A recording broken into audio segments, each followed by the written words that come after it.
Chapter 2368. Yi Qian was in a good mood as he patted his broad shoulders.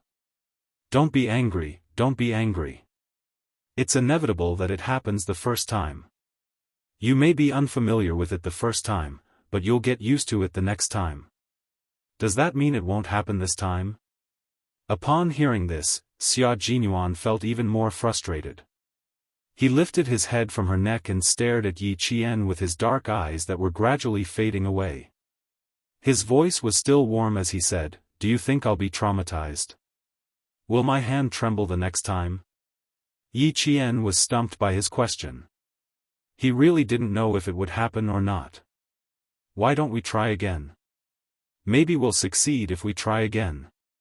The man's eyes lit up. The fire in his eyes that was about to extinguish seemed to be reignited. "Little fox, you have to help me.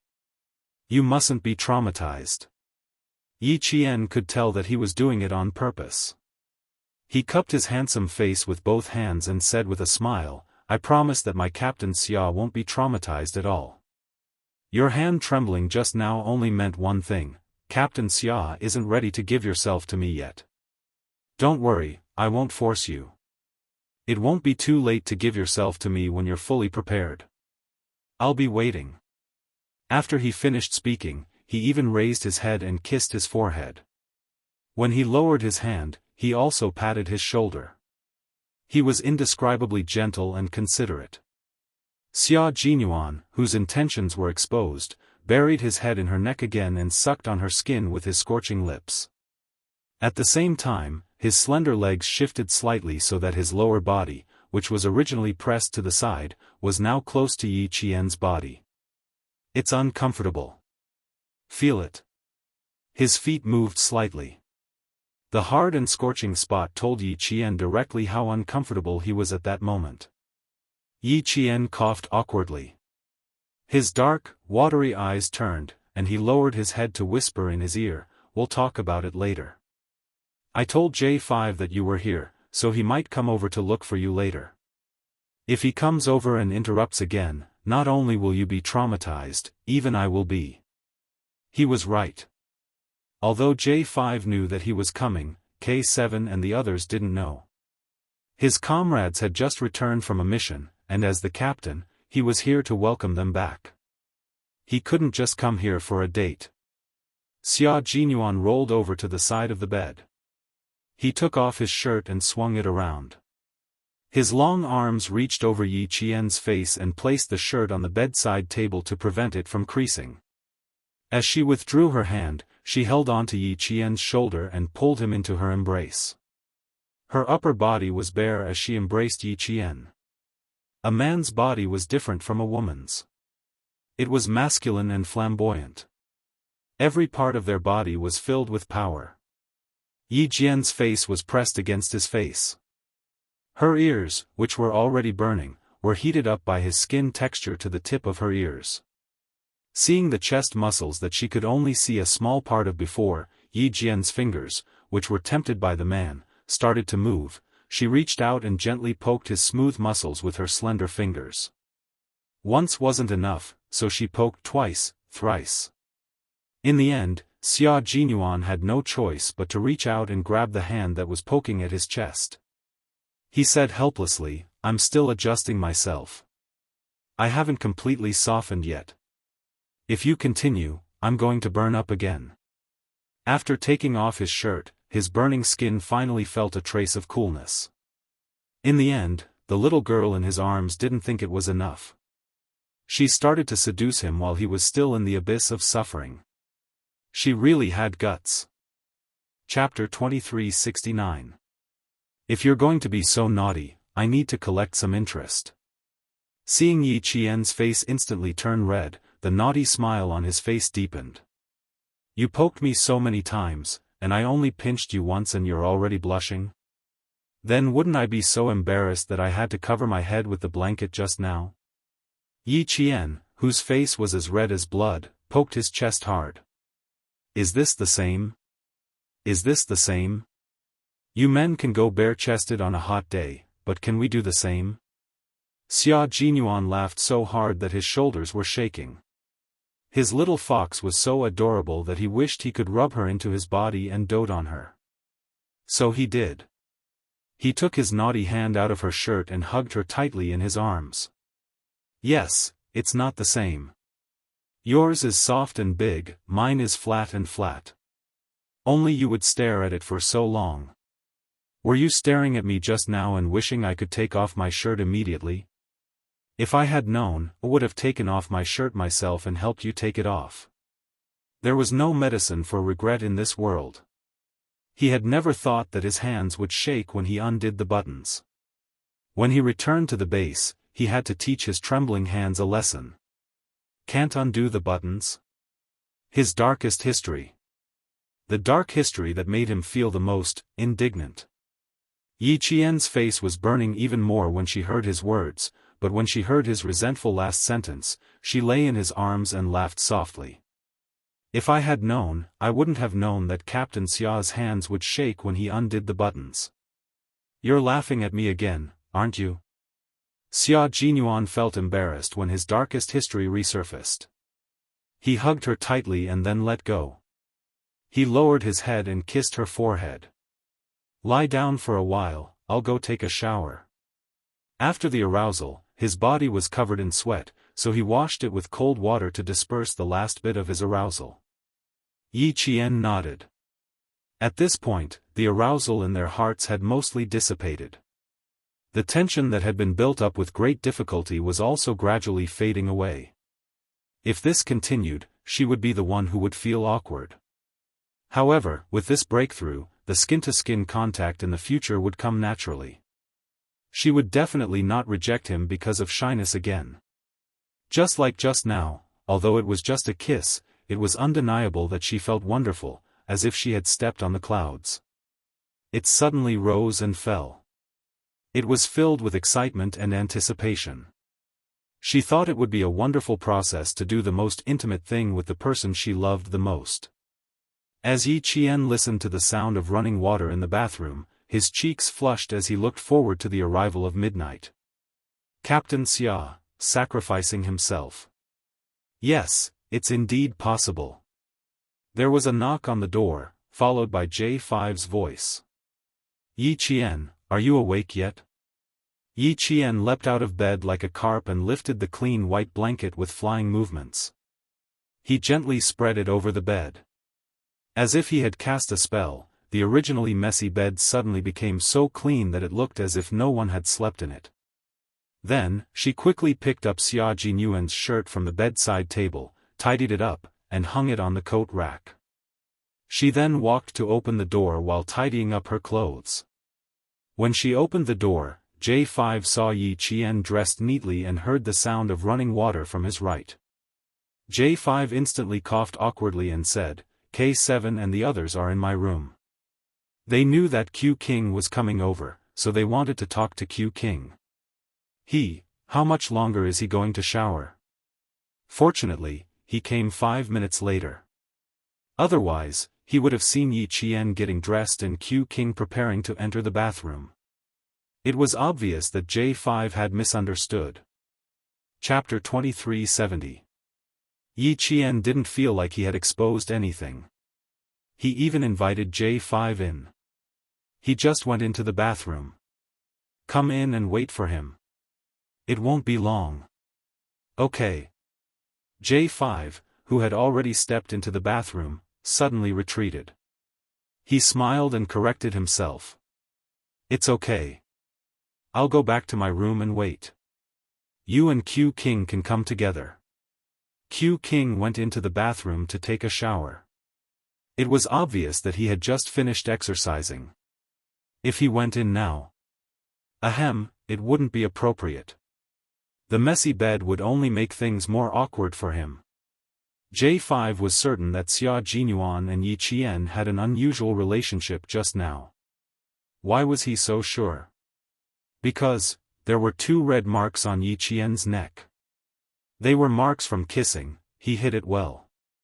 Yi Qian didn't suspect a thing. He smiled and said, okay, we'll come together later.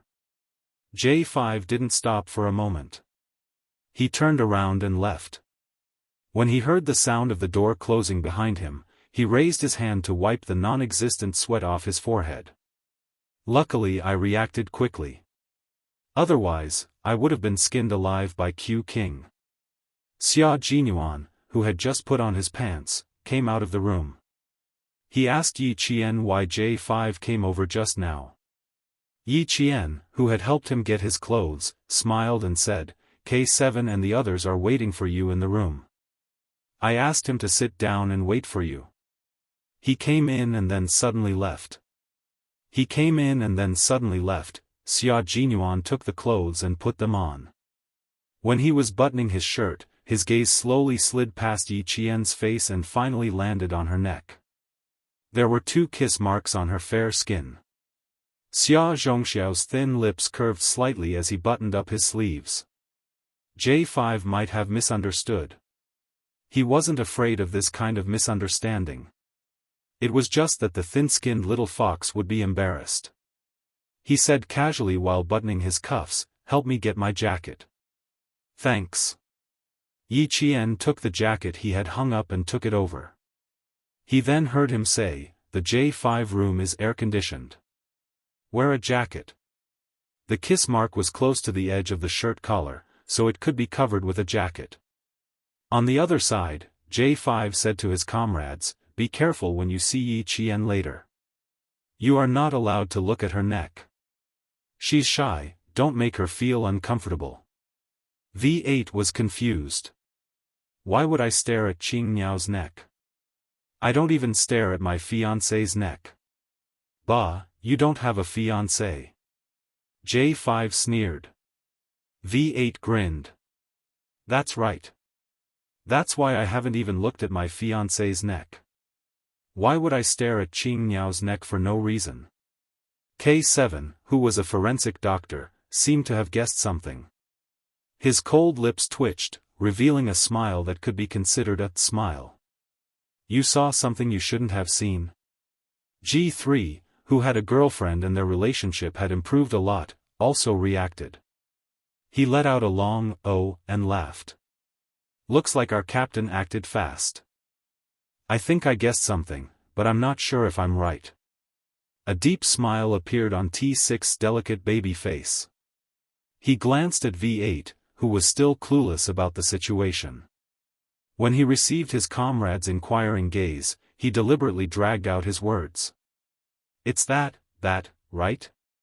What do you mean by that?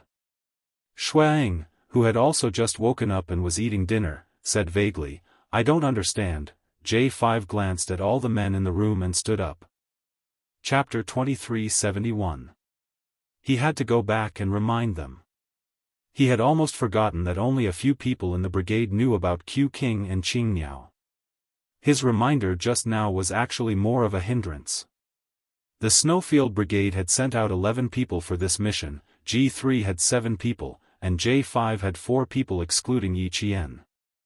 Now that they were all sitting in one room, the entire room seemed even smaller. Let's talk in the conference room. The room is too small, and Q King won't be able to sit here later. J5 gave G3 a look. He was going to remind Yi Qian that the others would be led to the conference room by G3. V8 still wanted to ask why they couldn't look at Yi Qian's neck, but T6 dragged him away. What's there to look at a girl's neck for? J5 is reminding us not to look at anything below the face. Don't ask so many questions, this is a sign of respect. V8 felt that his intelligence had been insulted. Looking below the neck, was that a sign of disrespect? T6 did not give him a chance to speak again. He was partners with V8, so even if this guy farts, he would know what it meant. His words were crude but not crude, showing that they understood each other very well. Among the comrades who came out this time, there were a few who were not familiar with Yi Qian. This morning, they met for the first time. Although they had introduced themselves, they were not very familiar with each other. Regarding Q King and Yi Qian, it was better not to let too many comrades know about it for the time being. At least, not now. Other than V8, there were also a few people who did not quite understand. The main reason was that no one knew that Xia Jinyuan was in Yi Qian's room, so naturally, they did not think in that direction. Outside the room, Xia Jinyuan was about to knock on the door when it suddenly opened. "There are too many people, we're going to the conference room," G3 said. At the same time, his gaze passed over Xia Jinyuan's shoulder and landed on Yi Qian, and he nodded slightly. The light in the corridor was white and bright. Yi Jian, who was standing in the light, looked beautiful. Her expression was even more relaxed and elegant. There was nothing different about her. Looking at her neck, G3 wondered if J5's eyes were playing tricks on him. How could there be a problem? There was nothing wrong with being white and tender. Xia Jinyuan and Yi Qian sensed G3's gaze at the same time. One of them didn't comment, while the other thought of something. Their expressions instantly became unnatural. No wonder J5 suddenly said that he wouldn't enter the room. He must have found out. Just now, Captain Xia had been sucking on her neck, so he must have left a mark. J5 saw it but did not say anything out of consideration for her reputation. Yi Jian only felt that her face was burning a little. But in the face of more than 10 comrades, no matter how unnatural it was, he had to maintain his composure. The Border Defense Company's office was a little far away. Although the rain outside wasn't heavy, it still didn't seem like it was going to stop. The soldiers of the Frontier Company invited the Snowfield Brigade into the reception room of the building. The reception room was only the size of a dormitory. It didn't have a large bed, so it seemed empty. Yi Qian met 3 new comrades of the Snowfield Brigade. One of them was from the land of abundance. He was introverted and looked like a southerner. His codename was Y2. Another one was from the Lus Plateau. He was a rough and steady man from the northwest. His codename was D6. The last one was from the Jin province. He graduated from the Computer Science Department of Tsinghua University. His codename was X. He didn't have a number. When he introduced himself, he said that X and Y had a functional relationship. Y had a number, so he didn't need one. Y2 and X both graduated from the Computer Science Department of Tsinghua University. Because they hacked a main website, they were targeted by the Snowfield Brigade. After a week of threats and promises, they were so scared that they didn't even get their diplomas and quickly reported. From then on, the Snowfield Brigade had 2 more experts in electronic warfare. Chapter 2372. The Snowfield Brigade was a place where talents gathered. Every member of the Snowfield Brigade was highly educated. They were all elites in the military and were all extraordinary. Yi Qian gradually forgot about the awkwardness as he interacted with them. However, she remembered that there was a kiss mark on her neck, so she sat obediently and didn't dare to move too much. J5 and K7 also blocked her so that Yi Qian would feel more at ease. Xia Jinyuan looked at them and felt a little uncomfortable trying to hold back his laughter. Finally, he put his arm around J5 and K7's shoulders and said with a smile, "You two don't have to block her. The more you block her, the more uncomfortable she will feel. Just pretend that nothing happened." He knew that his comrades had good intentions, but their good intentions could sometimes lead to bad things. He had already suffered countless daggers from Little Fox sitting there. He had a premonition that tonight's sacrifice would be full of twists and turns. If his comrades continued to cover for Little Fox, in the end, he would be the one to suffer. When J5 and K7 heard this, they reflexively turned to look at Yi Qian. Xia Jinyuan said calmly, "Don't look. She's already uncomfortable enough. If you look again, she'll know what I told you. Brothers, give me a way out. It's not easy to get a girlfriend these days. Don't you think so?" That's right. In this day and age, especially for men like them who lived on the edge of a knife, it was too difficult to find a girlfriend. Take G3 for example. He went to the poor mountainous area to teach his girlfriend, and he had to chase her for a long time before he finally got her. After this mission, he would go back to his hometown to hold an engagement party and get his marriage certificate. Then, he would rush back to the army a week later to train for the international competition. With Xia Jinyuan's reminder, the two didn't pay much attention to Yi Qian. This made Yi Qian feel a lot more at ease. Project X was talking about how he was scared into joining the Snowfield Brigade.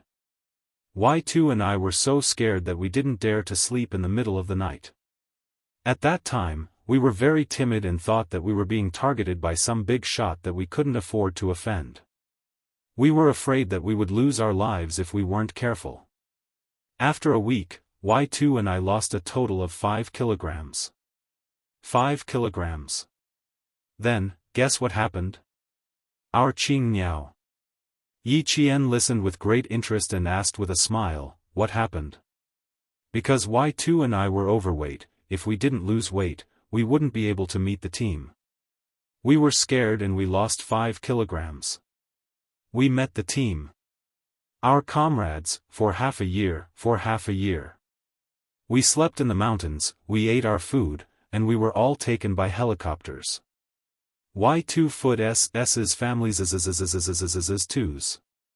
Our where? The story of every comrade in the Snowfield Brigade was like a book, a story. The content of the story was full of ups and downs, and it was fascinating. Listening to such a story, with such a group of people sitting around him, Yi Qian looked at their military uniforms and thought of the civil war in the neighboring country. He thought of the civilians of the neighboring country who sacrificed their lives in the artillery fire. His mood fluctuated. Our country's military's protection. That's why she dared to enter the neighboring country without any worries. She even had the guts to hold a gun in her hand and point it at the enemy who threatened her. She can go abroad without fear, and she can return to her country confidently. Chapter 2373. It was precisely because of this group of Army Green soldiers who treated life and death lightly and protected the country's dignity as if it were their own lives that the country and its people could be at peace. Yi Qian was so immersed in his comrades' stories that he forgot about the hickeys on his neck. Xia Jinyuan, who was sitting next to him, sighed in relief. At the same time, he couldn't help but wonder if he could share his own story as well. Outside, Xianxia asked which room Yi Qian was staying in. As he had to return to Beijing early, he knocked on Yi Qian's room. After 3 knocks, he smiled and said, "Yi Qian, it's me, Xianxia." It was very quiet inside, as if there was no one inside. Xianxia looked at the room number. There was no mistake. It was indeed Yi Qian's room. Could he have gone to another room? The staff member from the Ministry of Foreign Affairs, who had accompanied him back to Beijing, reminded him softly. There are quite a lot of soldiers in the army this time. Maybe he went to look for his comrades. The scene he saw during the day flashed through Xianxia's mind. His elegant face became slightly gloomy. Maybe, let's go. He didn't continue to knock on the door or look for him. He sighed softly and turned around to leave. Yi Qian's room was also on the 2nd floor. The difference was that Xianxia's room was on the other end of the 2nd floor, while Yi Qian's room was on the other end. The two of them, one at the front and one at the back, didn't know that the other was staying on the same floor. It was already 10 p.m. Xianxia had to catch a flight at 2 a.m. The Border Defense Company was quite far from the airport, so it would take him nearly 2 hours to reach the airport. 10 minutes ago, he received news that he would be returning to Beijing overnight. He packed his room and immediately set off. Now, he didn't have enough time to look for Yi Qian. Downstairs, Yi Qian was saying "good night" to Xia Jinyuan and the others.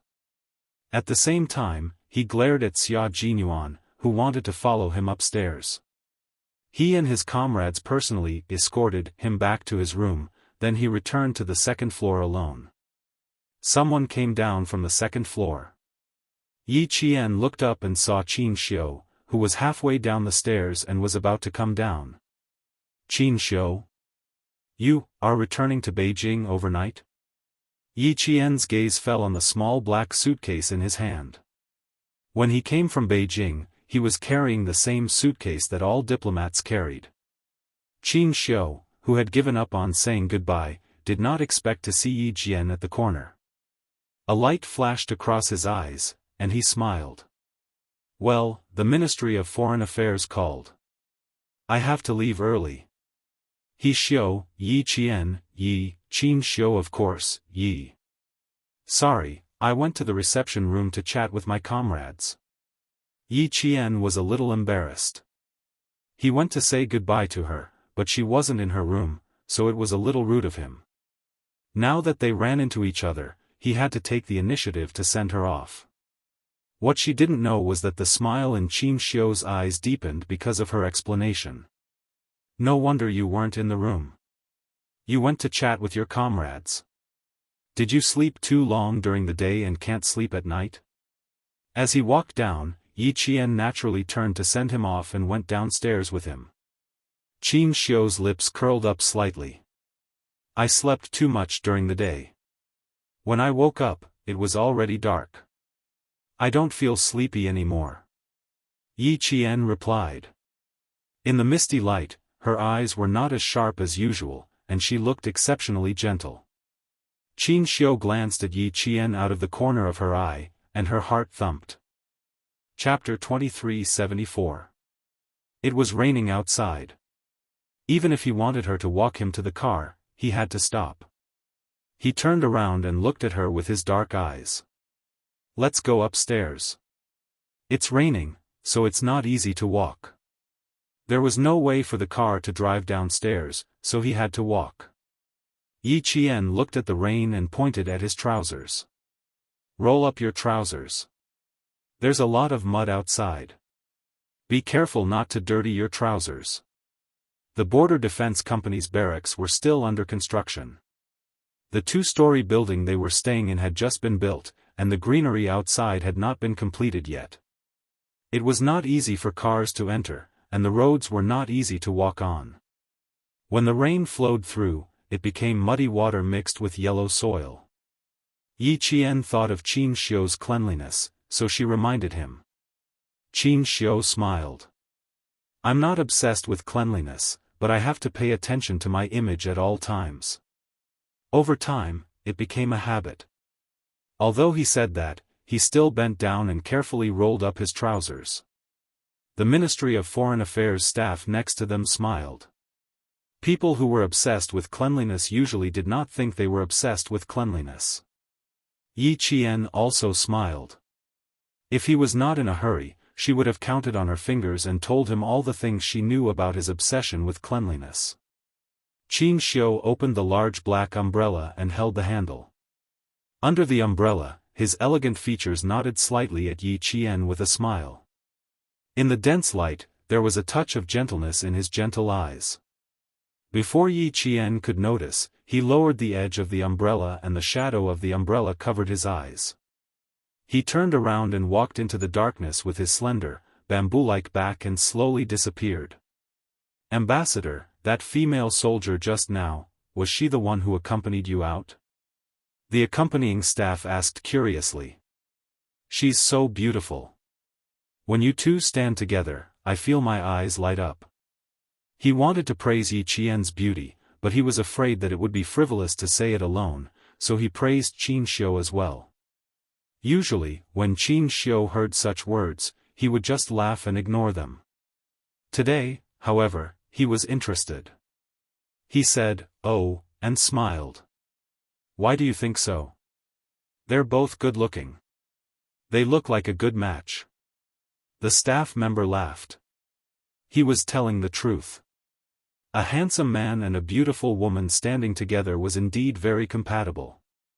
At least, in terms of appearance, they were very compatible. Do they look like a good match? Xianxia shook his head lightly. In the rain and wind, his faint sigh could be heard. What he wanted was not to look like a perfect match, but a perfect match. He didn't continue talking to the staff. He didn't want others to see through his thoughts. Everything was still unclear, and there were many things that hadn't been clarified yet. For the time being, he couldn't let anyone know.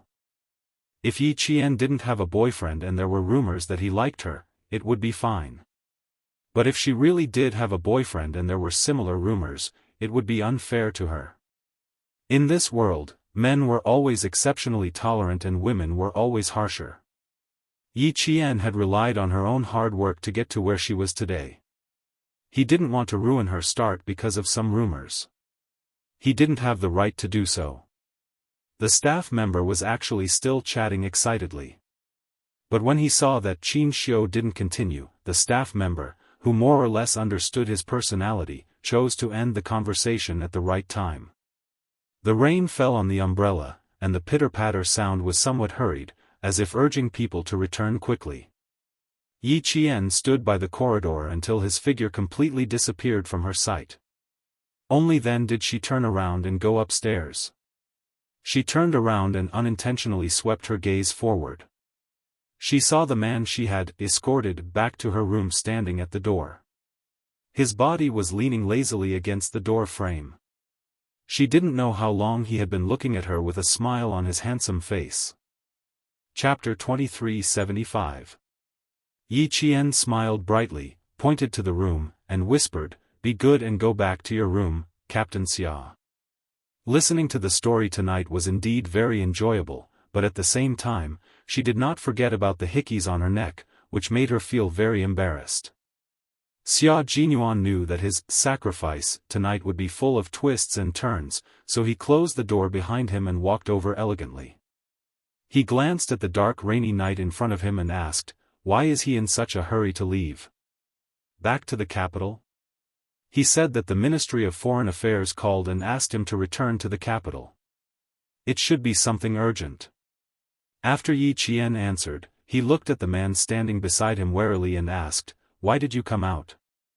"I'm going back to my room to sleep." "You should rest early." Then, he pretended to yawn. She was found out by her comrade.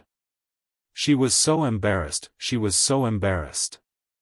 Xia Jinyuan smiled slightly and said, "I slept too much during the day. When I woke up, it was already dark. I don't feel sleepy anymore." "I heard you talking to him just now, huh? Why, you're telling me you want to sleep with me?" That was a little seductive and had a deeper meaning. He slowly bent down and looked at Yi Qian with a smile in his dark eyes. His thin lips curled up a little as he said slowly in a naughty manner, "Do you want to sleep with me?" Yi Qian looked over with a smile in his eyes and said, "I already slept with you. I should rest tonight."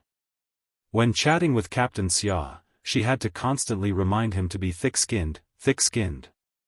Otherwise, he would definitely be at a disadvantage and teased by him again. After a few years of working together, Yi Qian already had his own experience. Xia Jinyuan loved to exchange words with her. In the dim light, his tall and broad body leaned towards Yi Qian. Yi Qian leaned back, but he continued to move closer and said with a faint smile, "You slept with me, so shouldn't you take responsibility? How come you've just slept with me, and now you're turning against me? You slept with me, so I have to sleep with you too. That's only fair, right?" Who would talk about fairness with him? Yi Qian, who knew that his kung fu was insufficient, smiled faintly. Then, he quickly turned around and ran upstairs. Seeing this, Xia Jinyuan laughed in a low voice. How could she be so adorable? He really wanted to hug her and rub her in his arms. He still had to wait for a while before he went to sleep. He still had some important matters to discuss. In the end, Xia Jinyuan entered Yi Qian's room and successfully laid down on a bed. He put an arm around her shoulder and talked about the mission with the J5. "Your combat style is quite fierce, and your momentum is fierce. While making your comrades feel at ease, they are also worried. They are worried that you will suddenly move forward with the next step of the battle plan, and they are also worried that they can't keep up with your pace. I discussed with J5 for a while, and we agreed that it wasn't your fault. The main reason is still us. Also, you haven't done any daily coordination training with the team. Although you have experience fighting together, you still lack a certain degree of tacit understanding. Yi Qian listened very seriously. At the same time, she was also thinking about whether she was too impatient. Sometimes, she really wanted to complete the next step of the battle plan as soon as possible, but every time she had this thought, she would remember what he said: collective combat is teamwork, not individual action. Remember not to make individual mistakes that will affect the entire battle situation. Whenever she thought of what he said, she would endure it. She didn't expect J5 to see through her. She pursed her lips and said seriously, "I will change these bad habits." Chapter 2376. It's not a problem. The main problem is that you still need to improve your tacit understanding and cooperation. When I return to the military, I plan to make a request to see if you can come to the base alone to train with us during the winter and summer vacations. Tacit understanding and cooperation can't be developed in a day or two, but over a long period of time. Also, you're much better than us in a certain aspect, so we have to keep up with your pace. There's no problem of you waiting for us. No strong person will slow down and wait for the weak to catch up. Don't feel pressured.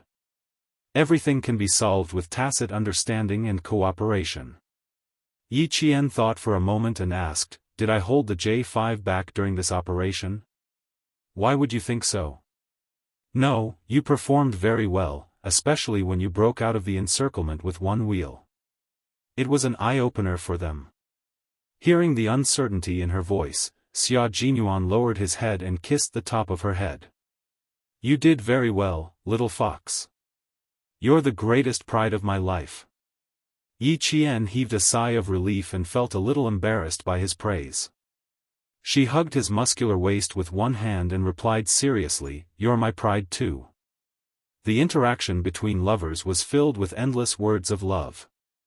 In addition to words of love, Yi Qian and Xia Jinyuan also talked about training, combat, missions, and other topics.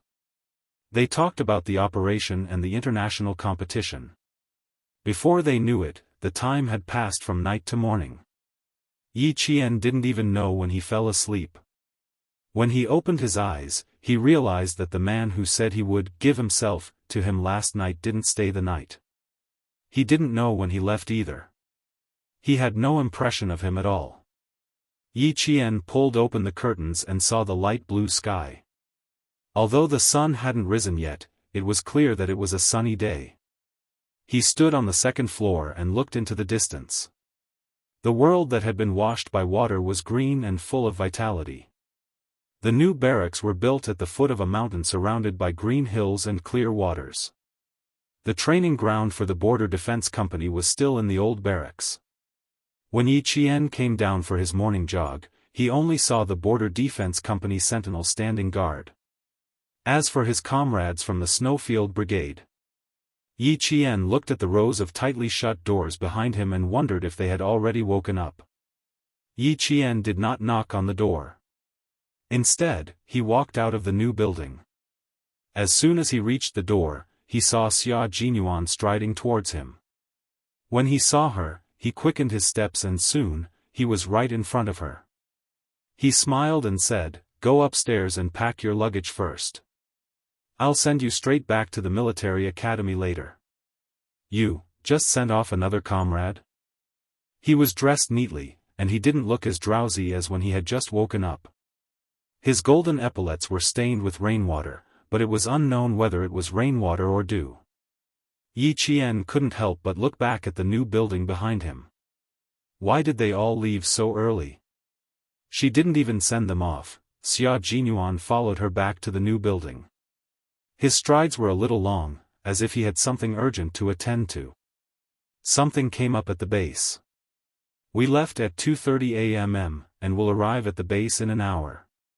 What was so urgent? He didn't say, and Yi Qian didn't ask. She had no right to ask if he didn't say anything. But if his other comrades were in a hurry to go back, why didn't he, as the brigade leader, return to the base? Yi Qian went back to her room and put some clothes into her military travel bag.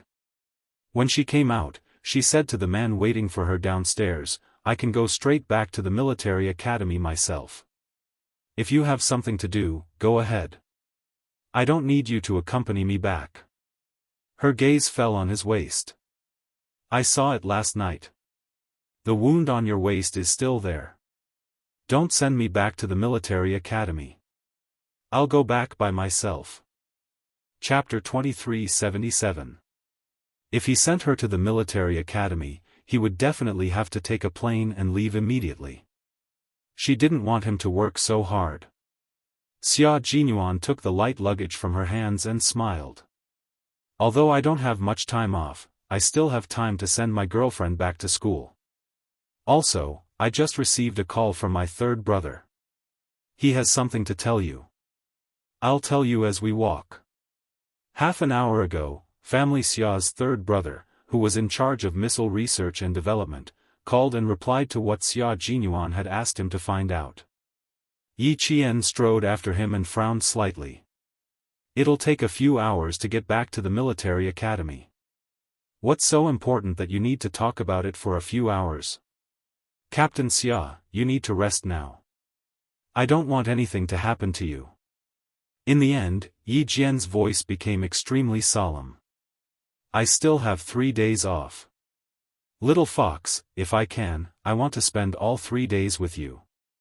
Xia Jinyuan tilted his head and said softly, "We don't spend much time together. Now that I have time, I just want to be with you. I want to see you more and talk to you more." His low voice was heavy and filled with helplessness. Yi Qian didn't say anything else. "Me too," she replied softly. Those few words were so affectionate that it made Xia Jinyuan's heart melt. She missed him as much as he did. "Just like how you took good care of yourself for me, I will take good care of myself too." After they walked out of the new building, Xia Jinyuan quickly lowered his head and kissed Yi Qian's cheek. "Don't worry about my injury. After I send you back to school today, I'll take a plane back to Beijing tonight." Yi Qian couldn't leave the military academy at night. Even if Xia Jinyuan was on leave, he had to go back early. Xia Jinyuan insisted, so Yi Qian took a step back.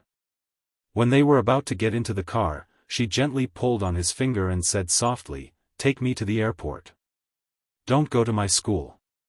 The flight back to Beijing is after 7. There's not enough time to take me to school." If he took her to school, he would have to go back to the airport immediately.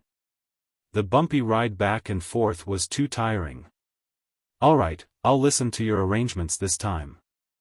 Since she had already taken a big step back, he naturally had to take a step back as well.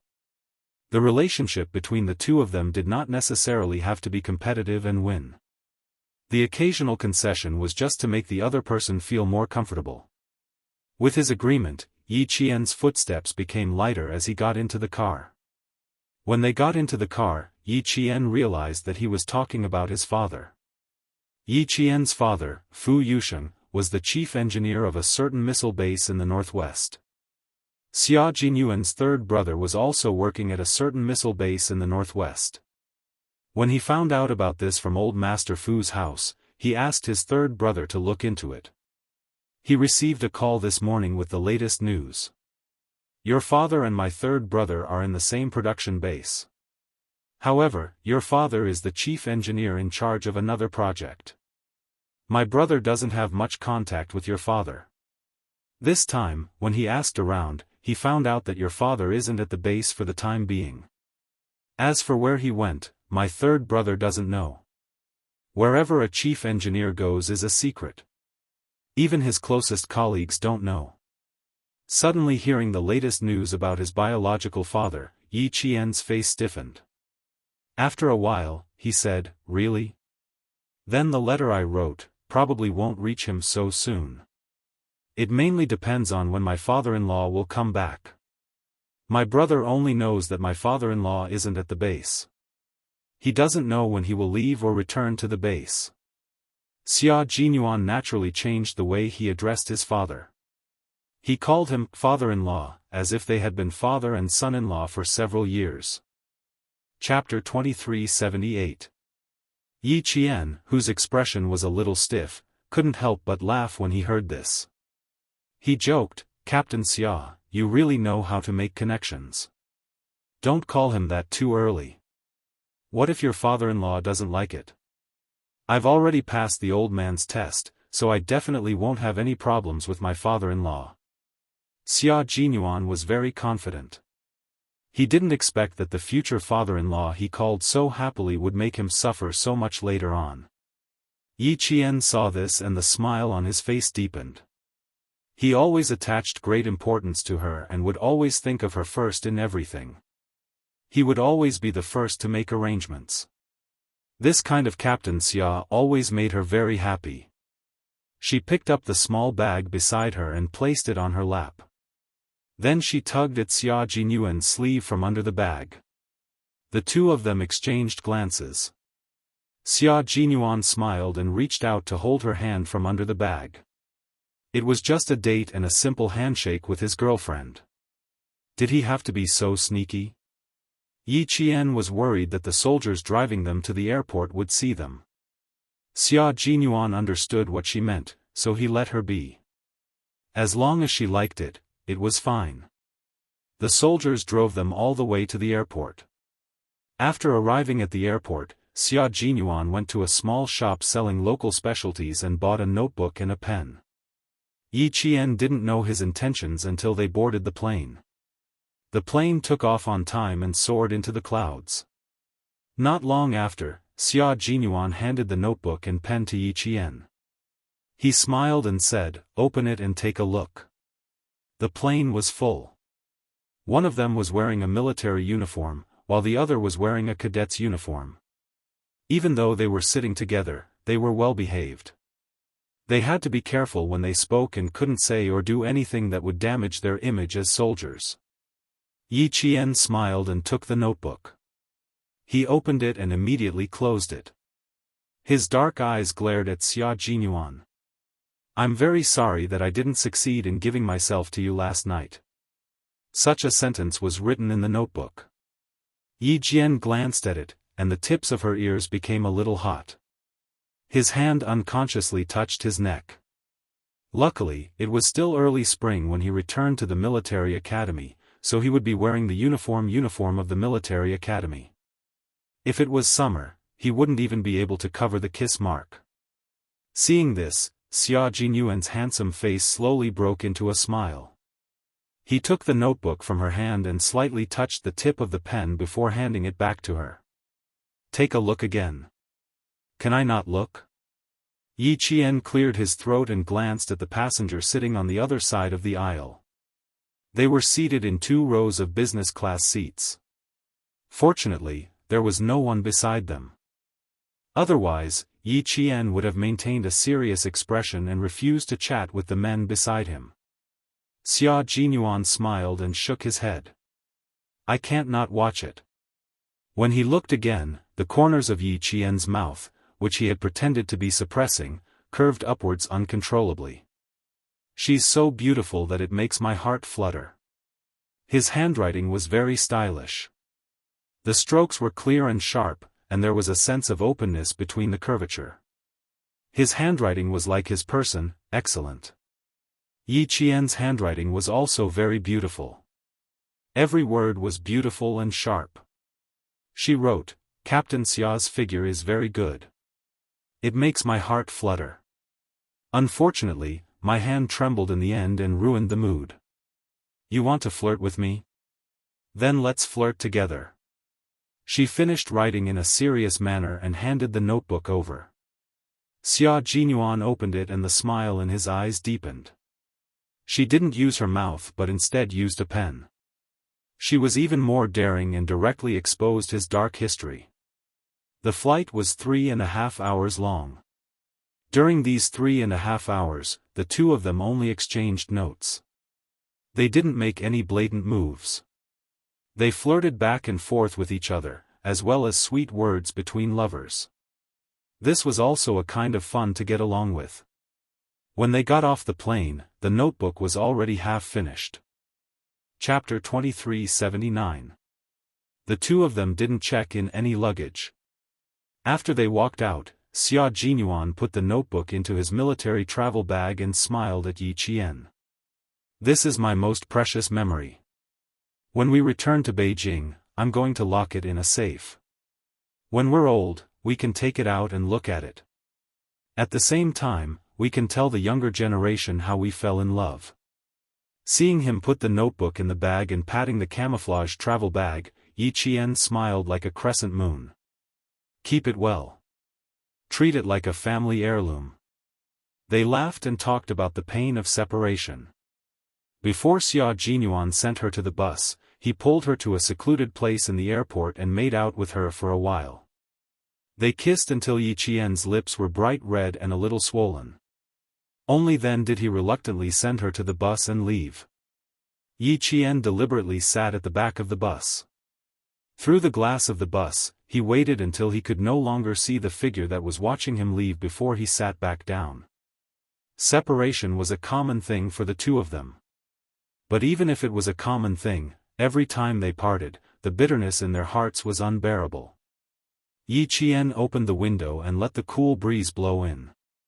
Only then did he manage to hold back the bitterness in his eyes. When he said that when they got off the plane, he was just trying to make her laugh. Family heirloom. How could a notebook be a family heirloom? But it was indeed a memory that belonged to them.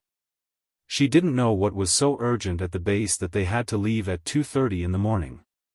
They left so quietly and without a sound. Leaving in such a hurry. There must be something urgent. After parting with Xia Jinyuan, Yi Qian was a little uneasy. The image of Xia Jinyuan looking down at his phone when she got on the bus flashed through her mind. Even his eyebrows were sharp and cold. It was obvious that they had indeed encountered something urgent. Xia Jinyuan had indeed encountered something. It wasn't an urgent matter, but a matter that concerned the outcome of the competition. He waited until the bus was out of sight before he turned and returned to the airport. He didn't have time to feel bitter about separation. After sending Yi Qian off, he called the base. All the members of the Snowfield Brigade had suddenly returned to the capital ahead of schedule because they had joined two of the world's top special forces for the overseas tournament. As for the Chinese side, it was their first time participating in an overseas competition.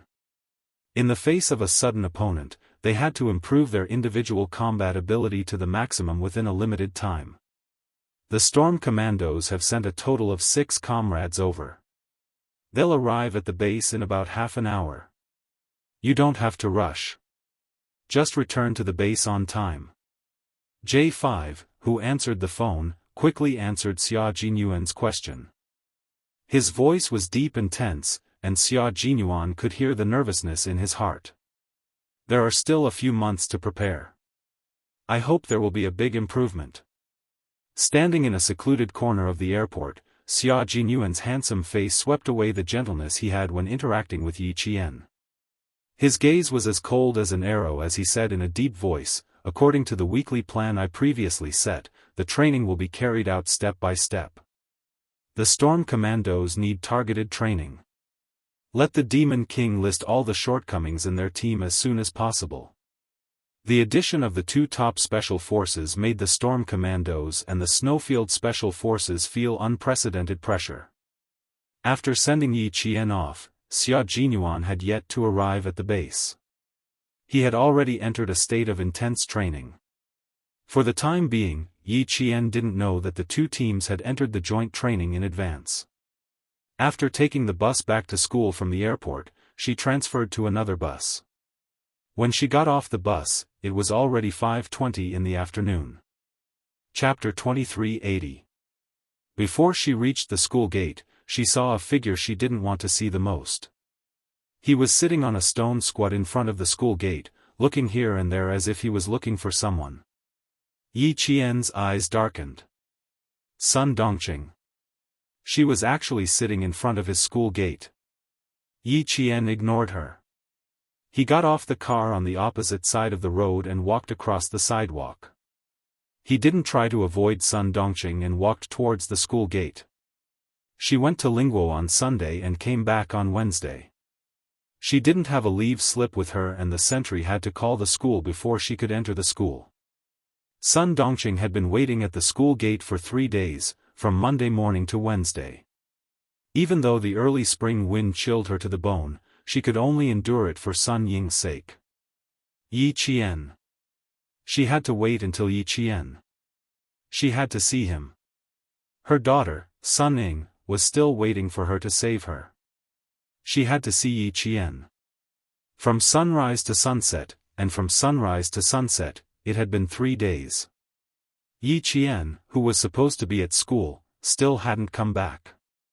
The sentry didn't allow her to enter, nor did the leaders inside. They only told her that Yi Qian wasn't at school and didn't know when he would return. Business? She was still studying. What business could he have? He just didn't want to see her.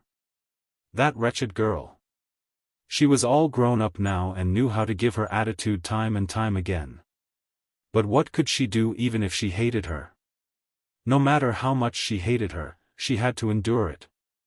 No matter how much she hated her, she had to wait for her daughter to come out. She tightened her grip on the black handbag in her hand and a trace of ruthlessness flashed in her eyes. As long as she saw Yi Qian, she would have a way to force him to make a move. Now, she just had to wait for Yi Qian to appear. In front of the National Science University's majestic main entrance was the city's main road that connected to the river. The road was wide and there were few cars. Sun Dongqing would pay attention to every bus that stopped there. She thought that she might see Yi Qian coming back from his business trip. After looking around, she would look at the school gate, afraid that she would miss out on something. Sun Dongqing was a shrewd middle-aged woman. She had no choice but to wait and see if she could reach Yi Qian. Previously, she dared to stop the cars entering the National Science and Technology University. Later, she was scared out of her wits. Seeing that the day was about to pass, Sun Dongqing stood up and prepared to ask the sentinel again. As soon as she turned around, she saw Yi Jian. Yi Jian's classmate, Su Wen, came out to pick her up and gave the sentry her leave slip. "You're finally back." The heads of the other classes were so worried that their hair turned white. Didn't they say that the freshmen were divided into red and blue teams? The freshmen are all excited. They don't want to lose too badly. Yi Qian had only been here for a few days. Su Wen felt like she had not seen him for months. She told Yi Qian everything that had happened in the past few days. "Now that we see the seniors in the 3rd year, we feel a little scared. Do you think that if we build a good relationship with them, they will go easy on us during the exercise?" "Go easy on them?" Yi Qian raised his hand and lightly knocked on her forehead.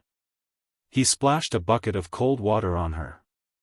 "Comrade, the exercise is a battlefield. Have you ever seen a battlefield where people go easy on them? You attended military school for half a year. Comrade, where did your comrade's comrade go?" Chapter 2381. His tone was unusually cold and stern. Su Wen laughed awkwardly. "I was just joking. I wouldn't dare to go easy on you." "Su Wen, this kind of joke is not a joke. It directly lowered your IQ. If the instructor hears this, do you think your physical training will be doubled?" Yi Qian did not stop because of her awkwardness. He seriously told his comrade, "First of all, you have to remember that the drill is not a joke. It's not something that can be fooled by laughing and having fun. Treating every drill seriously is also a form of respect for your own life. Su Wen, you can say that you don't have enough awareness, but you absolutely cannot say that this is a joke, understand?" In class, Yi Qian was the leader of the entire class. Sometimes, her words carried more weight than the instructor's. In addition, Yi Qian had fought back a group of hooligans to save Su Wen. Su Wen admired Yi Qian from the bottom of her heart. Hearing this, she realized how serious her mistake was. The smile on her face disappeared, and she said seriously, I understand. I promise that this kind of mistake will not happen again. The drill was a form of respect for one's life. She would remember this. As the two of them spoke, they had already entered the school grounds. Sun Dongqing, who was not sure if she had recognized the wrong person, saw this and ignored the sentinel's warning. She shouted loudly, Yi Qian, Yi Qian. Yi Qian. She was afraid that Yi Qian could not hear her, and she was also afraid that she would be chased away, so she seized the opportunity to call out 3 times in a row. After that, she stood still and did not dare to move forward. This was because the sentinel had already walked over with a dark expression. Yi Qian did not turn around. She did not want to hear anything about Sun Dongqing's family. She did not want to see her either. Su Wen suddenly remembered and hurriedly said, Aya, the person who called out to you just now came on Monday. She said that she was your aunt, and then she said that she was your aunt. She was so confusing. Everyone in class knows. Everyone in class knows? Yi Qian, who did not turn around, stamped his feet. What did she say? She didn't say anything. The instructor even came out to ask her, but she refused to say anything. She insisted on seeing you in person. The dean said that he would deal with it when you came back. Su Wen could see that Yi Qian's expression was a little cold. He couldn't help but feel uneasy and asked carefully, Is it troublesome? How about I let her go? Even the dean had said that she would deal with it when she came back. Sun Dongqing's ability to pester people endlessly had really improved. In other words, even if she didn't want to, she had to meet him. Yi Qian didn't want to alarm his classmates, so he smiled and said, No, I'll go look for her. You go back to the dorm first, I'll be back soon. I'll go with you.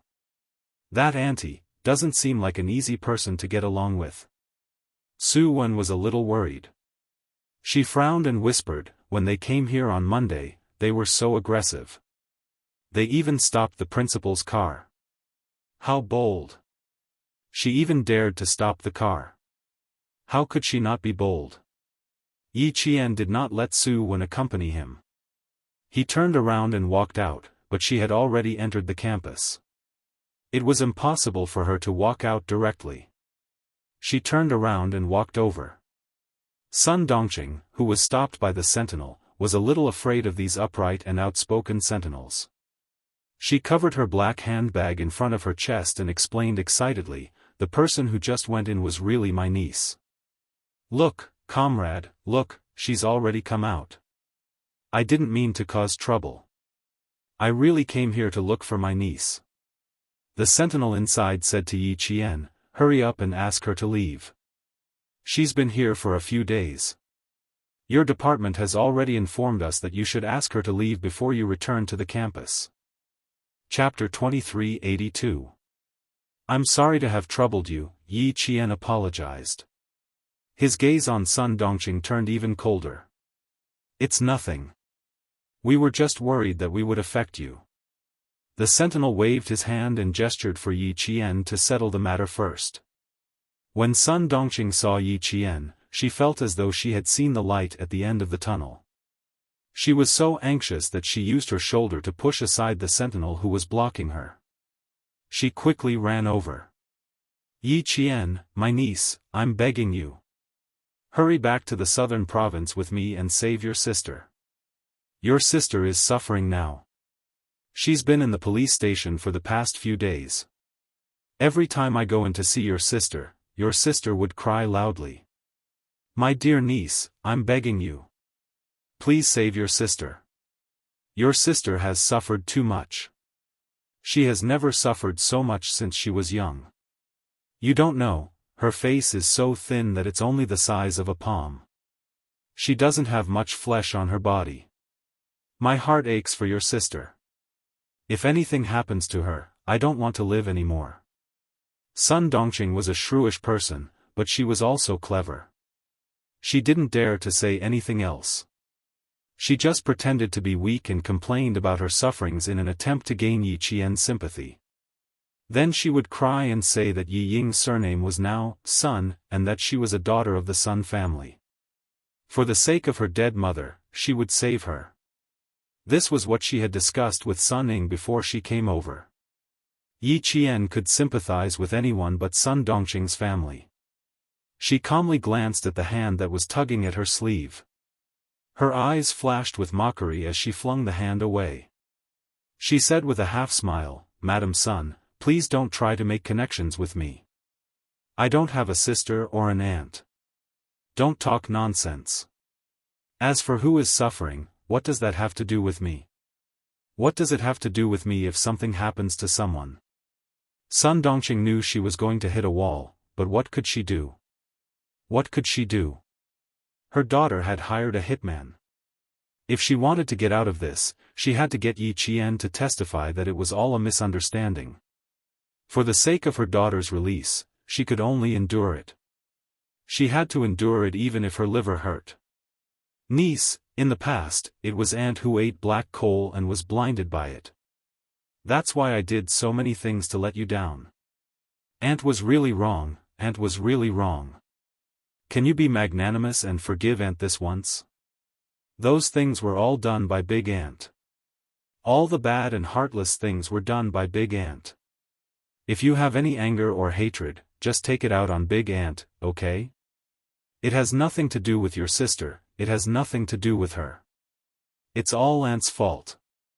I beg you, niece, for your mother's sake, forgive Aunt this once. When your mother was alive, she was very good to me. She would leave all the good food and clothes for me. Even if I did something wrong, your mother would forgive me. Good child, I know that you are like your mother, soft-hearted and kind-hearted. You will definitely forgive me, right? Aunt won't ask you for anything else. I just want you to help Aunt and your sister this once. The police station is really not a good place to live. Your sister suffered too much in there. She cried every day and was afraid every day. She didn't even have a good night's sleep. Every time Aunt saw her, Aunt hated that I couldn't go in and save your sister." Sun Dongqing wiped her tears, but her eyes kept darting around. Seeing that Yi Qian was unmoved, she became even more anxious. What to do, what to do? How could this wretched girl be so ruthless? She didn't save her sister. She didn't even save the person closest to her. Chapter 2383. The hatred from the previous life and the hatred from the previous life were added to the old hatred in this life. To Yi Jian, it was already merciful that she did not add insult to injury. But Sun Dongqing still had the audacity to beg her. "Aunt? Sister?" If there's a problem, she's referring to her aunt and sister.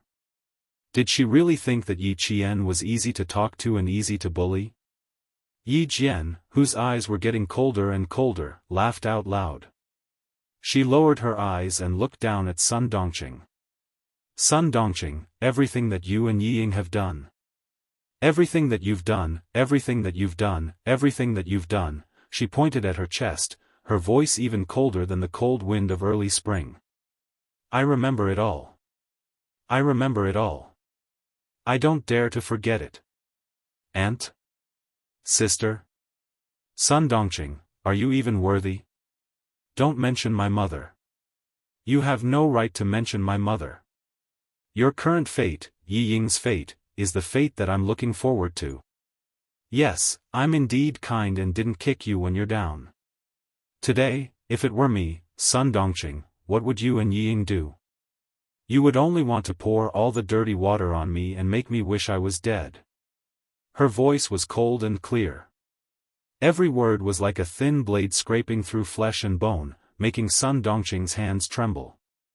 She wanted to explain, but when she looked up and met Yi Qian's gaze, she was so frightened that she closed her eyes. At the same time, she hugged her black handbag even tighter, as if trying to find a sense of security. "I won't talk about it, I won't talk about it. I won't talk about it." Sun Dongqing stammered with her eyes tightly shut. There were more words that she wanted to say, but they were all stuck in her throat. No matter what, she couldn't say them. Too scary. Too scary. That wretched girl is too scary. Yi Jian, who had just returned from the battlefield, was illuminated by the dim yellow light. Her face was gloomy and ruthless, and even her dark eyes were filled with bloodthirst, which made people feel intimidated. Yi Jian's murderous aura was too strong, and she had been on the battlefield before. Her momentum was enough to scare Sun Dongqing. Sun Dongqing, whether your family lives or dies has nothing to do with me. Whatever you want to do, don't even think about messing with me. As for your daughter, don't you think it's retribution? You want me to save you? Sun Dongqing, I only hope that she. Yi Qian abruptly took a step towards her, closing the distance between the two of them. Then he slowly lowered his head to Sun Dongqing's ear, who still did not dare to open her eyes. He chuckled coldly, I only wish for her to suffer a fate worse than death. Why would I save her? He only hoped that, he would suffer a fate worse than death. Sun Dongqing's teeth were chattering, and her knees were weak. She couldn't control her body properly, and her legs gave way. She fell to the cold ground, and the bag in her hand fell from her hand. Yi Qian. Yi Qian. You're too cruel. How can you be so cruel? That's your sister. Ying is your younger sister. She couldn't accept Yi Qian's indifference. It shouldn't be like this. She was already begging him, what else could she do? What else did he want her to do? She was ruthless. Was she ruthless? Yi Qian seemed to have heard a joke. In order to let Sun Dongqing hear his words better, Yi Qian squatted down and smiled coldly, am I ruthless? On the second day of the Lunar New Year, Ying wrote a love letter to the teacher, but it was discovered. She was afraid that she would be criticized, so she framed me instead. The two of you, mother and daughter, poured basin after basin of dirty water on me. You wanted me to be unable to raise my head in the village, you wanted me to be despised by the school, you wanted me to be tainted for the rest of my life. Chapter 2384. Memories of the past were still fresh in her mind. She had been tortured twice in both her previous and current lives. How could she forget? How could she forget? Yi Qian's gaze was cold as he stared at Sun Dongqing, whose shoulders were trembling even more. His voice was filled with ruthlessness and coldness as he enunciated each word clearly. How old was I then? How old was I? I was only 13 or 14 years old, yet you were so cruel to me. I didn't have any food to eat. I was hungry and secretly ate some leftovers. How did you treat me? Have you forgotten? Have you forgotten everything? You tied me up with a thick hemp rope and whipped me with Yi Jifan's belt. Do you remember what Ying did? Sun Dongqing, Ying dissolved a bag of salt into water and splashed it directly on my wound. I was in pain. I was in so much pain that I bit my tongue until it bled. I was in so much pain, but I didn't dare to cry out. I was afraid that Ying would splash salt water on me again. I was in so much pain. I still remember how much pain it was. I was cruel. Was I as cruel as you and your mother? Was I as cruel as you and your mother? Sun Dongqing's face lost all color at the mention of the past. She was so pale that there was no trace of anger. Yes, if she hadn't mentioned it, she would have forgotten. How old was that wretched girl then? 9? 10? How could I forget? I can't forget. It was so painful. How could I forget? Ying was suffering in the police station. I don't know if she was injured. If she was, I would have splashed salt water on her too. When I was in so much pain, she was laughing so happily beside me. What should I do? Sun Dongqing, I also want to see her bite her tongue until it bled. I also want to stand beside her and laugh. Beg me to save her? Say that she's my sister? Sun Dongqing, you really dared to dream. I didn't kill her back then. I was being merciful. How dare you come and beg me? The more you beg me, the more it reminds me of the past. The more I want to see her beg for death. Yi Qian spoke slowly and clearly. The hatred in his words was so deep that Sun Dongqing's shoulders trembled in fear. She finally opened her eyes and tears streamed down her cheeks. We won't do it again. We won't do it again. We really won't do it again. Yi Qian, please be magnanimous and let us go. Ying and I won't do it again. Forget about the past, okay? Aunt, please, forget about it, okay? I'm begging you. Also, Ying's surname is not Yi anymore. Her surname is Sun. Look, her surname is Sun now. She has the same surname as your mother. Niece, for your mother's sake, I beg you. Aunt, please save your sister. We won't do it again. We won't do it again. From now on, we'll be a family. We won't cause any more trouble, okay? Those things, why did this wretched girl remember them in her heart? There were so many things that she had forgotten. How could a child like her remember them? He even remembered it for more than 10 years. Sun Dongqing, whose shoulders were trembling, felt very guilty. She didn't even have the courage to beg. But she had no choice. She could only beg Yi Qian. If she didn't beg her, Ying wouldn't have any chance of being released. How could she bear to let her beloved go to jail? She couldn't bear to. After the divorce, she could only rely on her daughter in the future. If she couldn't even protect her daughter, how was she going to live the rest of her life? How was she going to live? Yi Qian's words made Sun Dongqing really scared. She was so scared that her whole body couldn't help but tremble. No matter how scared she was, she could only endure it. Where's her bag? Where's her bag? Where's her black bag? Chapter 2385. Sun Dongqing, who had been pleading, realized that the black bag she had been holding was not in her hands. She was so shocked that she fumbled around on the ground, looking for it. The bag was right in front of her feet. She grabbed it when her hand touched it and hugged it tightly in her arms. She continued to cry, "Niece, you can't be so cruel. She's your sister, your only sister. You can't be so cruel. Look at you, you're a soldier. A soldier. Isn't a soldier supposed to save lives and heal the injured? You can't leave her in the lurch, right? Look, I've already come to school. If you don't save her, what will the school think of you? What will your classmates think of you?" This was a threat. Yi Qian, whose eyes were cold, sneered.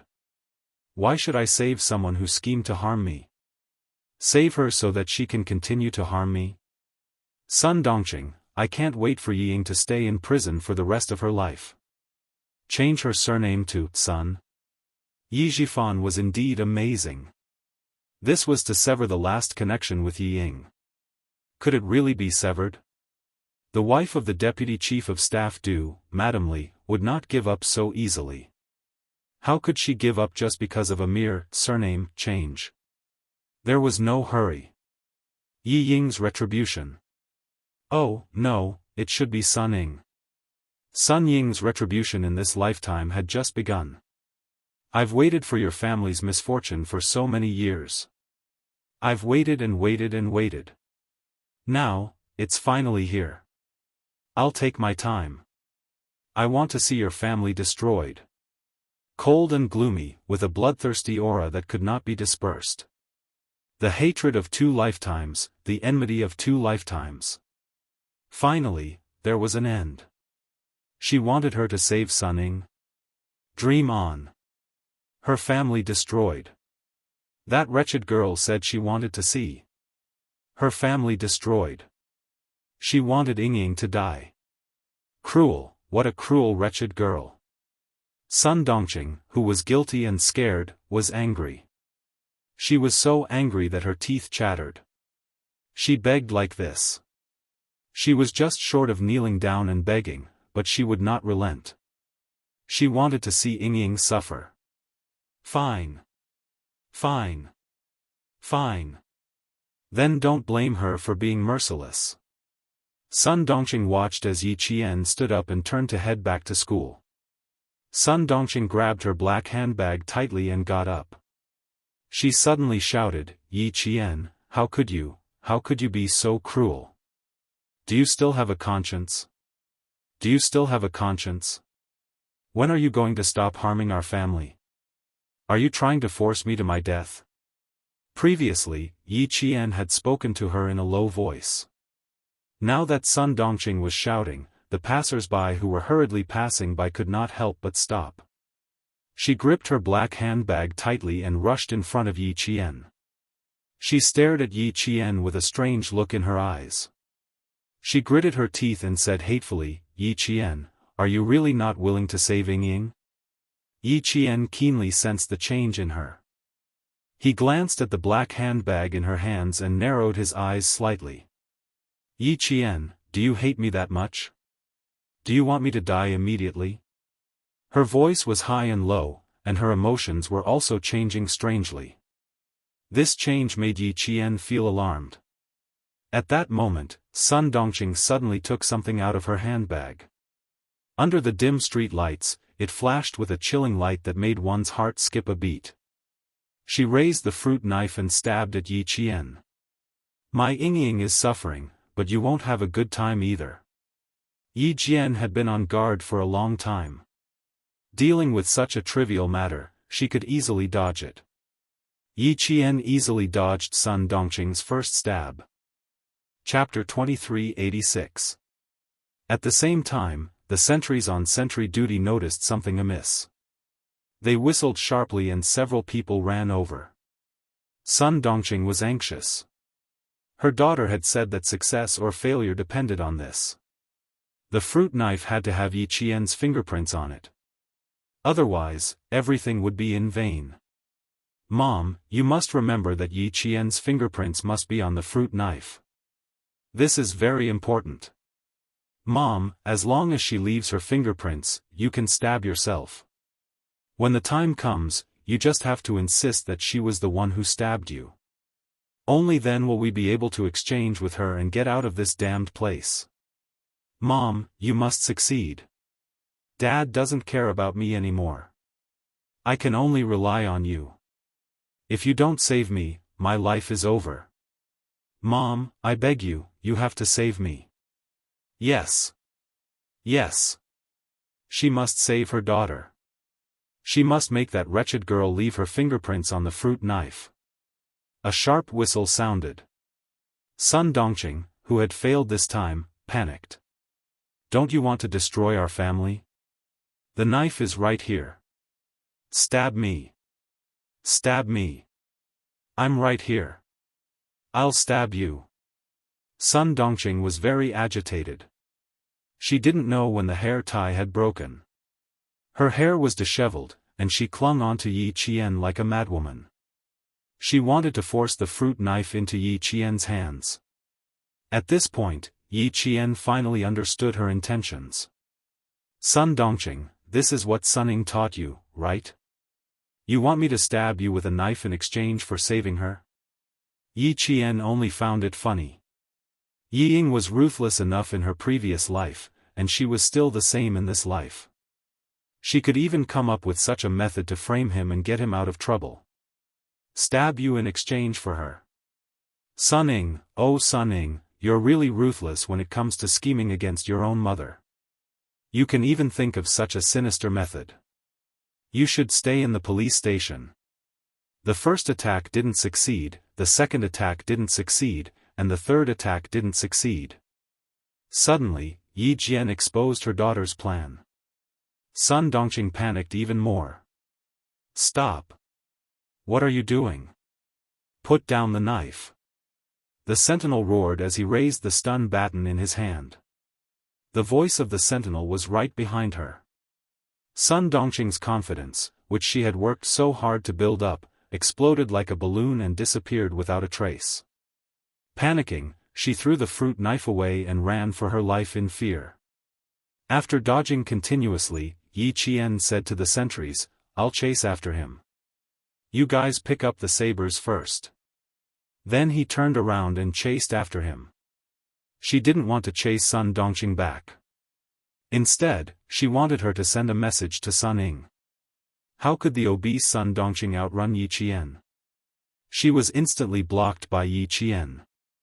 You. What are you trying to do? I. Don't come over. Don't come any closer. Sun Dongqing was so scared that she stuttered. She couldn't say a single word. My knife. No, my knife wasn't used to stab you. You said that you hated us. It wasn't used to stab you. It was you who came to stab me. She didn't manage to stab him. She didn't manage to stab him. Actually, she was so close. She was too impatient. She should have grabbed Sun Dongqing's hand first and shoved the knife to her. Then she would have pounced on Sun Dongqing. That would have worked. It was all because she was too impatient. Yi Qian looked at Sun Dongqing's anxious expression and said mockingly, "Go back and tell Sun Ying that her trick didn't work. Even if there were 10 Sun Dongqing, it wouldn't work. Also, tell her that even though I'm a military academy student, I'm not that easy to bully." Chapter 2387. With that, she gently stroked her left wrist with her right hand, and the silver wire was in her hand.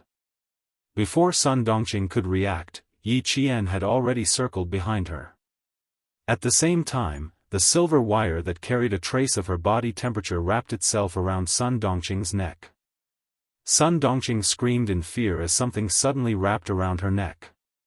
She wanted to reach out to touch it, but something cold slid past her palm, followed by a piercing pain in her palm. By the time she realized what had happened, her palm was covered in blood. Blood from her palm. Ah! Sun Dongqing screamed in fear at the sight of the blood on her palm, but she was immediately delighted. She was injured and bleeding. Yi Qian was the one who hurt her. She was the one who hurt her. She had committed the crime of intentional assault. Other than intentional assault, there's also the crime of self-defense. Sun Dongqing, you raised the knife just now. There are surveillance cameras all around our school. Our school sentinels saw you trying to stab me with a knife. Sun Dongqing, why don't we go to the police station and see how long you'll be sentenced to? Yi Qian seemed to know what she was thinking. He slowly put the silver wire back on her wrist and analyzed the situation for Sun Dongqing. Intentional assault. Wouldn't that be? Wouldn't she have committed the same crime as Ying? Sun Dongqing's scalp tensed up when she heard that. She didn't dare to stay any longer. She didn't even dare to treat her wound. She scrambled to hail a taxi and told the driver to go to the airport. She didn't even say the word airport very clearly. She was so frightened that her soul almost left her body. The sentinels had already picked up the fruit knife. When they saw Yi Qian coming back alone, they couldn't help but ask if she was injured. They also expressed their regret that they didn't catch the culprit. She didn't have any regrets. She let Sun Dongqing go on purpose so that Sun Ying would know that her scheme had failed again. She believed that Sun Ying's expression would be very good at that time. Yi Qian smiled and thanked her. He told the sentinels that he was fine, took the fruit knife, and returned to school. This incident gave Sun Dongqing quite a shock. She only felt alive after she got off the plane in southern province. It was also early spring in the southern province. When Sun Dongqing arrived in the southern province, it was already past midnight. She stood in a daze at the airport exit where there were not many people coming and going. What should he do now that he had failed to accomplish what his daughter had asked him to do? What should she do next? How was he going to explain this to his daughter tomorrow? What should I tell my daughter? We're finally back in the southern province. Hubby, I won't accompany you on your business trips anymore. I'm so tired. A sweet voice brushed past Sun Dongqing's ear. At the same time, there was a burst of fragrance. The man smiled and replied, I told you it's tiring outside, but you didn't believe me. Now you know. Let's see if you still want to follow me in the future. I won't.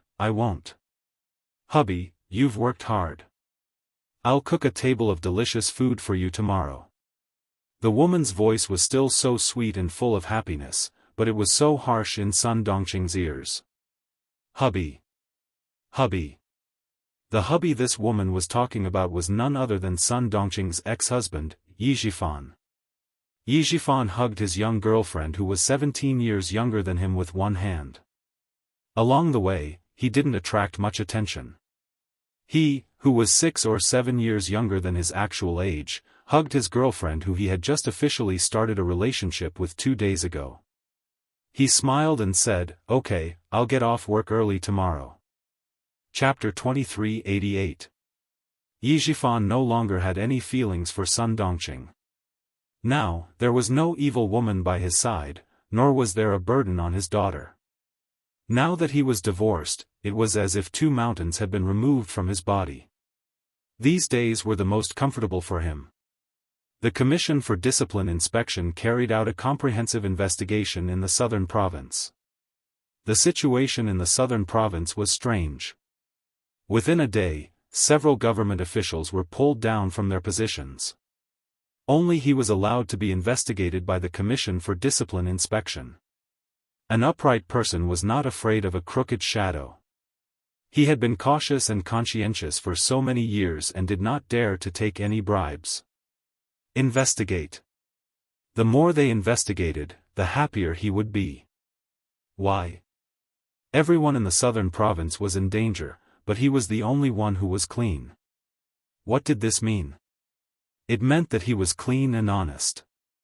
It meant that he was a practical person. The more people above him were removed from their positions, the more advantageous it was for him. The more vacancies there were, the more opportunities he would have. So what if he had a girlfriend who was 17 years younger than him in his arms? He was a divorced chief of the Urban Construction Bureau. He did not cheat on his marriage. After the divorce, he needed a family and a virtuous wife to take care of him. Who could say anything about him finding a girlfriend who was 17 years younger than him? Hearing his girlfriend's voice full of admiration, Yi Zhifan, whose self-esteem was greatly satisfied, laughed heartily. Perform well and improve your cooking skills. In the future, you can cook for our son. Yi Zhifan had one good thing. No matter how bad he was very loyal to the people he loved, especially to his family. He also did not have the bad habit of playing with women. Although the woman beside him was 17 years younger than him, he was dating her with the purpose of marriage.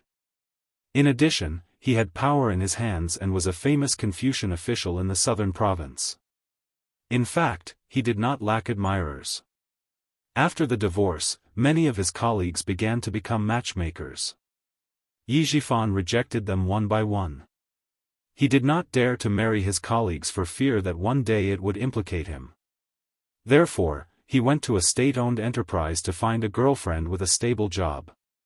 He brushed past Sun Dongqing with a face full of happiness. He didn't notice that his ex-wife had a ferocious look on her face at this moment.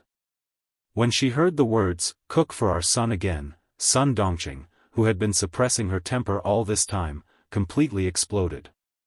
She ran around everywhere for her daughter, begging everywhere. And he was holding a shameless bitch and showing off everywhere. Son. Since when did Yi Zhifan have a son? He only had one daughter. His only daughter was still in the police station. Sun Dongqing was so angry that her whole body was trembling. She clenched her teeth tightly. Her facial features were distorted, and the aura she exuded made the passers-by instinctively stay away from her. When they glanced at her from the corner of their eyes, they couldn't help but point at her. Yi Zhifan. Yi Zhifan. She was furious, and her voice was bone-chilling. This time, Sun Dongqing did not suddenly fly into a rage. Since Sun Ying was sent to prison, her insufferably arrogant temper could be said to have been restrained a lot. There was no other way. Her biggest backer was gone, and she no longer had the confidence to throw a tantrum as she used to. Clutching her handbag tightly, she approached the two figures in front of her step by step. She heard the woman's sweet laughter and Yi Jifan's deep laughter. It was ear-piercing. It was too ear-piercing. No wonder she agreed to the divorce so quickly. No wonder she left with nothing. It turned out that there was already a slut waiting for him outside. The more Sun Dongqing thought about it, the more hatred she felt. The more hatred she felt, the more venomous her eyes became. Chapter 2389. Sun Dongqing approached with light steps. When she was only a few steps away, she suddenly stopped, bent down, and took off her heels under everyone's strange gazes. The floor was cold, but Sun Dongqing, who was burning with anger, didn't feel cold. She only had eyes for the two figures in front of her. She stared at them with a venomous hatred, like a vengeful viper, and the cold light it emitted was chilling. Sun Dongqing knew Yi Jifan well. Facing Yi Jifan, she could keep her composure more than facing Yi Qian. There were fewer people in the airport in the early hours of the morning. If she didn't escape in time after the fight, she would definitely be caught by the airport security. She couldn't be caught. Her daughter, Ying, was still waiting for her to save her. Parking lot, that's right. Yi Jifan must have driven. He would definitely leave with that bitch in a car. When they reached the parking lot, there were so many cars, she could just hide after the fight. In front, Yi Jifan, who was whispering sweet nothings to his little girlfriend, seemed to have sensed something. He raised his hand to touch the back of his cold head and turned his head to look behind him with a cold gaze. There were only a few passengers who had just gotten off the plane behind him. Other than them, there was no one else.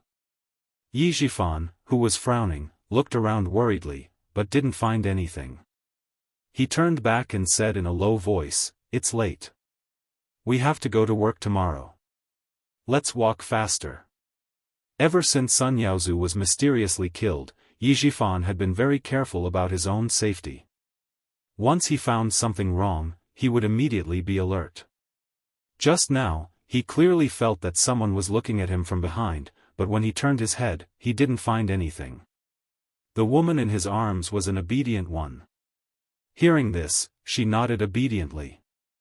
"Okay, let's walk faster. Your dorm is still a bit far from mine." They had only known each other for a few days, and their relationship had just been confirmed. For safety's sake, Yi Jifan didn't immediately choose to live together. His thoughtfulness made the woman in his arms even more satisfied with him. He had power and influence, and it was rare that he was considerate and not fickle in love. Even if he was divorced, he did not have any children left behind by his ex-wife. Even her family members said that Lu Yao had a good marriage. If she could, she would get married on May 1st of this year and give birth to a son as soon as possible so that she could completely control the man. The two of them quickened their pace. Sun Dongqing, who was hiding behind the pillar, stared at them coldly. She glanced at the direction they were heading. It was indeed the parking lot. The parking lot in Nan Province was an open-air parking lot. One had to cross a road that was used by the airport buses.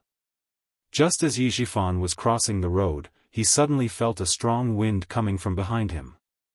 "Bitch! Broken shoes, seducing a married woman. I'll beat you to death, you broken shoe."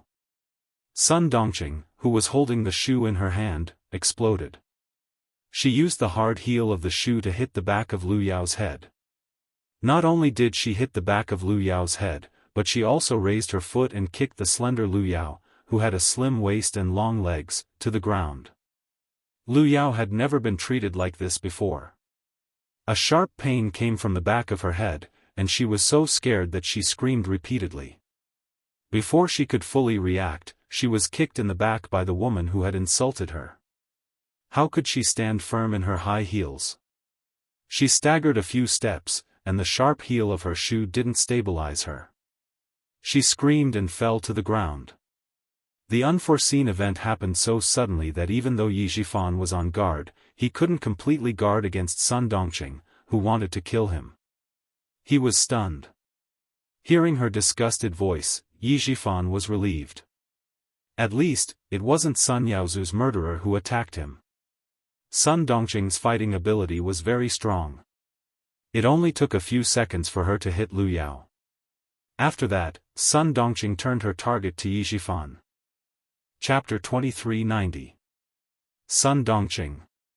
You shrew. Yi Zhifan was furious. He grabbed Sun Dongqing's right hand, raised his hand, and was about to slap her. Sun Dongqing couldn't let it go. She jumped up and made a scene even more fiercely. Yi Zhifan, you bastard. No wonder you're in a hurry to divorce me. You've already raised a slut outside. You want to be with a slut after divorcing me? You're fucking dreaming. Ying cries and shouts in prison every day. What about you? You wander around with a slut in your arms. You bastard. You're not human. I'll fight you to the death. I'll fight you to the death with my life. The fat Sun Dongqing had brute force. Coupled with the fire in her heart, she couldn't wait to chop this despicable man and woman in front of her into pieces. Her brute force was even greater. Yi Zhifan wanted to hit her, so she threw herself at him without any regard for her life. TSK, Yi Zhifan, who had always carried the authority of an official, was no match for Sun Dongqing. Just like that, his face was scratched by Sun Dongqing's 5 fingers. After a burst of burning pain, several scratches were left on his face. Yi Zhifan was also angry. He thought that he had done right by Sun Dongqing and Sun Ying. Before the divorce, he had always been considerate of his family and Sun Ying. In the end, he was almost implicated by this stupid mother and daughter. If he hadn't escaped quickly, even if the Discipline Inspection Committee didn't have any evidence against him, with Madame Li's power, she would have forcefully blamed him. Sun Dongqing.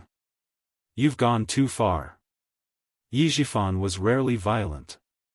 In all these years, only Sun Ying had offended Madame Li, and that was when he became violent. Now that he was being forced by Sun Dongqing and the future wife he had set his eyes on was beaten by her, anger rushed to his face. He roared and grabbed Sun Dongqing's hair. This time, 2 slaps landed on Sun Dongqing's face. Slap, slap, 2 crisp slaps rang out, causing Sun Dongqing's cheeks to burn with pain. Bastard! How dare you hit me? I'll fight it out with you. Sun Dongqing vented all the anger she had accumulated over the past few days. She pounced, bit, and hit like a lunatic. Her daughter was still sitting in prison, and that damned girl Yi Qian didn't even try to save her. Her ex-husband carried a slut in his arms and showed off in front of her. Those officials' wives who had tried to curry favor with her in the past all avoided her. There were even some who made sarcastic remarks about her, saying that she deserved her fate today. For the sake of this family, for the sake of Yi Zhifan, she had endured the old woman's death for decades. Now that she finally had a good life, Yi Zhifan, that bastard, divorced her for the sake of that slut outside. Since everyone wanted to make life difficult for her, then no one would be able to live well. Sun Ying's personality was actually very similar to Sun Dongqing's. They were both people who couldn't bear to see others doing well. The only difference was that Sun Ying was better at hiding things. Yi Zhifan, who had been bitten a few times, was so angry that he lost his composure. His arm was bitten hard by Sun Dongqing, and the excruciating pain caused him to have no choice but to kick her. He kicked Sun Dongqing's stomach, but it didn't open. He kicked again. Sun Dongqing screamed in pain. Her teeth loosened, and her whole body fell to the ground. Lunatic. I had 8 lifetimes of bad luck to marry a crazy woman like you.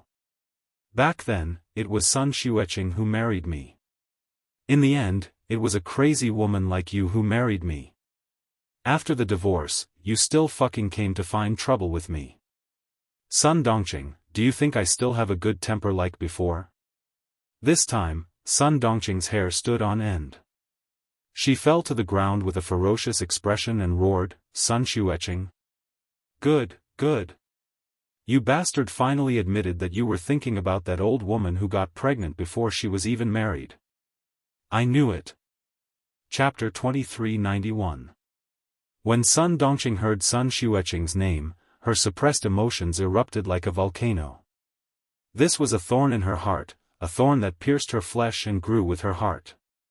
No one could touch it, not even herself. Why did she hate Sun Xueqing? Why did she hate Yi Qian? It was because Yi Zhifan was still thinking about what was in the pot even though he was eating from the bowl. Did he think she didn't know?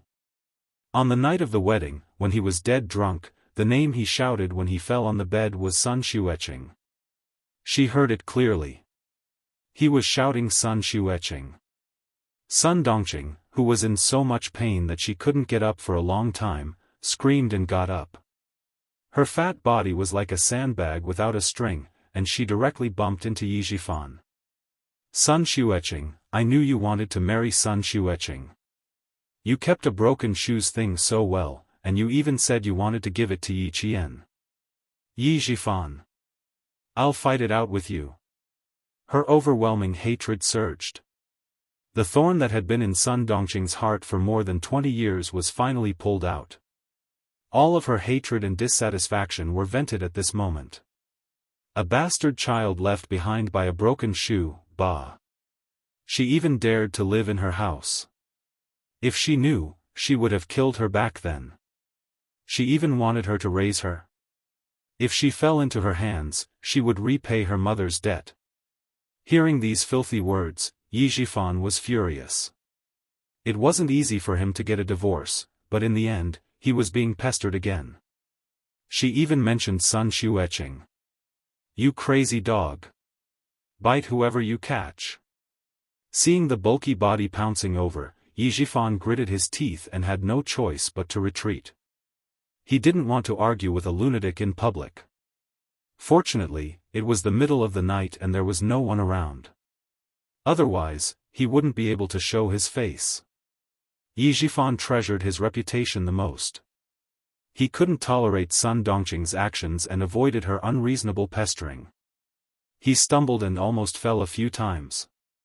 If you miss that short-lived broken shoe so much, why don't you go and accompany her in the underworld? Why do you let your short-lived brother accompany her? Your brother-in-law misses his sister-in-law. Yi Zhifan, to think you're an official. I'm going to sue you, I'm going to sue you. The thorn that had been in her heart for more than 20 years was about to be pulled out. However, it was connected to her heart and her tendons. If she really pulled it out, it would be bloody. Sun Dongqing was not a person who would suffer losses. Since someone had touched the thorn in her heart, even if she had to pull it out, she would stab it back into that person's heart. She, who was never merciful with her words, now that things had come to this point, she did not want to let anyone have an easy time. You don't dare to admit it, you're a coward. You're thinking about your sister-in-law. If you're so capable, why don't you go and snatch her back? Why, are you angry? Or did I hit you? I've been with you for more than 20 years. How can I not know what you're thinking? On the night of the wedding, you were so drunk that you even shouted for Sun Xueqing. Yi Zhifan, don't think that I don't know. I didn't tell you. Now that there's nothing left, you won't have a good time either. Sun Dongqing, who had failed the first time and the second time, didn't want to waste any more energy. She had been running around every day for the past 10 days. Because of her daughter's matter, she hadn't had a good night's sleep. After using all her strength, it was as if she had used up all her energy. She was panting like a cow and could only rely on her mouth to anger Yi Zhifan. Yi Zhifan was indeed angry from embarrassment. Sun Dongqing still dared to talk nonsense about something that had happened so many years ago. This crazy woman, even if it was a good thing, it would turn into a bad thing in her mouth. Chapter 2392. He was so angry that he rushed over with bloodshot eyes and grabbed Sun Dongqing's collar. "Sun Dongqing, who do you think you are?" he said with a vicious look on his face. "I gave you face, but you don't want it. What's wrong with Sun Xueqing? Sun Xueqing is your sister. How can you compare yourself to her? Are you even worthy?" "I'm thinking about sister-in-law. I went to the same school as Sun Xueqing. I knew her before my brother." "That's right. Back then, I thought I was marrying Sun Xueqing. I didn't even want to marry her. Not to mention you. But if I fucking marry you, I'll accept it. All these years, when you argued with that old woman, I fucking sided with you. I'm warning you, Sun Dongqing. If you fucking talk nonsense again, I'll make your life worse than it is now." After saying that, Yi Zhifan pushed Sun Dongqing out. He took out a wet tissue from his pocket and wiped his hands as if he had taken something dirty. Idiot, idiot. He must have been blind to have married such an idiot for more than 20 years. After the argument, she had pulled out the thorn in her heart. In the end, she heard Yi Zhifan say that he didn't even want to marry Sun Xueqing. Then why did she hate Sun Xueqing all her life? Was she wrong to even hate her? She didn't believe it. She didn't believe it. Yi Zhifan, this bastard, was thinking about Sun Xueqing. She wasn't wrong. He was thinking about Sun Xueqing. How could Sun Dongqing, who was still angry in her heart, accept the truth? At this moment, she only had one thought in her mind, and that was to fight it out with Yi Zhifan. Even if they were divorced, she would drag him to death. Sun Dongqing, who didn't have much strength in her body, pounced over again. Yi Zhifan was full of energy and could deal with a woman. Moreover, Sun Dongqing didn't have much strength now. When she pounced over, he could reach out and push her away. If he couldn't push her away, he could kick her away. A man's strength was always greater. Sun Dongqing was kicked down by Yi Zhifan again. Yi Zhifan's eyes flashed with obvious disgust when he saw Sun Dongqing lying on the ground like a pile of meat. Sun Dongqing's body was so slender that he could hug her with one arm. He remembered that Sun Dongqing had suffered together with him when they were young. No matter how many women there were outside, he did not touch any of them. Now that he had tasted other women and looked at Sun Dongqing, he lost his appetite. Your sister deserved a short life. She always ran into things that she shouldn't have. She died early, but there's still a scourge like you. What an idiot. I've lived with you for more than 20 years, and I've had enough. A stupid woman dragging a stupid thing. Save her? Can you fucking save him? At the mention of Sun Ying, Yi Zhifan was so angry that his chest heaved up and down. He lowered his voice. Who would dare to save that stupid thing? Who the hell would dare to save him?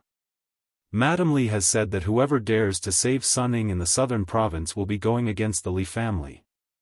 However, Sun Dongqing was suddenly awakened by his words. Bumping into something that she shouldn't have bumped into? Back then, what did Sun Xueqing do when she bumped into Yi Zhifan? Was she really wrong to hate him? Yi Zhifan, that bastard, was not thinking about Sun Xueqing. He was afraid of Sun Xueqing. No. No. She wasn't wrong to hate him. It was because of Sun Xueqing that she felt a thorn in her heart for 20 years. If she hadn't bumped into Yi Zhifan, she wouldn't have heard anything on the night of their wedding. She wasn't wrong to hate him. She definitely wasn't. It was said that like mother, like daughter. Sun Ying was wrong again and again, and she refused to admit her mistakes. It was because of Sun Dongqing's influence that she got to where she was today. In addition, without Yi Zhifan by her side to guide her, Sun Ying kept making mistakes on the wrong path. There was no turning back. Chapter 2393. Yi Zhifan didn't want to be entangled with her anymore. His eyes were cold as he looked down at Sun Dongqing, who was lying on the ground like a dead pig. He shouted coldly, "Don't you know that Mrs. Li has an older brother who is the leader of your province? The deputy chief of staff Du has an older brother who is the second in command of a big province. Who would dare to save that stupid thing of yours? I have to thank that stupid thing of yours for instigating you to divorce me. Otherwise, I would have been implicated by her and wouldn't even be able to keep my current position. Sun Dongqing, for the sake of our past relationship as husband and wife, let me remind you. Yi Zhifan saw that Lu Yao had stopped sobbing. He lowered his voice even more and said gloomily, no one would dare to save Sun Ying. It's useless for you to beg anyone. Tell her that she only has herself to blame for what she has today. She can't blame anyone else. Mrs. Li's anger hasn't subsided. She'll stay here forever and never come out. Suddenly, Yi Zhifan's expression changed drastically. Sun Dongqing appeared at the airport in the middle of the night. Where did that idiot go? Why are you at the airport? Where did you go? He asked gloomily. His eyes were clouded. What he cared about was whether or not Sun Dongqing's whereabouts would affect him. Sun Dongqing had been kicked a little hard. It was so painful that she hadn't recovered yet. Her face had also been slapped twice by Yi Zhifan. The slaps were so painful that her ears were buzzing. She didn't know where the two shoes in her hands had gone. The wound on her palm that was cut by Yi Qian had also split open. Sticky blood stained her hand. She covered her face with her hands, leaving a bloody palm print on her face. When she heard Yi Zhifan ask her, she suddenly raised her head. Her eyes were filled with hatred as she stared at Yi Zhifan. Under the light of the street lamp, Yi Zhifan was frightened and couldn't help but take a small step back. Yi Zhifan, you'll die a horrible death. Just you wait. I'll make sure you die a horrible death. Sun Dongqing, who had one hand on her stomach, slowly got up. She left Yi Zhifan with two vicious words. She didn't even put on her shoes as she walked out of Yi Zhifan's line of sight. Yi Zhifan couldn't help but shiver when the cold wind blew in the night. He had a bad premonition in his heart. Sun Dongqing is trouble. She's trouble. As this thought flashed through his mind, Yi Zhifan's eyes flashed with a cold ruthlessness. Old Yi, I've twisted my ankle, Lu Yao, hurt. I can't get up. Yi Zhifan, whose heart sank, pressed down on the corner of his mouth and adjusted his facial expression before walking over. Just now, when Sun Dongqing was fighting with him, he deliberately stayed away from Lu Yao. Lu Yao didn't hear some words, but she knew that the person who hit her was Yi Zhifan's ex-wife. She's really fierce. No wonder she divorced me. The back of Lu Yao's head was swollen from being hit by the heel of Yi Qian's shoe, but she was happy. She felt wronged, but she didn't ask any questions. Yi Zhifan only explained, she's my ex-wife. I'll take care of it. Then he carried Lu Yao to the car. Sun Dongqing took a taxi home and tidied herself up. She opened the door of the study and sat in front of the desk where Yi Zhifan used to work. She took out a stack of paper from the drawer and a pen and started writing slowly. She didn't study for many years. She dropped out of school in the second year of junior high. Her handwriting was crooked and there were even mistakes. When she wrote some words, she used too much force. The tip of the pen poked through the paper, leaving a hateful stroke.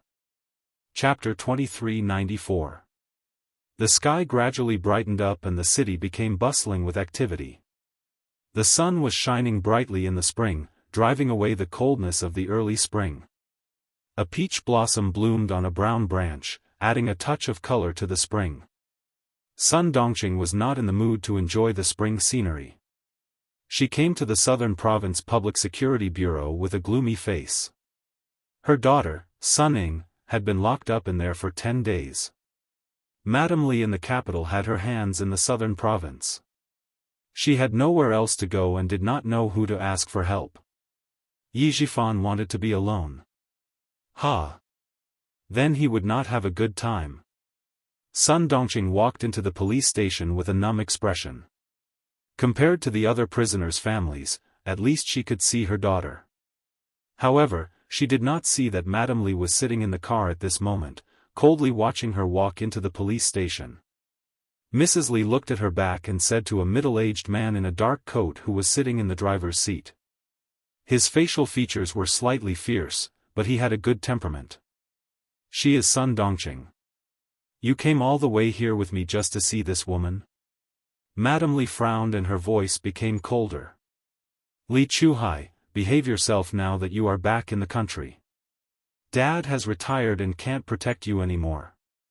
Li Chuhai, Mrs. Li's biological younger brother from the same father and mother, was also Li Jinyan's uncle. He was a tall middle-aged man who exuded the aura of a successful man. "Why should I look at her? I want to see who made my sister so angry." Li Chuhai looked away and smiled. "Get out of the car, sister. Let's go in and have a look." Madame Li looked at her brother and nodded slightly. She pushed the door open and got out of the car. Inside the police station, Sun Ning saw Sun Dongqing and cried loudly. She rushed to the window and shouted, "Mom! Mom! Why did you come so late? Why did you come so late?" She slammed the window and looked at Sun Dongqing from head to toe. The light in her eyes dimmed little by little. It didn't work. It didn't work. Mom didn't have any injuries on her body. Sun Dongqing saw her daughter's appearance and her numb expression finally changed. Tears came out of her eyes. Sun Ning was not a felon, and she was sent back by the army. Not only could Sun Dongqing visit her, but she could also go in and talk to her face to face. "Mom, have you found Yi Qian yet? Did you see her? Did you do what I asked you to do? Did you do as I said?" The 10 days in prison made Sun Ying's personality even weirder and sharper. She didn't like anyone and wanted to stab anyone she saw. Seeing that Sun Dongqing was not injured at all, Sun Ning could not accept it. After the prison guard left, she screamed, "Mom, are you afraid to do it? Isn't that right? Isn't that right? Mom, you're too heartless. How can you be so heartless? You watched me suffer, you watched me get locked up. You didn't even help me for your own sake. Mom, how can you be so heartless?" She had lost control of her emotions and was shouting like a madwoman. Hearing her questioning, Sun Dongqing burst into tears. "Ying, I have no other choice. Mom had no other choice. That wretched girl Yi Qian didn't help at all. Mom followed your plan, but it was useless. It was completely useless. Why was it useless? My plan was so good. Why was it completely useless?" Sun Ning refused to accept it. She thought that Sun Dongqing couldn't bear to stab her. "Doesn't she hate you? You already handed the knife to her. Even if she didn't stab you, she would have subconsciously snatched the knife away." Chapter 2395. Sun Ning didn't believe it. She couldn't speak loudly, so she grabbed Sun Dongqing's wrist tightly and questioned her. "Mom, is it because you don't want to stab yourself? Isn't it? Isn't it? Mom, you can't do this to me, you can't do this. I'm your daughter, your only daughter, you can't be so cruel. You have to save me, I want you to save me." Sun Ning, who couldn't accept the reality, was still the same as before. She habitually pushed all the blame to others, thinking that she was innocent and right. If others didn't do as she asked, then they were in the wrong. Being in such a difficult situation, not only did she not reflect on herself, she became even worse. Her fists landed on Sun Dongqing's body one after another. Sun Dongqing, who didn't feel pain physically, let Sun Ning vent her anger. What could she do? She had no choice at all.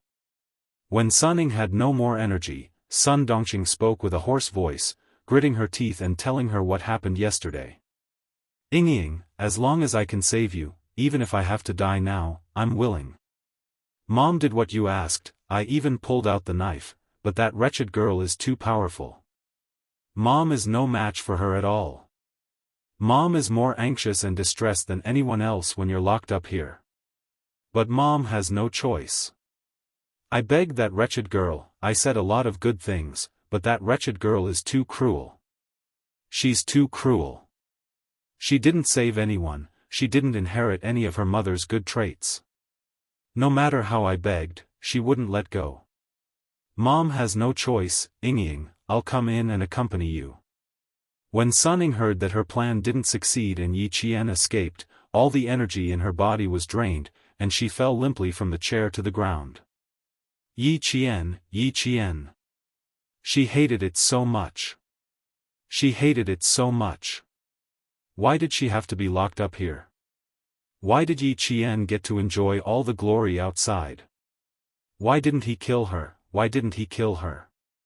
Hate, too much hate. A bastard, a worthless thing, why couldn't she deal with her? No, she couldn't just let it go. She still had to go out and find Yi Qian, she still had to go out and find her. She had to get out, she had to get out. Mom, we can't just let it go like this. Dad, Mom, I still have Dad. I beg you, please beg Dad again. Ask Dad to save me. Mom, Mom, Mom. At the mention of Yi Zhifan, Sun Ying's lifeless eyes lit up again. She grabbed Sun Dongqing's wrist tightly. Mom, go and beg Dad. Ask Dad to think of a way. I'm his daughter. If you go and beg him, there's no way he won't care. He'll definitely care about me. Daddy will definitely take care of me. Sun Ying was very agitated. Her nails, which had not been trimmed for more than 10 days, dug deep into Sun Dongqing's wrist. Sun Dongqing did not even realize it. In order to get herself out, Sun Dongqing did not care about anyone or anything. It's useless, Ying. It's useless. Yi Zhifan has already found a young and beautiful slut. He even plans to have a son with that slut. Ying, your surname is Sun now, not Yi. It was you who forced Mom to divorce and agreed to change your surname. Sun Dongqing reached out to wipe away the tears on her daughter's face. She said softly, so, it's useless to look for Yi Zhifan. He doesn't want us anymore. Ying, this is your own choice. You forced Mom to make this choice. You have to admit it even if you don't want to. Sun Dongqing also hated Sun Ying for ending up like this. But no matter how much she hated her, she was still her daughter. She was also the one who gave birth to her after 10 months of pregnancy. Chapter 2396. She regretted agreeing to the divorce.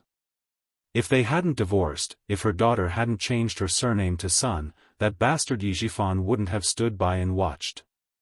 He wouldn't have hugged a bitch and said that she would give birth to a son when her daughter was in trouble. Sun Ying was completely dumbfounded. What did her mother just say? Did she say that her father found a bitch? She even said that she would give birth to a son. What about her? If that bitch gave birth to a son, what about her? What about her? No, no, no. She couldn't let that bitch give birth to a son. She couldn't let her father have a son, not even a daughter. Her father couldn't have any more children. She was his only daughter. Her surname was Yi, not Sun. Mom, Dad can't have children. He can't have children. Mom, go and kill that bitch. Kill her. Dad won't have any children after you kill that bitch. Sun Ying couldn't accept it and became even crazier. There was no longer any gentleness on her beautiful face. She was crazy, sharp, ferocious, and full of viciousness. She had lost a lot of weight. There wasn't much flesh on her face, which made her eyes look especially big. When she stared, her eyes looked like they were going to pop out. Even the veins on her forehead were visible. This side of Sun Ying was too unfamiliar to him. Sun Dongqing didn't find it strange at all. She understood her daughter's hatred. She understood it because she wanted it too. So what if I just kill that bitch? As long as your father is alive, he can find another one. He can just find another one to give birth to his child. Wake up, Ying. You can't go out. I don't have the ability to get you out. I can only come in to accompany you. Be a good girl. I'll come in to accompany you soon and take care of you. Sun Dongqing didn't cry or make a fuss. She was so calm that it was almost strange. She raised her hand and gently stroked Sun Ying's hair. She looked at her kindly and said slowly, "The lawyer said that you can leave after 3 to 5 years. You'll still be young when you leave. I'll put all my money in the bank and transfer the house to your name. You'll have a good life after you leave." She explained everything clearly as if she was making her last arrangements. Sun Ying, who was slumped on the ground, murmured, "I can't let Dad have a child.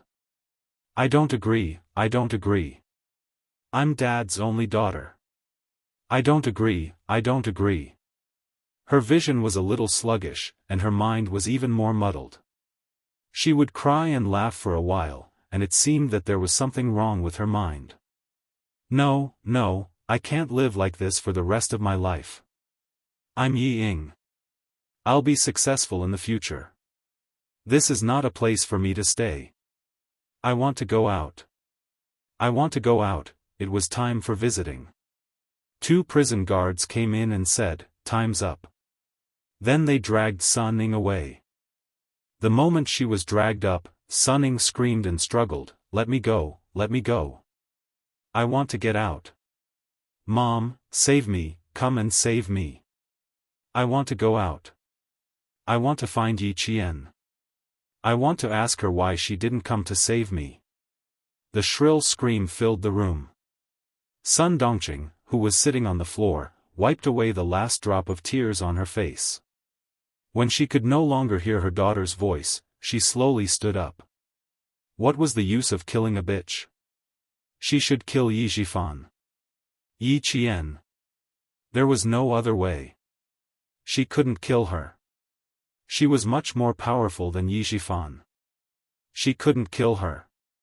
Then she could only curse her for everything to go wrong in the future. Even if she graduated from the military academy, she wouldn't have a good ending.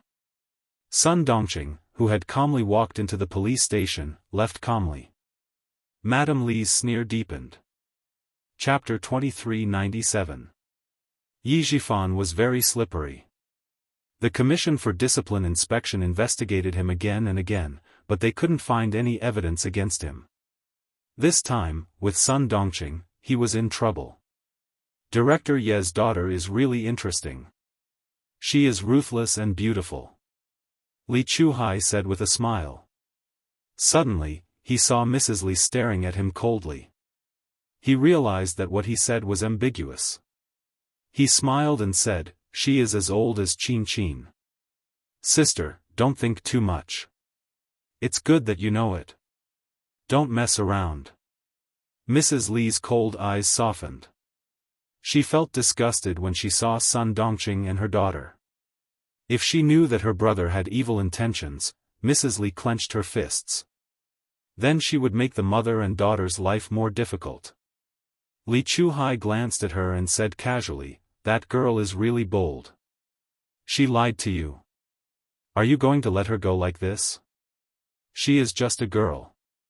If you don't teach her a lesson, she really doesn't know how high the sky is." Kill? Yes, she was brave enough. She knew that she wanted to kill someone. This kind of person could do anything for herself, and others would be assured to use her. She was ruthless but not smart enough. This kind of person was the most reassuring. With one hand in his pocket, Li Chuhai's eyes revealed a meaningful sneer. In an instant, his eyes were the same as before. Lock her up for a while. We will see what happens next. Mrs. Li didn't want to talk about Sun Ying, who made her feel depressed. She advised her only brother earnestly, "Back then, you were forced to retire from the army and go abroad. Now I feel that I owe you. You have to make good use of it, okay? I am guarding at home, so you have to guard outside. I have been suppressed by the first branch for so long. Now that you are back, you have to fight for me and plan for Junjun. Li Chuhai and Mrs. Li were brother and sister. They had a good relationship. Hearing this, he smiled and nodded. I know.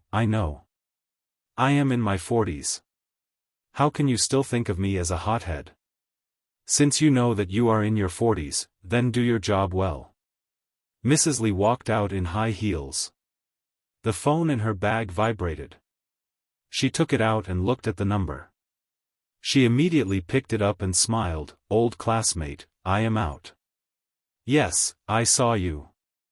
I've troubled you, old classmate. When you return to the capital, we'll have a good gathering again.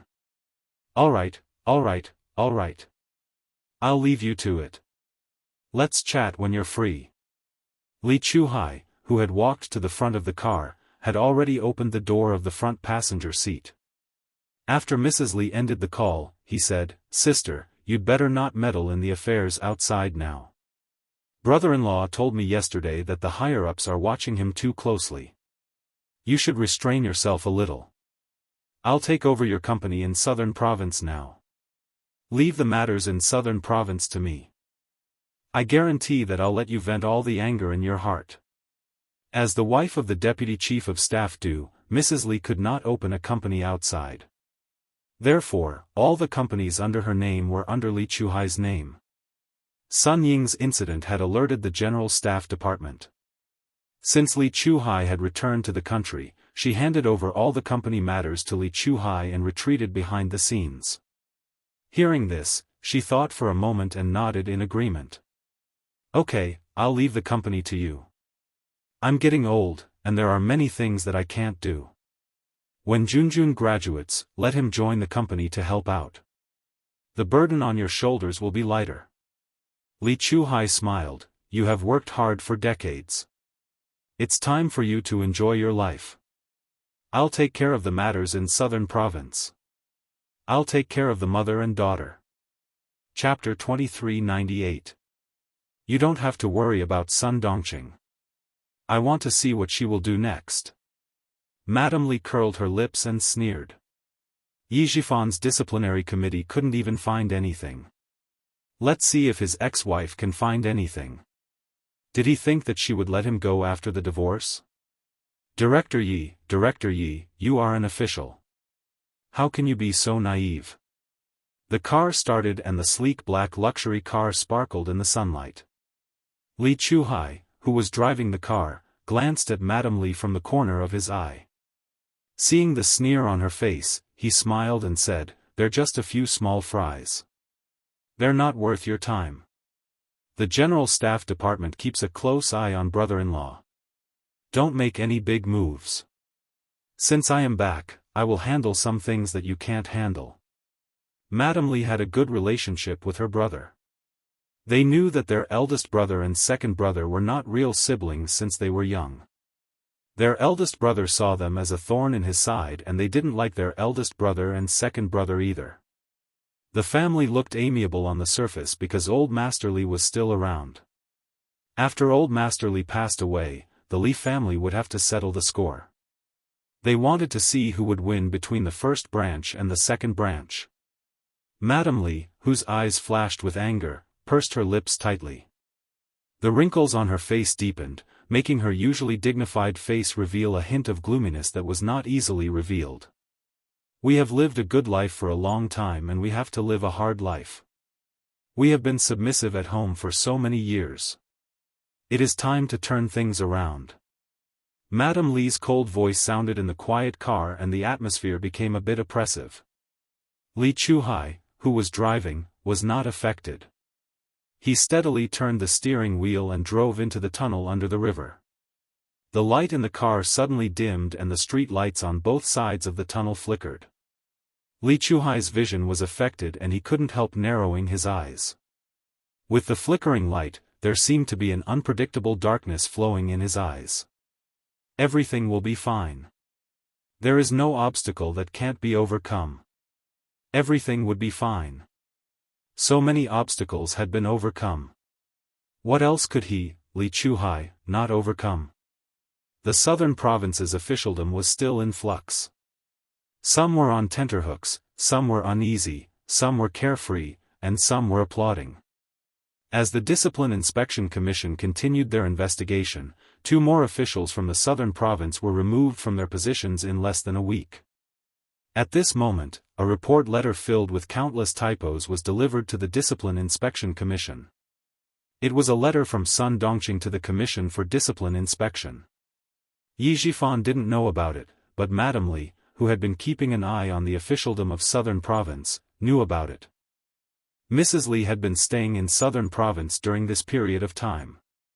All the companies in her hands were officially handed over to her younger brother, Li Chuhai. It was announced to the public that Li Chuhai had returned to take care of all the companies. As the elder sister who worked for her younger brother, she could finally relax. In fact, everyone knew about the twists and turns inside. However, because of the relationship between the Li family and the Du family, they knew about it but could not say it out loud. Madame Li had a tough personality. She dealt with things swiftly and fiercely. When she said that she would no longer manage the company, many people in the southern province were still very happy. Ho Zi, who was accompanying his wife, Xiaoyiwei, was one of them. Madame Li, who was staying in the hotel, received a call from her old friend. When she learned that the Commission for Discipline Inspection had received a report on Yi Zhifan, she was stunned. As for who wrote the report, it was not convenient for her old friend to say. Madame Li was also very sensible and did not ask further. Chapter 2399. After hanging up the phone, Mrs. Li puts on her makeup and knocks on the door next door. She and Li Chuhai live in the same hotel and their rooms are only separated by a wall. Li Chuhai is putting on his tie. Hearing the knock, he quickly opens the door. Call Sun Dongqing and ask her how she is doing.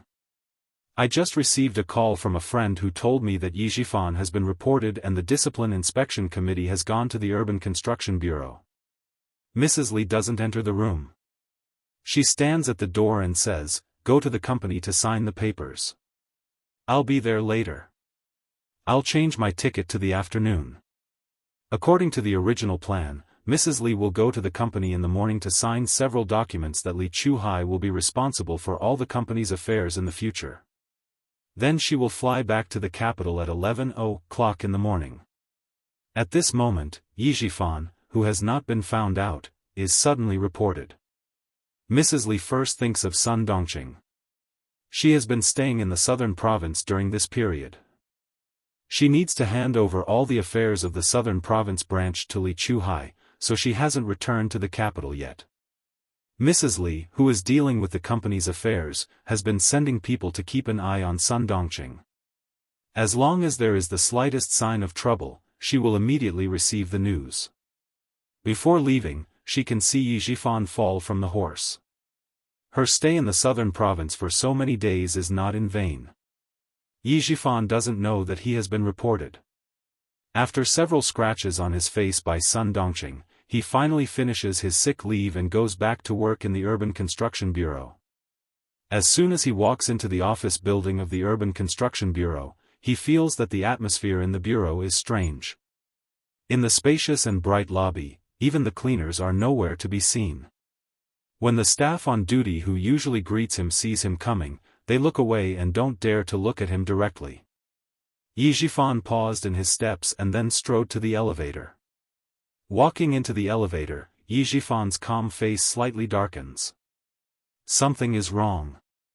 Something is wrong in the bureau today. He takes out his mobile phone and dials a number. It is the number of the director of the bureau, who is also one of his confidants. The phone rings, but no one answers. Soon, Yi Zhifan dials another number. This is the number of a section chief in the bureau. But no one answers. At this moment, Yi Zhifan knows that nothing good will be waiting for him at work today. Director, chief, when he stepped out of the elevator, he saw a few of his subordinates standing next to him, waiting to take the elevator. When they saw him walk out, their faces clearly froze. After greeting him, their eyes darted away quickly, looking very guilty. As usual, Yi Zhifan nodded with a faint smile and walked out of the elevator. The elevator door slowly closed, and a sentence with a lot of information floated out. I'm so scared that my back is covered in cold sweat. How did the investigation suddenly lead to Chief Yi? Lower your voice, they haven't left yet, ding. The elevator doors closed completely. Yi Zhifan suddenly panicked and raised his hand to press down on his twitching eyelids. It looked like someone from the disciplinary committee was here. The morning sun was very good, and the peach blossoms outside were in full bloom, as beautiful as a piece of brocade. Sun Dongqing plucked the most beautiful peach branches. Her daughter loved peach blossoms since she was young. Every spring, she would pluck a few branches home and put them in a vase. Today, her daughter was still in the police station. She had to pluck a few branches for her daughter. Her daughter liked peach blossoms, but she didn't like white plums or pear blossoms. She liked to wear plain dresses, but when she went shopping, she liked to look at those flowery dresses. She liked to buy the most expensive things, but she would buy things that were not flashy at all. Chapter 2400. As a mother, she knew very well what her daughter liked and disliked. But what about her father? He might not know. Holding the peach blossom branch in her hand, Sun Dongqing looked coldly at her ex-husband. His clothes were neat and tidy, and he walked out with a large entourage. Nothing had changed. But she knew that the entourage today was different from the usual. In the past, it was normal to be surrounded by attendants, but today. Sun Dongqing laughed. She laughed so hard that it was as if her laughing acupoint had been pressed. Even tears came out of her eyes. But today, ha ha ha, he was taken away by the Discipline Inspection Committee. After waiting for a whole week, she finally got it. Yi Zhifan, oh Yi Zhifan, you want to have a son with that bitch outside? Ha ha ha, you made me so miserable, how can I let you go? What did the Discipline Inspection Committee not find? Ha ha ha, that's because they didn't find anything.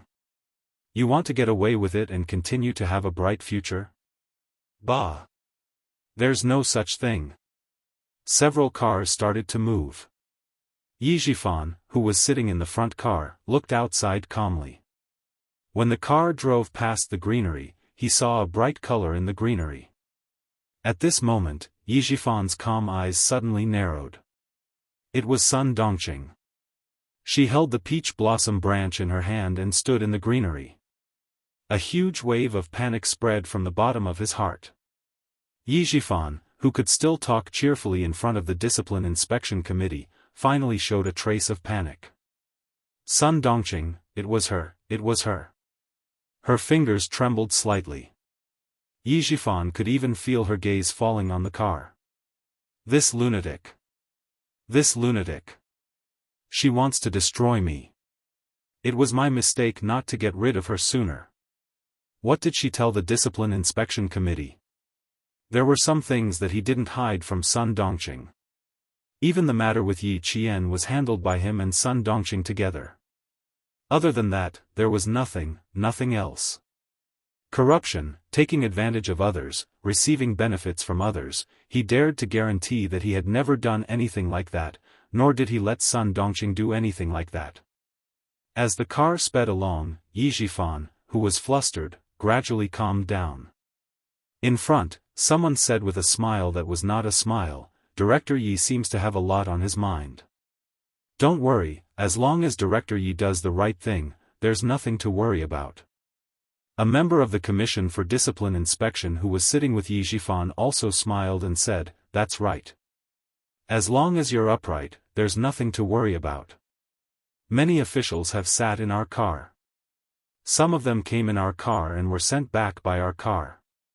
There are also some officials who came out in our cars and never had the chance to go back. I hope Director Yi belongs to the former.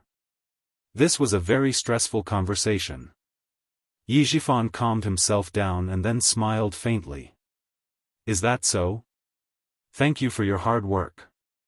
Next time when I'm free, I'll treat all of you to a meal to express my gratitude. Director Yi is too polite. As long as Director Yi cooperates with us, we won't have to work too hard. The back-and-forth conversation seemed polite, but in reality, it was full of hidden bitterness. The car finally drove away. Sun Dongqing, who was laughing until tears came out of her eyes, looked away. She had to go to the station to visit her daughter.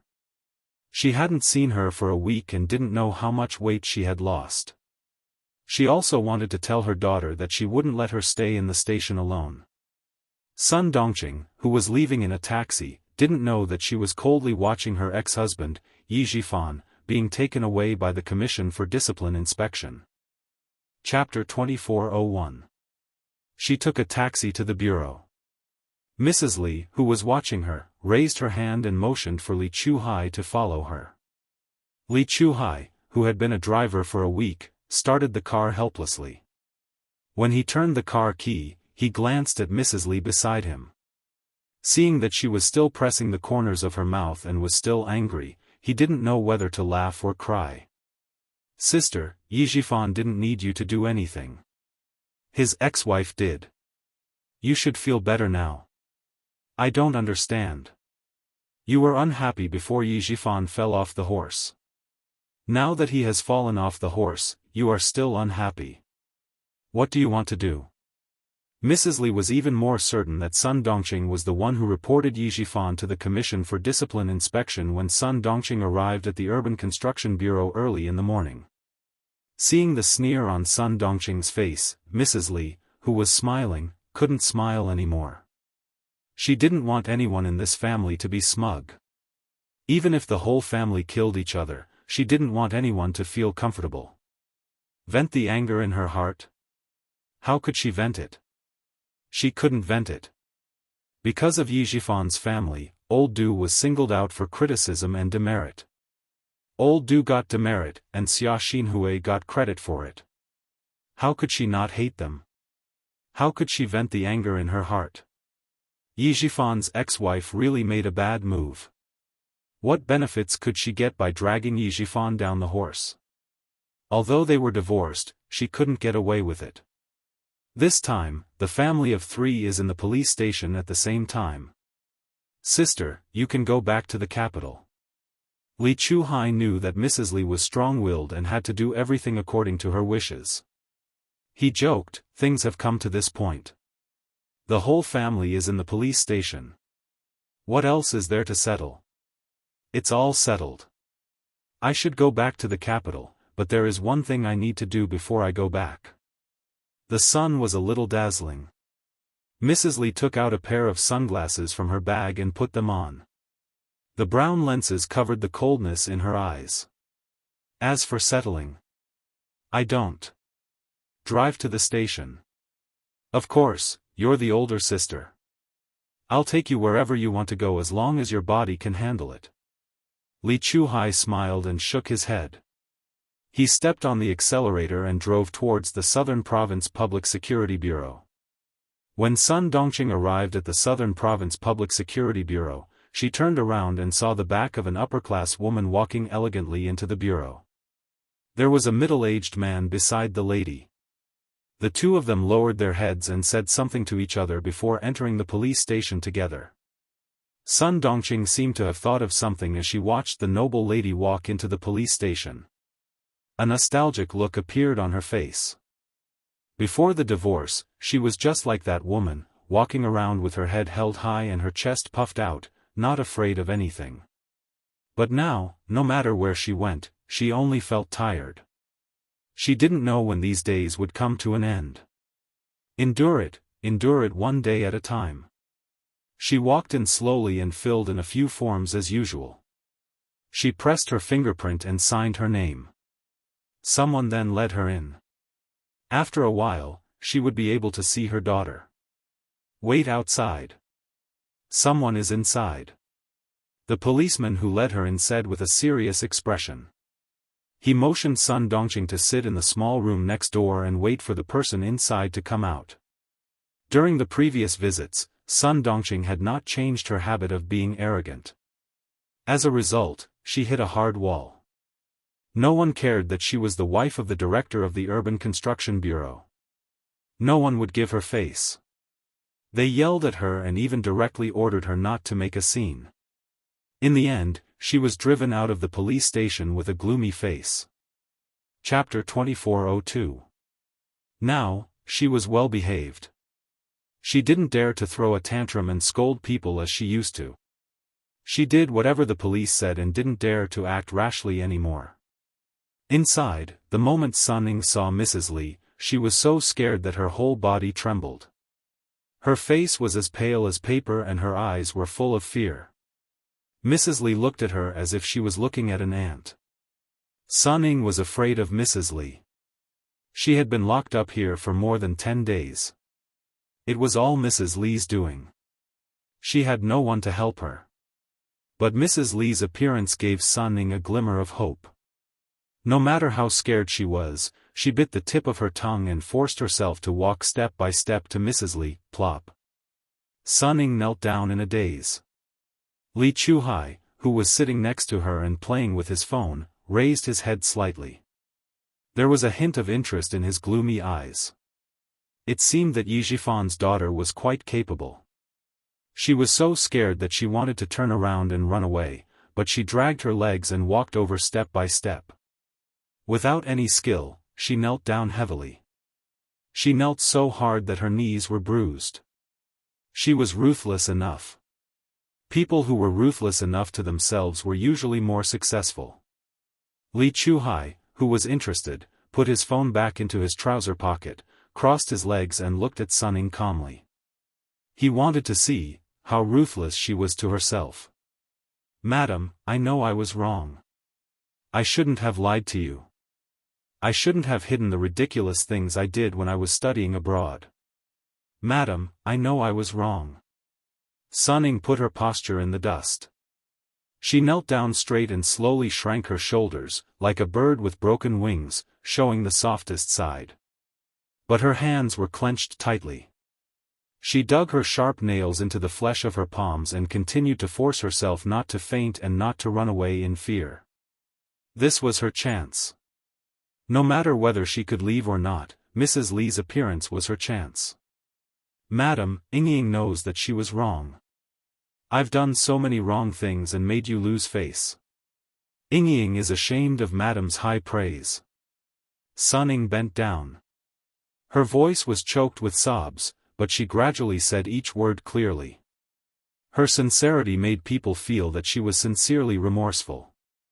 She didn't know why Madame Li was here. Before this, the person she wanted to see the most was Madame Li. Now, he was completely unprepared. Fortunately, he had thought about what to say to Madame Li. "Sun Ying, this is your chance. No matter what the outcome is, you have to seize it." In her heart, Sun Ying cheered herself on. Her apology did not move Madame Li. Instead, it made Madame Li smile. Her eyelids drooped, her gaze cold as she looked at the young woman who had caused her to become a joke and old due to be given a demerit. Madame Li let out a soft laugh. This laughter made Sun Ying's heart sink to the bottom of the valley, and there was an unconcealable panic on her face. What to do, what to do? What should she do? Madame Li didn't come with good intentions. She hadn't calmed down yet. It was very likely that she came here to make things difficult for her.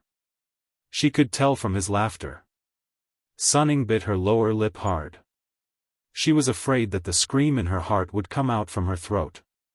It was just a soft laugh, which made her understand that the person she had offended was not an ordinary person at all. Madame Li had power and influence. She only needed to raise her hand slightly to put her in a hopeless situation. Chapter 2403. Her cleverness and tricks could fool Madame Li for a while, but they could not fool her forever. Thinking of this, Sun Ying's heart trembled so much that all the hairs on her body stood up. Suddenly, Madame Li's cold voice came from above. "Sun Ying, I've lived for more than 60 years, and you're the first person who dares to mess around with me. I admire your courage. You want your mother to save you? With me here, you're delusional. If you have the guts to lie to me, then you have to have the guts to bear the consequences of lying to me. What's the point of locking you up for a few days? You want your father to save you? He can't save you either. He's already been taken away by the Discipline Inspection Committee. If something happens, he'll lose his position. He'll be locked up longer than you. And the reason why your father is in trouble is because of you. Now, your parents can't even save themselves. Both of them will be locked up. Tell me, who will come to save you? Madame Li didn't need to spend much effort to deal with someone who was just a little smart. With just a few words, she cut off all hope of Sun Ning leaving. It was enough to make Sun Ning feel desperate. Hearing that Yi Zhifan was taken away by the Discipline Inspection Committee, Sun Ning, who was kneeling, felt her vision turn black. Dad was taken away by the Discipline Inspection Committee? How could this be? She hadn't left yet. How could Dad be taken away by the Discipline Inspection Committee? Then who would come to save her? Who would come to save her? Sun Ning, who was kneeling on the ground, started to twitch uncontrollably. Fear, panic, despair, all came. Her mind was blank. She dug her nails into her palms until they bled, but she didn't feel any pain. Li Chuhai's lips curled up. Despair was a wonderful feeling. He liked to make others feel despair. When people saw a glimmer of hope after despair, it was even more wonderful. Feeling Sun Ying's fear, Madame Li's cold eyes finally had a faint smile. That's right. She stepped on her face like that and made her the joke of the entire upper-class society in the capital. She still wanted someone to save her? What a delusion. Now that the General Staff Department had their eyes on Old Du, the Great Hall had some movements. She really needed to restrain herself. Then let the Yi family kill each other. Then, let's see if she could dispel the hatred in her heart. Madame Li's ruthlessness was not an ordinary kind of ruthlessness. Her ruthlessness would make the other party so afraid that it would leave a mark in the depths of their soul. He would slowly toy with people, pulling them out of a hopeless situation and pushing them back into a hopeless situation. In the end, he drove himself crazy. Sun Ying's fear at this moment only brought a fleeting smile in Madame Li's eyes. You're scared just like that? How could he have been so bold back then? No, that wasn't right. She was quite brave just now. She continued to pretend to be docile with that little face that he had misjudged. She was trying to deceive him again. Sun Ning, oh Sun Ning, you still think that Li Qinglan is easy to fool. Madame Li's eyes flashed with viciousness. She stood up and said with a faint smile, I'll give you a clear path. If you want to come out, you can. She deliberately stopped and did not continue. Sun Ning, who was trembling in fear, suddenly saw a ray of hope. She suddenly raised her head and looked at Madame Li with tears in her eyes. As long as it can make you happy, Ying is willing to do anything you say, as long as she could get out, as long as she could, see Yi Qian go to hell with her own eyes, she would do anything. Just tell me more about your father. This is your last chance. Madame Li said her request and saw Sun Ying's eyes flinch. Chapter 2404. Cleverness also had its benefits. Sun Ying understood what Madame Li meant by her words.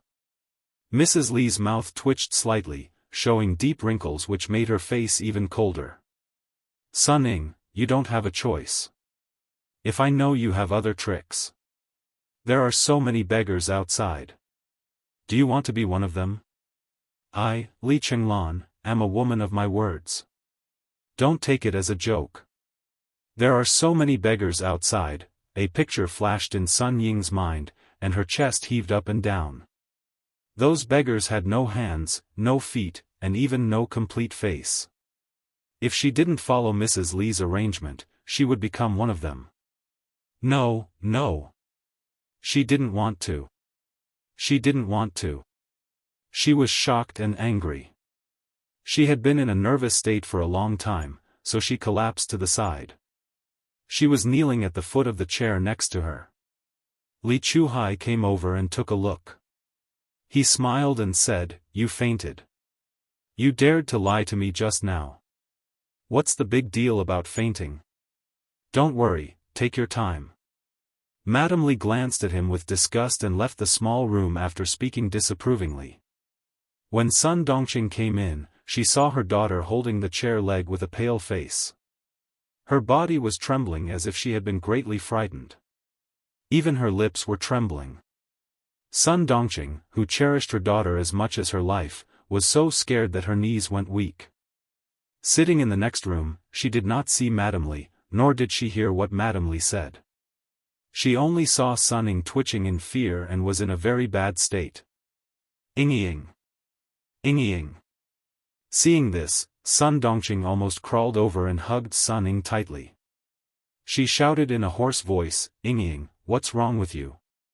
Don't scare me, Ying. What's wrong with you? What's wrong with you? Someone come quickly, someone come quickly, someone come quickly, someone come quickly. Sun Dongqing was so anxious that her back was covered with cold sweat. She held Sun Ying and shouted again and again. The iron door leading to the guardhouse opened, and 2 policemen came in hurriedly. Seeing this, one informed the outside, and the other squatted down to check the situation. Sun Ying fainted. To be precise, she fainted because of fear. Mrs. Li came in for 3 minutes. She didn't give Sun Ying a chance to speak. After she left, Sun Dongqing came in from the lounge and missed her. Sun Ying, who had fainted, was rushed to the hospital. The Southern Province Public Security Bureau did not interrogate Sun Ying.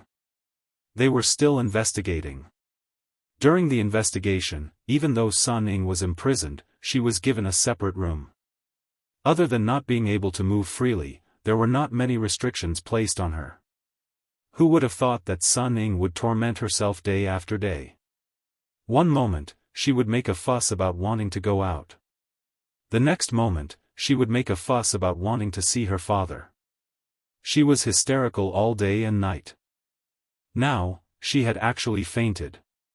The accompanying police officer explained the situation to the doctor, and the doctor injected a sedative into the medicine to temporarily allow Sun Ying, who had been tense all this time, to rest. Sun Dongqing didn't wait for Sun Ying to wake up. Instead, the people from the Commission for Discipline Inspection arrived. At the same time, there was a group of police officers behind them. Sun Dongqing didn't react until she was taken into the car. Why was she taken away? What did it have to do with her? Wasn't it all about Yizhifan? What did it have to do with her? Chapter 2405. Yizhifan was taken away by the disciplinary committee. A few days later, word spread that he was reported by his ex-wife, Sun Dongqing. After about a week, Sun Ying's matter gradually became known. Everyone kicks a man who is down. Before Yizhifan walked out of the disciplinary committee, the matter that he had suppressed was slowly revealed. By the time the villagers of Shuku village found out, it was already mid-April. It's a pity that we finally have an official in Shuku village. The villagers didn't drag him down, but his wife did. Sigh, our family is unfortunate, our family is unfortunate. Sun Dongqing used to do things in our village. Which one of them didn't drag Yizhifan down? Our neighbors don't get along with each other. She's strong and unreasonable. This kind of woman is a scourge. That's right. Not only did she drag her husband down, but she also harmed her daughter. Like mother, like daughter. Look at what Ying did. She actually played tricks during Yi Qian's college entrance exam. How can she be so vicious at such a young age? Wasn't she quite obedient in the past? Who said she was obedient in the past? She's a bad girl who bullied Yi Qian. I knew she wasn't a good person. Bah! Big Mouth you and Big Mouth Chiu used to compliment Sun Dongqing a lot, right? Every day, you said that her daughter was beautiful and would have a bright future. Why are you going back on your words now? She was a famous gossip in the village. She used to say bad things about Yi Qian. Now that she was being mocked by the village's woman, she looked a little embarrassed. Isn't Sun Dongqing the wife of an official? People don't fight with officials. If I don't compliment her, what if she makes things difficult for me one day? Her words made the villagers who were gossiping roll their eyes. This Big Mouth Yu was even more shameless than Big Mouth Chiu. Yi Jifan's family is ruined. His wife reported him, and his own daughter reported him. Sigh, he's really unlucky to have such a mother and daughter. Yi Ying is too cruel. How could she treat her own father like this? What Yi Ying? Her surname is Sun now. She's called Sun Ying. If she hadn't reported her father, how would she have had the chance to come out? Using her father's matter to claim credit in exchange for herself, this girl, we can't let her come back to the village in the future. She's a bad influence on our village. Yes, yes, yes. What you said makes sense. We can't let such an unfilial thing come back. We have to tell the village chief that we can't let her come back to the village in the future. The weather at the end of April was neither hot nor cold. After finishing their farm work, the villagers sat under the big trees in the village to rest. They chatted until Sun Ying was not allowed to return to the village. Some of the villagers passed by the Yi family's imposing two-story villa, but no one lived in it. Their previous envy turned into sighs. What's the use of building a beautiful house? The Yi clan was disbanded. Yi Qian knew nothing about what was happening in the village, Yi Jifan, or what was happening outside the school. After the end of April, it was May 1st, and the drill for the freshmen and seniors began. All personnel took the train to the northern part of the province to complete the 3-day and 3-night exercise. The freshmen were participating in the drill for the first time. It would be a lie to say that they weren't nervous. They didn't admit it, but their hearts couldn't calm down. The students sitting on the hard seats swayed along with the train. Not many of them could sleep peacefully. Yi Qian was an exception. Sitting by the window, she slept soundly. When the train was about to arrive at the station, she slowly woke up. Chapter 2406. Su Wen, who had panda eyes, kept yawning. Seeing Yi Qian so refreshed, she was so envious that her eyes almost popped out of their sockets. Jane Eyre, you're amazing. You fell asleep right after getting on the train and only woke up after getting off. How can you still sleep? After getting off the train, all the freshmen and seniors were pulled to the drill base. The freshmen took up a few carriages while the juniors took up the rest. When the train stopped, the instructor blew a whistle. Regardless of whether it was the freshmen or juniors, they all neatly grabbed their backpacks, lined up, and got off the train. The school often held drills.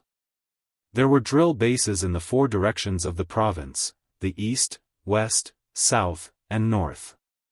If it was a large-scale drill, a temporary overtime train would drag the students to the drill base in one night. Su Wen pursed her lips and yawned again.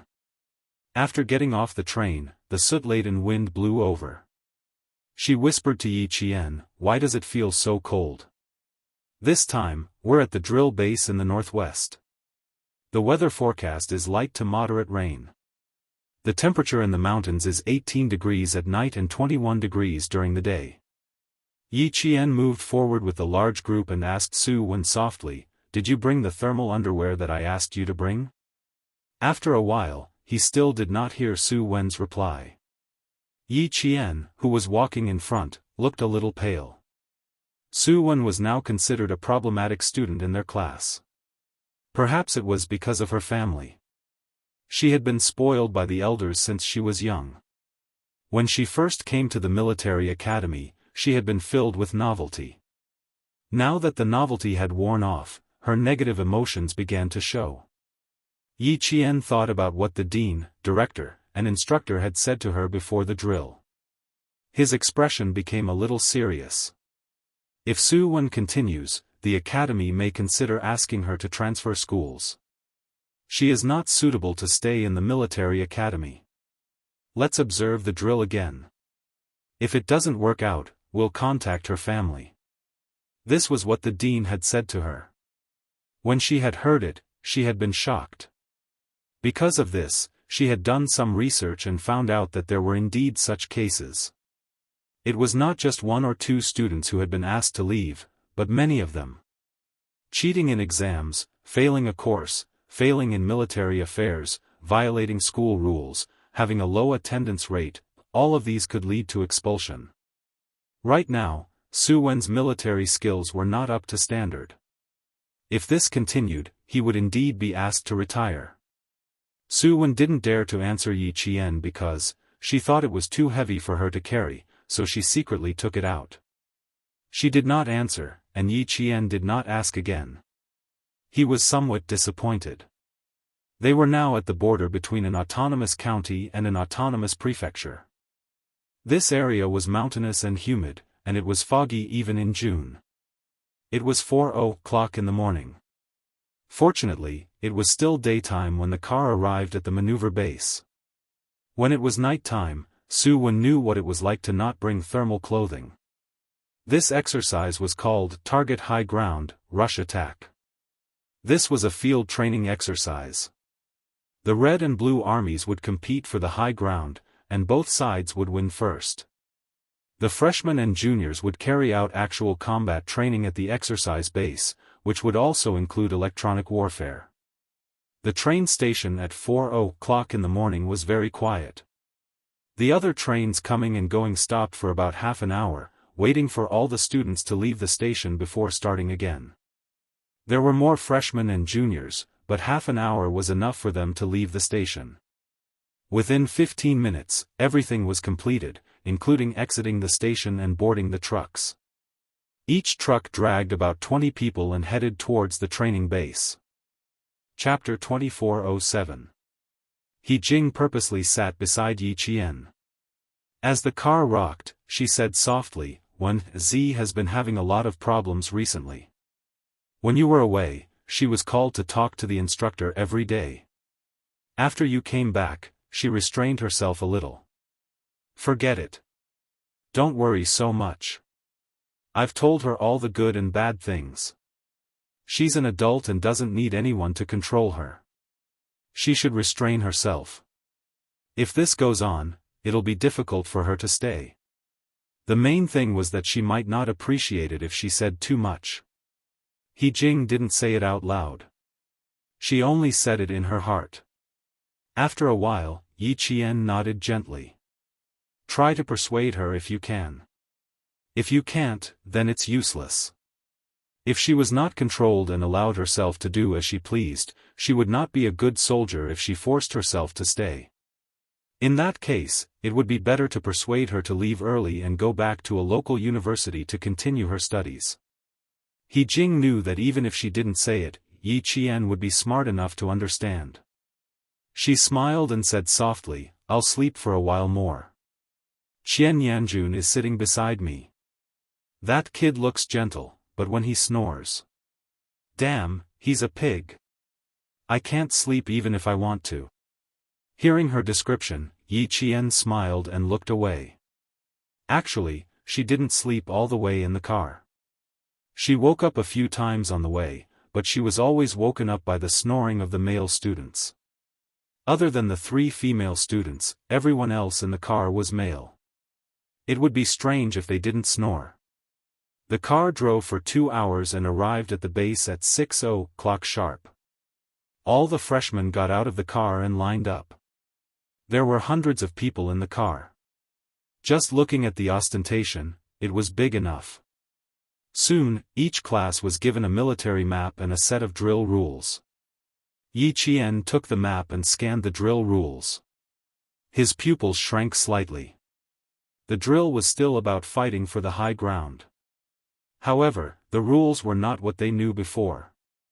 The freshmen will fight for the high ground between the red and blue teams. The winning team will fight for the high ground against the winning team of the 3rd year. Yi Qian sat cross-legged in the middle. Around her were more than 40 students from her class. With a solemn expression, her voice was steady and calm as it traveled to the ears of every student. "There's electronic warfare inside. Brothers and sisters, this is our weakness." They were commanders, and electronic warfare was indeed their weakness. For example, if someone wanted to intercept their radio waves, it would be a matter of minutes. However, it would be difficult for them to intercept the other party's communications with technical means. But we also have our strengths. Battle commanding is our forte. We use coercion to win. Yi Qian smiled and looked around at all the students in the class. Now, we're divided into red and blue teams. We're in the red team. One is from the School of Science, the other is from the School of Aerospace Engineering, and the other is from the School of Optoelectronic Science. The 4 academies are in the red team. Although electronic warfare is our weakness, we still have a chance to win since we're in the same red team as the top 3 academies. On the other hand, the first-year blue team consisted of the School of Computer Science, the School of Humanities and Society, the School of Information, and the School of Mechanical and Electrical Engineering. On the other hand, the School of Computer Science in the National University of Science and Technology was a group of experts who specialized in various fields. They were also the main attacking team. Although the red team had a chance to win, it would be quite difficult. Soon, the 4 red teams gathered and began a battle discussion. Yi Qian and the other commanders opened the discussion. Each class sent 2 representatives to discuss the battle. Chapter 2408. Yi Qian was a famous person in the military academy. She was the red team's highest commander for this exercise. She spread out the battle map and began to deploy. The high ground that we freshmen will fight for is here. Now, all of us freshmen are here. She picked up a tree branch and used it as a teaching stick. She slowly drew it across the battle map. We will send a 15-man team to this high ground and secretly monitor the blue team's movements. The blue team is the main attacking team, and this is an electronic battle. I suspect that the blue team has some secret advanced weapon that the red team doesn't know about. We have to be careful. The 15-man team will be the first team to go to the high ground. It's equivalent to an assault team. Next, we will send another 15-man team to distract the enemy's line of sight. Remember, the 15-man team can't walk in a straight line or stay in one place for too long. You have to walk in circles, but you can't split up to avoid being caught alive by the blue team. At the mention of being caught alive, Yi Qian sneered. I have to remind everyone that if we are caught alive, we can only choose to die bravely. We can't let the blue team get information out of us. The heavy atmosphere was suddenly broken by Yi Qian's words. The top students from the 4 departments couldn't help but laugh. There weren't many students in the National University of Science and Technology. Unlike the translation department of a local university, there were many classes. The National University of Science and Technology had always been strict with their enrollment. Therefore, there weren't many students in the 4 departments combined. It wasn't the quantity that mattered, it was the quality that mattered. Communicating with a group of highly intelligent people could save a lot of time and effort. Following the sound of the bugle horn, the red team and the blue team's exercise began. Brigade commanders, political commissars, instructors, and other important leaders sat in the main tent. They discussed the battle video sent by the digital satellite map system. Yi Qian's deployment video was the first to be sent to the main tent. Seeing a female soldier in a group of male soldiers, wielding the red team's commanding staff like no man, and seeing her step-by-step deployment, the leaders in the main tent couldn't help but nod in satisfaction. She's worthy of being called the most influential person in the first year. Even if the blue team is the main attacker, they'll still be played by her. Illusory and real, advancing in the illusory and fighting in the real. Truly amazing. To be able to point out the red team's weakness immediately, quickly bypass the red team's weakness, and attack the blue team's weakness. His mind is very clear, and his logical thinking is quite strong. He's a good leader. To be able to guess the blue team's secret weapon, arrange for skilled soldiers, and then mix in the electronic information technology soldiers to directly attack the blue team's secret base, they really have guts. Her arrangements are also quite tactical. She knows how to fight in a roundabout way, feints, and even knows how to draw out the battle line. The blue team had the advantage in a surprise attack, but they were chasing after scattered soldiers. You can't break the red team's main formation. This move seems to have separated the forces, but in fact, it has always been pulled tight. When the brigade commander sitting at the top heard this, he smiled and said, "Political Commissariu, what is the evaluation of Yi Qian's fighting spirit? Bring up her information and let's take a look together." After the brigade commander spoke, Political Commissariu immediately brought up Yi Qian's fighting spirit evaluation and projected it on the screen. The leaders sitting in the main tent all faintly gasped. Her fighting spirit was an excellent value. Why would they gasp? An excellent fighting spirit was equivalent to reaching a relatively high level in all aspects. The most appropriate analogy was, Yi Qian was a special forces soldier, while the other students were still rookies. Chapter 2409. Why were they so shocked by the results of Yi Qian's combat spirit evaluation? As a soldier who could enter the battlefield at any time, combat spirit was undoubtedly the soul of a soldier. As long as the soul was not extinguished, it would never fall. This was the pillar that supported soldiers to fight for their country without hesitation. Similarly, a strong army was inseparable from a strong combat spirit. With a strong combat spirit, one would be able to determine victory or defeat on the battlefield. Outstanding combat spirit included outstanding courage, fearlessness, and tenacious fighting spirit. These were the conditions that modern soldiers needed to possess. Students who had undergone training in the military academy and then spent a long period of time in the army could achieve these qualities. However, Yi Qian was only a freshman who had been in the military academy for less than a year. Her combat spirit was actually stronger than a veteran who had actually entered the army. This was what shocked everyone. From this, it could be seen how important it was to have a strong combat spirit. Even if a unit only had one soldier with such a strong combat spirit, his appearance would increase the combat ability of the unit by several times. This was the influence of combat spirit, and more importantly, it was the power of a role model. Looks like this year's batch of commanders is going to produce a character. Looking at the battle video in front of him, the brigade commander's serious expression turned into a slight smile. The video he was watching was of Yi Qian leading her troops to avoid the Blue Army's digitized pursuit and attack. At the same time, on the projection screen, the combat spirit evaluation curve of each company and battalion was clearly displayed. The most outstanding was Yi Qian's company. The combat spirit of the entire company was constantly increasing. 2 hours later, Yi Qian's company's combat spirit evaluation curve was steadily at the top of the red wavy line. Bring up Yi Qian's personal combat spirit. The brigade commander's gaze fell on the image of Yi Qian rushing out of a trench. He instantly grasped the image and pointed at it as he ordered the fourth-year technical soldier who was providing support for the drill. Bring up this photo of her rushing out of a trench and put it together with her personal combat spirit evaluation curve. The technical soldier's fingers tapped on the keyboard for a while. In less than a minute, Yi Qian's combat spirit evaluation curve and her photo were both displayed on the largest projection screen. Take a look at her evaluation curve and then take a look at her photo. The brigade commander looked up at the screen with a sharp and cold gaze. Through the evaluation and photos, can you see anything? After that, he instructed the technician, take a photo of any of the students and put it together with Yi Qian's photo. Very quickly, a picture of a student with the same face paint as Yi Qian was displayed on the screen.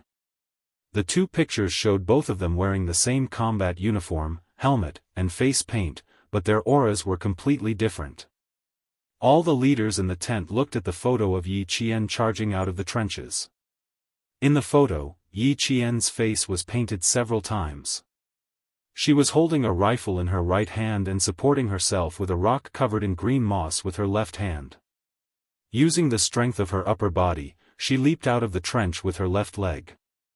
Behind her was a majestic green mountain, and her figure was as agile as a swimming dragon. Her gaze was cold, and the corners of her lips were pursed into a smile that was sharper than the edge of a knife. Her eyes were black and white, and they were so clear that they seemed to reflect the blue sky and white clouds.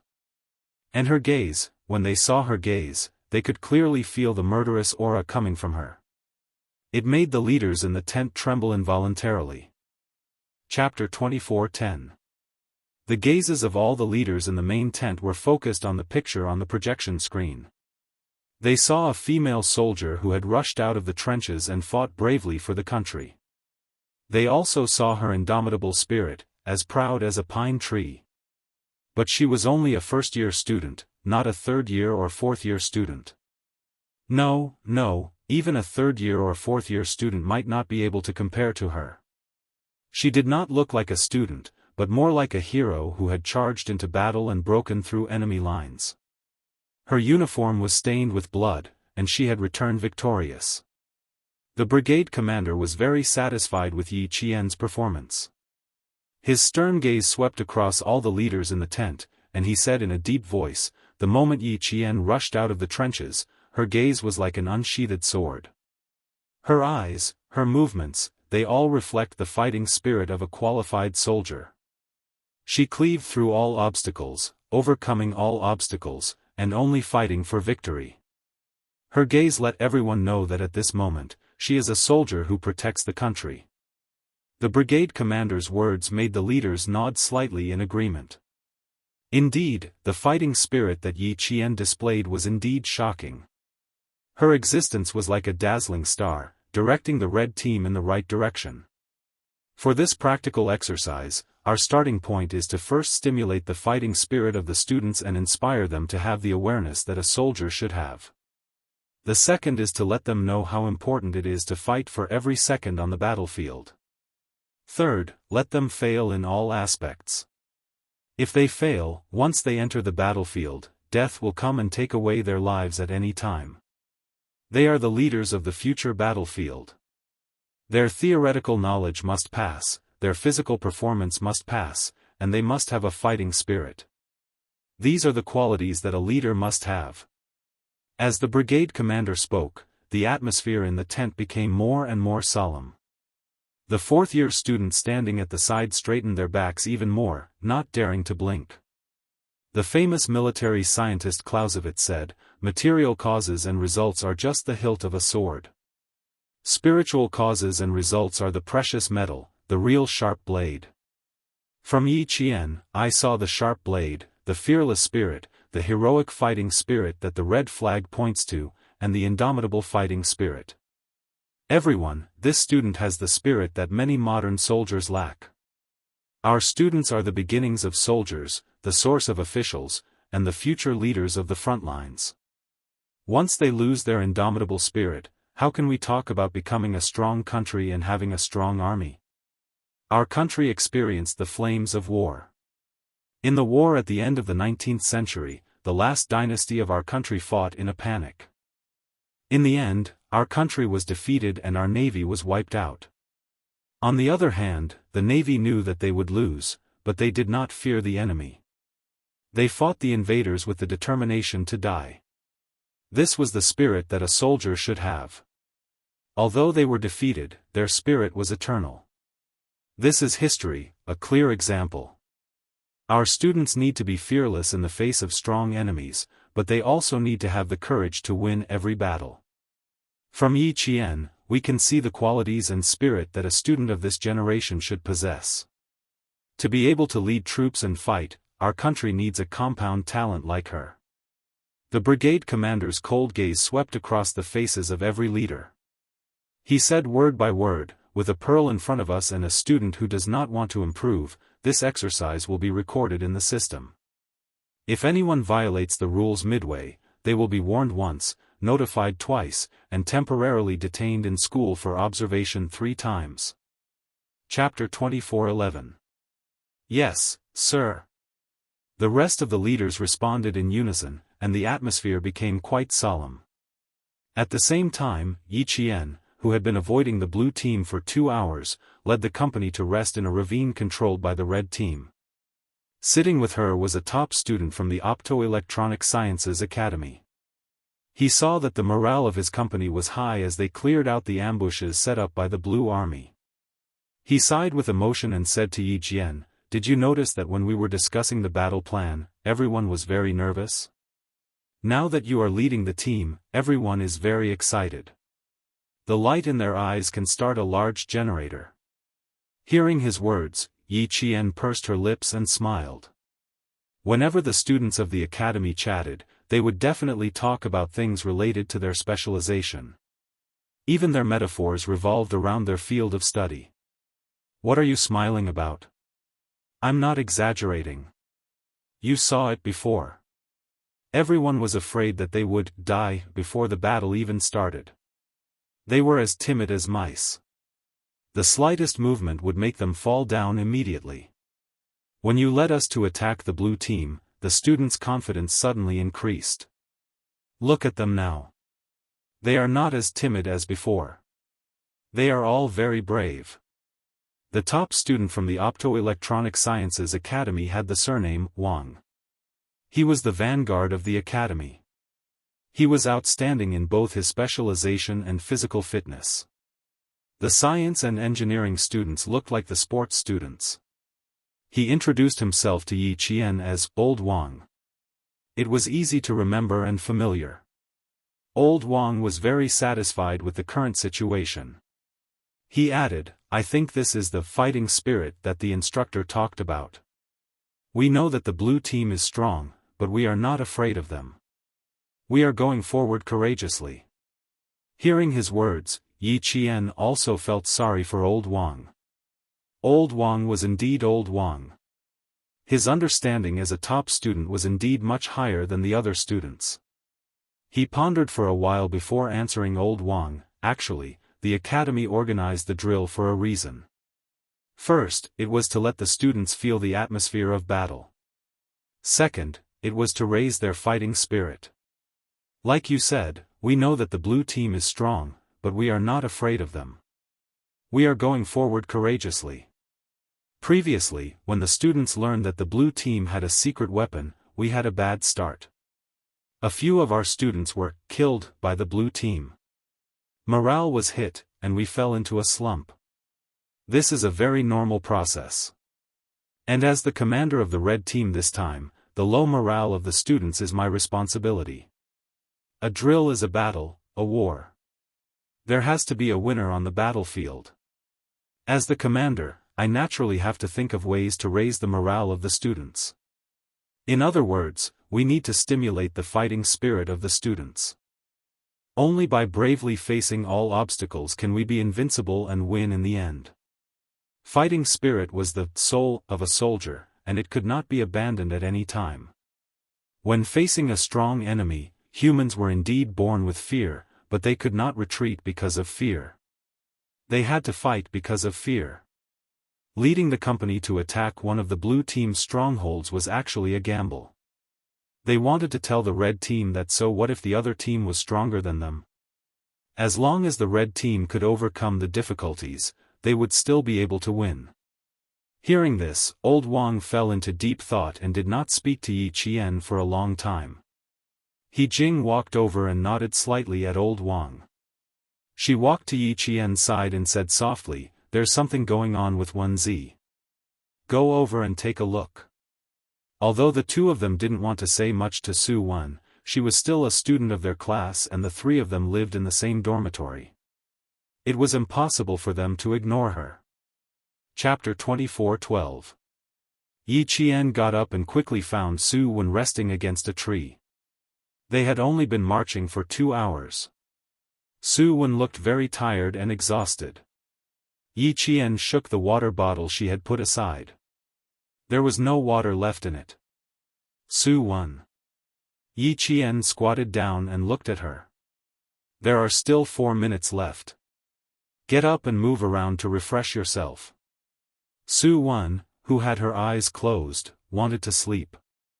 When she heard Yi Qian's voice, she opened her eyes weakly and slowly closed them again. She moaned, "Little Jane Eyre, let me sleep for a while. I didn't sleep last night and rushed for 2 hours after getting off the bus. I'm so tired that I can't take it anymore. Let me sleep for a while, even if it's just for an hour. I'm so tired. I don't want to move anymore. She had no intention of getting up. She didn't think that this was a real combat exercise. She treated it as normal training and treated it lazily. Yi Qian's face turned cold. He got up and said coldly, Su-1, we only have 3 minutes left. Once the time is up, you have to stand up immediately. This is an order. Okay. I got it. Su-1 didn't even open her eyes. She hugged her rifle and looked like she wanted to sleep. He Jing saw that Yi Qian's face was getting colder and colder. Her heart sank. She quickly squatted down and pulled Su-Wen's arm. She was a little anxious. Wenzi, are you rebelling? Did you hear that? This is an order. A soldier's duty is to obey orders. Look at yourself.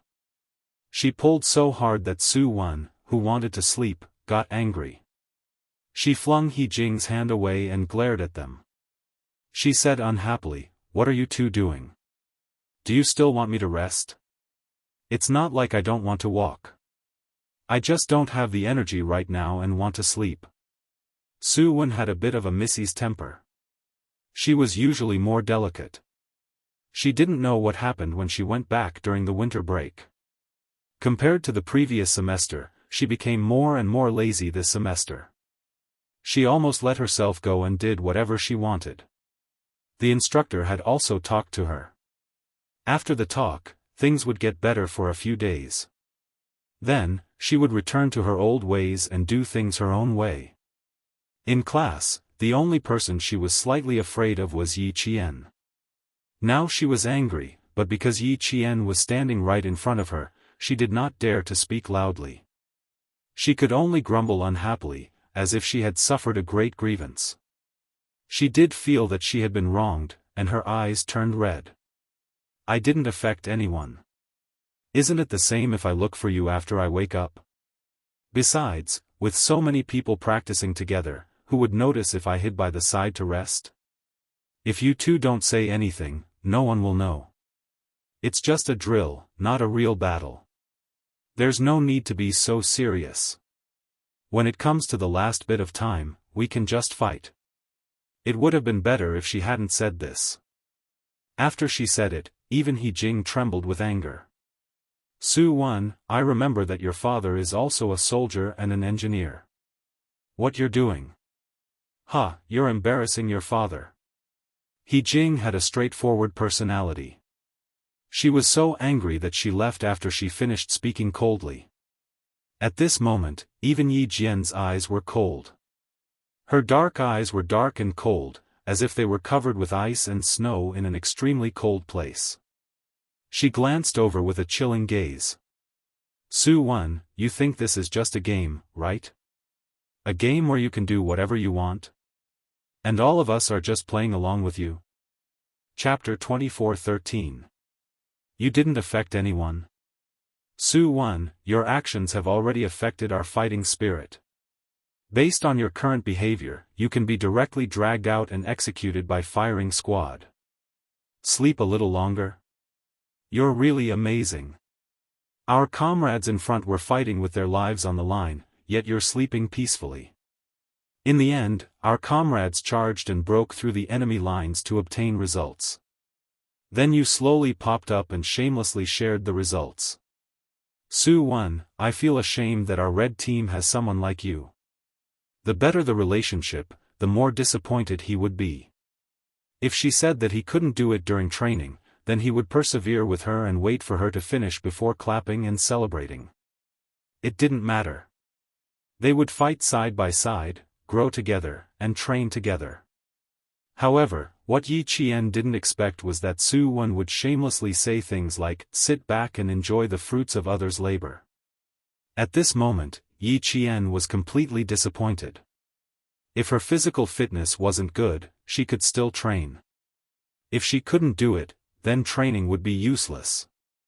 Su-1 didn't expect Yi Qian to be angry. Looking at her cold and expressionless face, Su-Wen's heart thumped. She stood up in a panic. Little Jane Eyre, don't be angry. I'm just, really tired. I really want to sleep. Don't be angry, don't be angry. I'll leave now. I'll follow you immediately. This time, Yi Qian didn't forgive her. Her eyes were cold as she said calmly, those who like to fight will die, those who forget to fight will be in danger. Normal combat preparation and acting are based on actual combat requirements to improve the combat effectiveness of troops. Su Wen, this is what the instructor said during the first period of our military theory class. And you've already forgotten all of this. Su Wen, you've disappointed all of us. After Yi Qian finished speaking, he didn't look at Su Wen's shocked expression. He turned around and left. Su Wen anxiously chased after him. Then she heard Yi Qian say, "Do you think that the military camp won't know that you're sleeping alone? Touch your armband, there's an all-weather tracker inside. There's also an automatic sensor on the metal frame nearby. Our battle situation will be sent back to the military tent in the form of pictures and videos at any time. Su Wen, do you really think you can have a good sleep? Do you think that everything will be fine just because you've been admitted to the military academy?" Su Wen, who was chasing after them, suddenly froze. At the same time, her eyes were extremely flustered as she looked around. When she saw that there was a high-voltage tower less than 100 meters away from her, the panic on her face could not be concealed. She just wanted to slack off secretly and not work so hard if she could. Grandma had already said that there was no need for a girl to work so hard. The most important thing was to marry into a good family. Given her current school, she would be a grassroots officer in the future, and it would be easier for her to find a boyfriend with a good family background. Recalling Yi Qian's last words, "Do you really think that everything will be fine now that you've been admitted into the military academy?" Su Wen's heart skipped a beat. Realizing that she might be in trouble, her face turned pale. The 10-minute break was over. Yi Qian continued to lead the troops towards the high ground.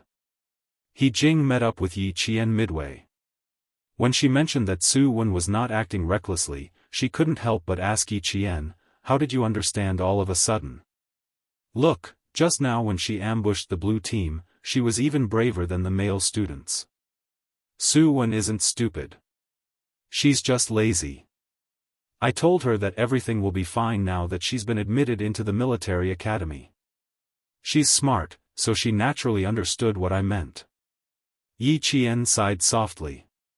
Seeing the change in He Jing's expression, Yi Qian smiled and said, "We're in the same class after all. She's not a bad person, but..." Chapter 24:14. She just likes to play a little tricks to avoid the hardships, right? He Jing spoke up for Yi Qian. She patted Yi Qian's shoulder lightly and sighed, "Little Jane Eyre, I realized that you are actually a very soft-hearted person to the people around you. You forgive people very easily." Yi Qian raised an eyebrow, "Am I? I don't think so. I just help when I can. If I can't, I definitely won't make things difficult for myself. Su Wen is different. She is from our class, our comrade. If she makes a mistake, we will point it out together and let her correct it. If she is alone, we will help her and do our best to help her. Comrade is always different. If this incident still doesn't wake her up, don't worry. I won't say anything else and let the academy handle it." The academy already knew Su Wen's personal situation. Right now, they were actually observing Su Wen in secret. If she still didn't want to improve during this exercise and really wanted to find a place to sleep, then wait until the battle for the high ground. What awaited Su Wen would definitely be expulsion. This was the result that Yi Qian didn't want to see. She would do her best to help Su Wen once more. If Su Wen was still the same as before, she wouldn't care anymore. The latest news came from the front lines. 2 of the red team's battalions were ambushed by the blue team. The red team's 2 battalions immediately came to their aid. In the end, the blue team didn't have much of an advantage. The blue team's commander immediately adjusted his tactics and cut off the red team's communications. This caused the red team to lose contact with the command center. The blue team then took the opportunity to attack. The red team had already analyzed the blue team's strong points. Yi Qian made it clear that even if they lost contact, their goal wouldn't change. Even if they lost contact, they would still continue to move forward. Therefore, when the other battalions lost contact with Yi Qian, they didn't panic and stubbornly fought with the blue team. They tracked our route. 2 of our students were alone and were ambushed by the blue team. They are now dead. From the side came the latest battle situation from one of the battalions. They were already engaged in close combat with the blue team. I suspect that the blue team has already cut into our communications to steal information. A call from one of the red team's camps reached the blue team's camp. The blue team's communication center revealed a mysterious smile, and several of the students made a V sign. They couldn't help but be secretly delighted. They had indeed cut into red team's communications and eavesdropped on the movements of red team's 2 battalions. Blue team immediately set up an ambush on red team's movements. The only bad thing was that the red team had dispersed, which meant that the blue team's forces were also dispersed. Both sides' marching speed was delayed. There's no need to rush. Just follow our original plan. A clear female voice came through the earpiece. It was like a spring breeze, exceptionally pleasant to the ear. Thank you for your hard work, Brother Blue Fong. See you later. The first sentence was for the brothers on the red team, while the second sentence was for the blue team. The blue team technical students who had just made a V sign looked at each other. They felt that something was wrong. Soon, the communication with the red team was interrupted, and the technical students of the red team took action. Rebuild the firewall. Quick! The technical students of the blue team didn't have time to think about what was wrong. They hurriedly guarded their communications. If the red team counterattacked, the blue team would be in trouble. The red team's movement sped up, and the blue team followed closely behind. The command in both camps was in full swing. The brigade commander, political commissar, and other leaders in the main camp all had serious expressions on their faces as they watched the first-year freshmen begin their actual combat training. Chapter 24:15. The first-year drill was to occupy the high ground before 5 p.m. First come, first serve. Right now, the advance of both sides was delayed by each other's tactics, so the movement speed of the majority of the troops was quite slow. The early sun slowly rose. At noon, the clear sky suddenly changed, and dark clouds gathered. Half an hour later, it actually began to drizzle. Downhill, it's all green moss. Slow down. The blue team ambushing the red team carried their guns and slowly made their way through a steep hill. The hill was facing away from the sun, so there were more rocks and a thick layer of moss growing on them. If one was not careful, they would slip and fall. The blue team students at the front carefully climbed down a rock and reminded their comrades behind them to be careful of their footsteps. Don't just look at your feet when you walk. Remember to pay attention to your surroundings. Don't let the red team counterattack. The blue team's movements were similarly cautious. The blue team communicators in charge of communications were constantly reporting their latest movements to the blue team's military camp so that the military camp could tell the red team how far away they were. The experts from the computer science department had hacked into the satellite system of the main military camp. Before the fourth-year students had noticed, they had actually intercepted the red team's current movements. The blue team commander immediately deployed his troops to ambush the red team in advance. However, they did not know that the target of the ambush was none other than the Red First Company led by Yi Qian. It was drizzling. Although the rain was not heavy, and even though they had put on their raincoats in time, they were still soaked from the long march. Yi Qian slowly bent down. Her slender hand gently pushed aside a clump of grass. A footprint on an ant's nest was clearly visible, and it had been left not long ago. Following Yi Qian's reminder, the various groups of communicators quickly learned that the blue team had ambushed them ahead. They immediately passed the information to the red team students. In the drizzle, a group of young faces that had been in the military academy for almost a year all revealed cold and solemn expressions. From their youthful faces, one could already see that they were beginning to have the coldness that a soldier should have. The blue team never would have thought that they would be exposed with a single step. In the main military camp, the video of Yi Qian observing the footprints in the grass once again appeared on the projection screen. Seeing her calm command, precise and powerful battle deployment, and her experienced observation, even the brigade commander could not help but be surprised. He asked Political Commissariu, "Has Yi Qian participated in military exercises before? Why did he look like an experienced veteran?" The military academy did not know much about Yi Qian. Therefore, Political Commissariu could not answer this question. No. She did not participate in any battle drills in her file. Then that's godly. Every step and move of hers is exquisite. Lan Feng has such a great advantage, but in front of her, it's actually useless. In that case, I'm looking forward to the drill with the third-year students the day after tomorrow. As long as the red team won, they would be able to see the mock battle between Yi Qian and the fourth-year students the day after tomorrow. Up ahead, the blue team students were a little confused. They were the ones who had ambushed the red team, so why was it that the red team had surrounded them instead? Break out of the encirclement first, don't get entangled with them. This way. Go around them. No, the road ahead is blocked. We can't get through. The blue team was in a state of panic. When the student leading the team saw that a company of red team had arrived, he knew that there was no way for him to rush out. He gritted his teeth and said, "If we can't rush out, then let's keep them close. No matter what, we have to bite off a piece of meat. 15 people, 1 person each, we can still take out 15 people from red team." It was no different from a fight to the death.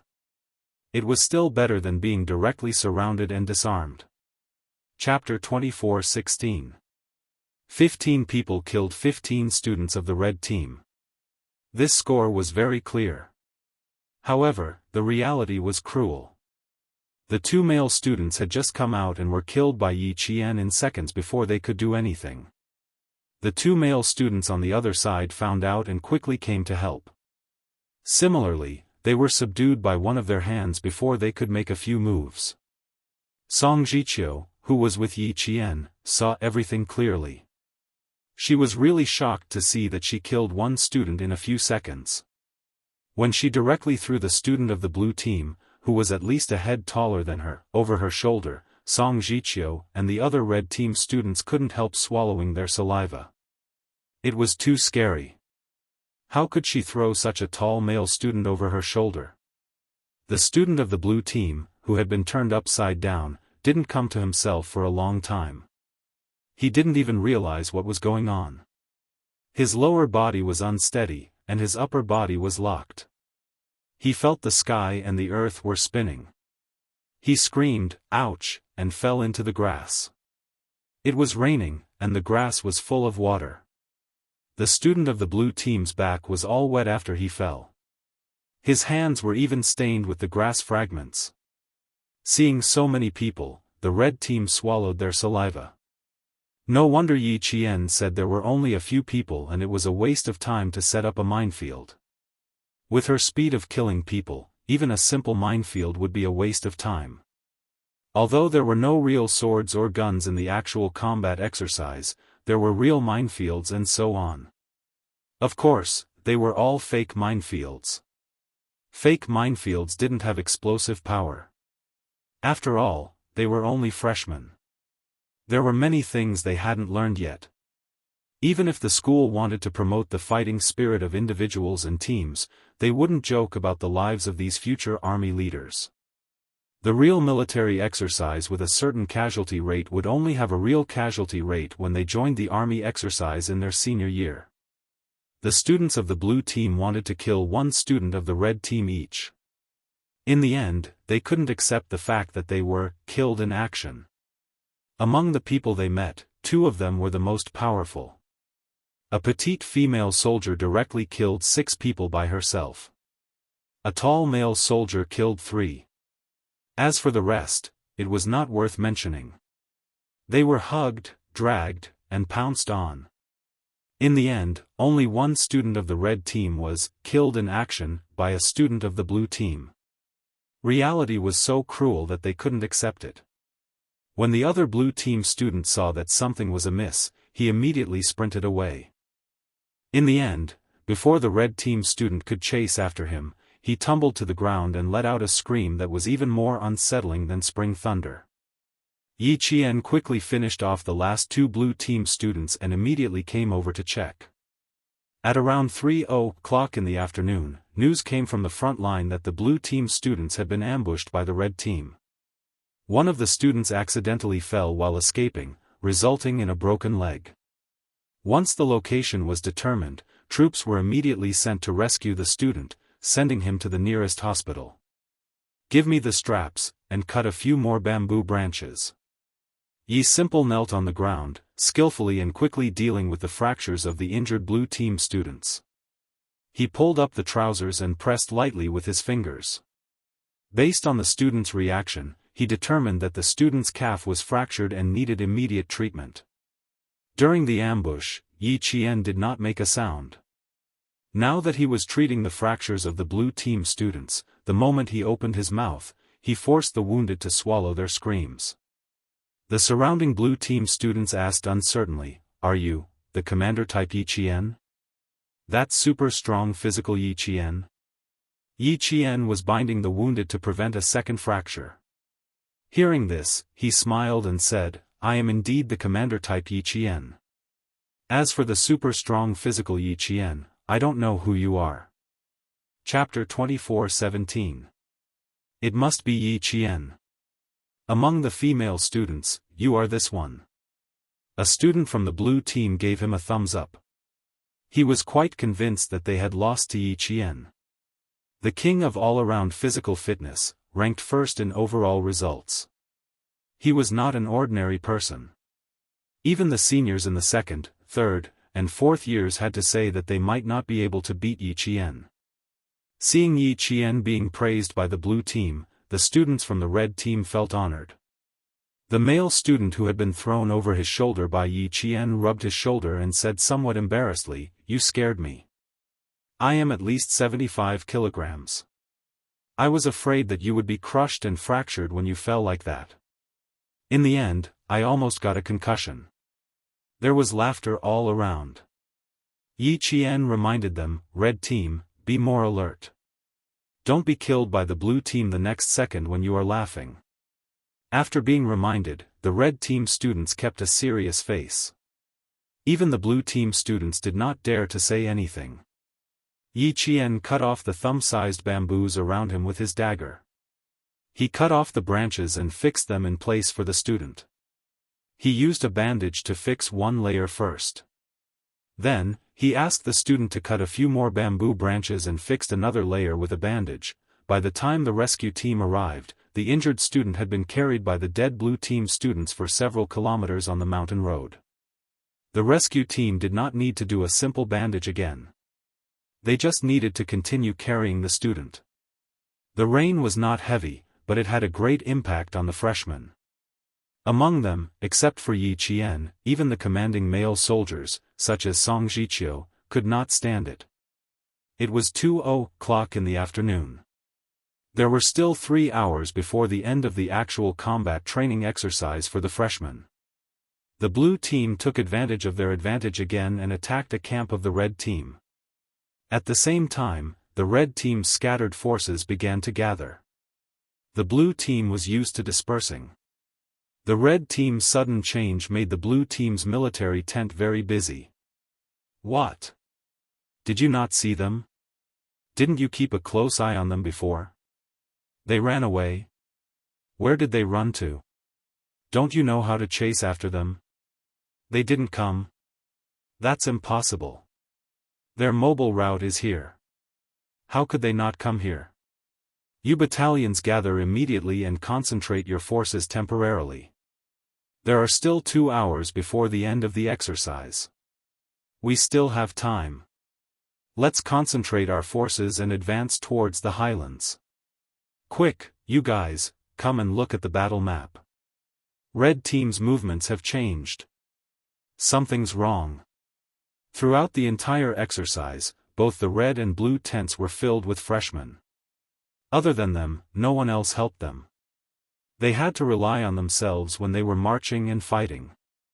There were no reminders or pointers. They had to rely on themselves to win. The speed at which the Red Army gathered its forces was quite fast.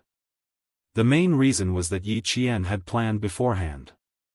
Even though it was raining, the communication between the camps and the companies was kept simple and clear. The blue team could not decipher the numerical dialogue. Although it was a bit messy, they still managed to gather all their forces. At 4:00 in the afternoon, the red team launched an all-out counterattack.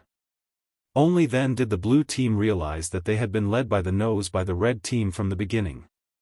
The red team's forces were fully concentrated, but the blue team's reaction was a few beats too slow. They were swept away by the red team's main forces. Even if they had a satellite map tracking system for electronic warfare, it was useless at this time. It's over, it's over. They're coming in full force. Second Company can't stop them. Chapter 24:18. First Company, reinforce them. Slow down their march. 3 battalions were wiped out. We lost 90 people. 4th Battalion fled and regrouped with 2nd Company. In the main tent, the combat spirit evaluation curve of each student fluctuated intensely. In the red team, led by Yi Qian, the combat spirit evaluation curve of all the students rose. Their collective combat spirit reached an unprecedented level. And the thick and red curve at the top remained in first place from start to finish. There was not much fluctuation in the middle. This proved what the brigade commander said at the beginning. A soldier with a strong combat spirit could influence the entire army. This was the power of a role model. Fight for the final high ground. Wipe them out. 1st Company, charge. 6th Battalion, 5th Company, bring up the rear. 2nd Company, sweep them out. Yes. Roger. Execute immediately. Following Yi Qian's orders, the red team, whose morale was high, advanced towards the final high ground. At 4:34 p.m., the red team achieved total victory with a suppressive attack. This was a roundabout battle. It was also a battle where the red team jumped out of their weakness and scattered the blue team's forces. They jumped out of the blue team's strong suit and achieved total mobility. In the end, the scattered forces quickly gathered and caught the blue team off guard. By the time the blue team reacted, the red team's mobility had far surpassed the blue team's. They had finished gathering the scattered forces and gathered the main force. At this point, the outcome was clear. In the end, there was conflict, there was rearguard, and there was restraint. The various battalions and companies worked together to form 3 major forces to seize the high ground. The blue team's morale was damaged and they were forced to retreat.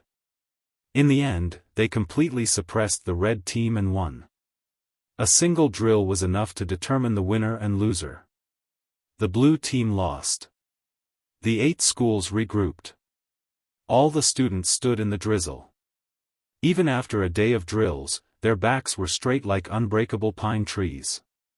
The brigade commander announced the results of the drill. The red team had won.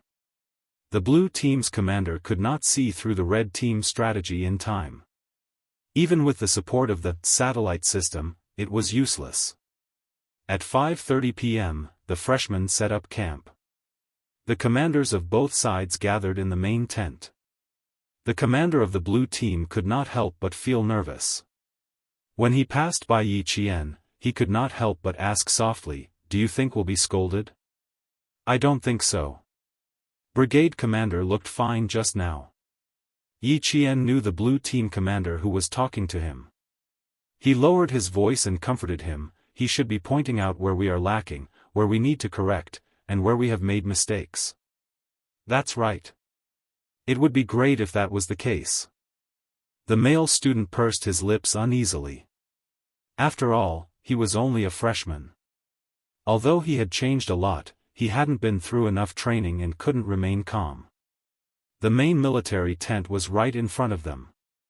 There were 2 fourth-year students standing guard outside with rifles in their hands. They stood upright and solemnly on the left and right, watching the first-year students walk past without looking sideways. They were extremely professional.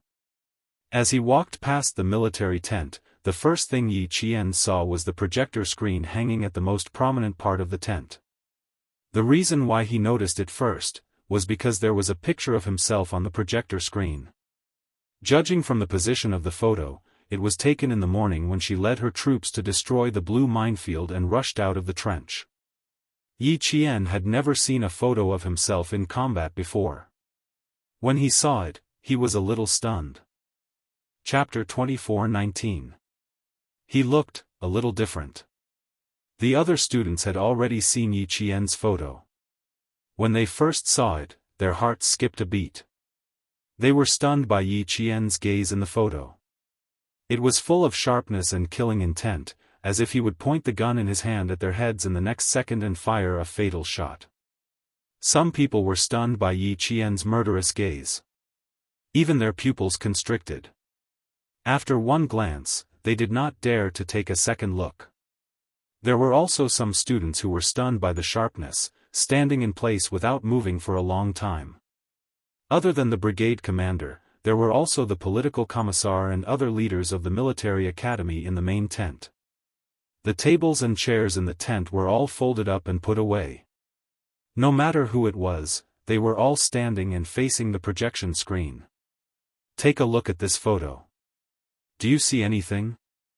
The brigade commander asked in a low voice. The question he asked was the same one he had asked the leaders when he first saw Yi Qian's photo. What do you see? Start with the blue team camp. The blue team camp's commander-in-chief stared at the photo that made his heart skip a beat. He was even a little afraid. Pursing his lips, he steadied himself before saying, "I see the killing intent. Her gaze is like a bullet, making me not dare to look directly at her." Another blue team camp student said, "I see the killing intent, the drive, the fearlessness of sacrifice." The blue team camp had a total of 6 commanders. None of them spoke a word, but the one thing they had in common was that they saw the terrifying killing intent in Yi Qian's eyes. That was a gaze that made them not dare to look directly at her. Just one glance was enough to make them lose half of their confidence. The brigade commander nodded slightly, then asked the red team camp. Compared to the blue team camp, the red team students were more talkative. The red team student, Old Wang, said with a solemn expression, "It was precisely because of the determination in Yi Qian's eyes and the fearlessness in her actions that our morale was greatly boosted. Especially when she led us to destroy one of the blue team's strongholds, we red team students seemed to have seen hope. There was really not much fear in our hearts. We only had one thought, and that was to continue fighting with Yi Qian. There would definitely be no problems. We would definitely win."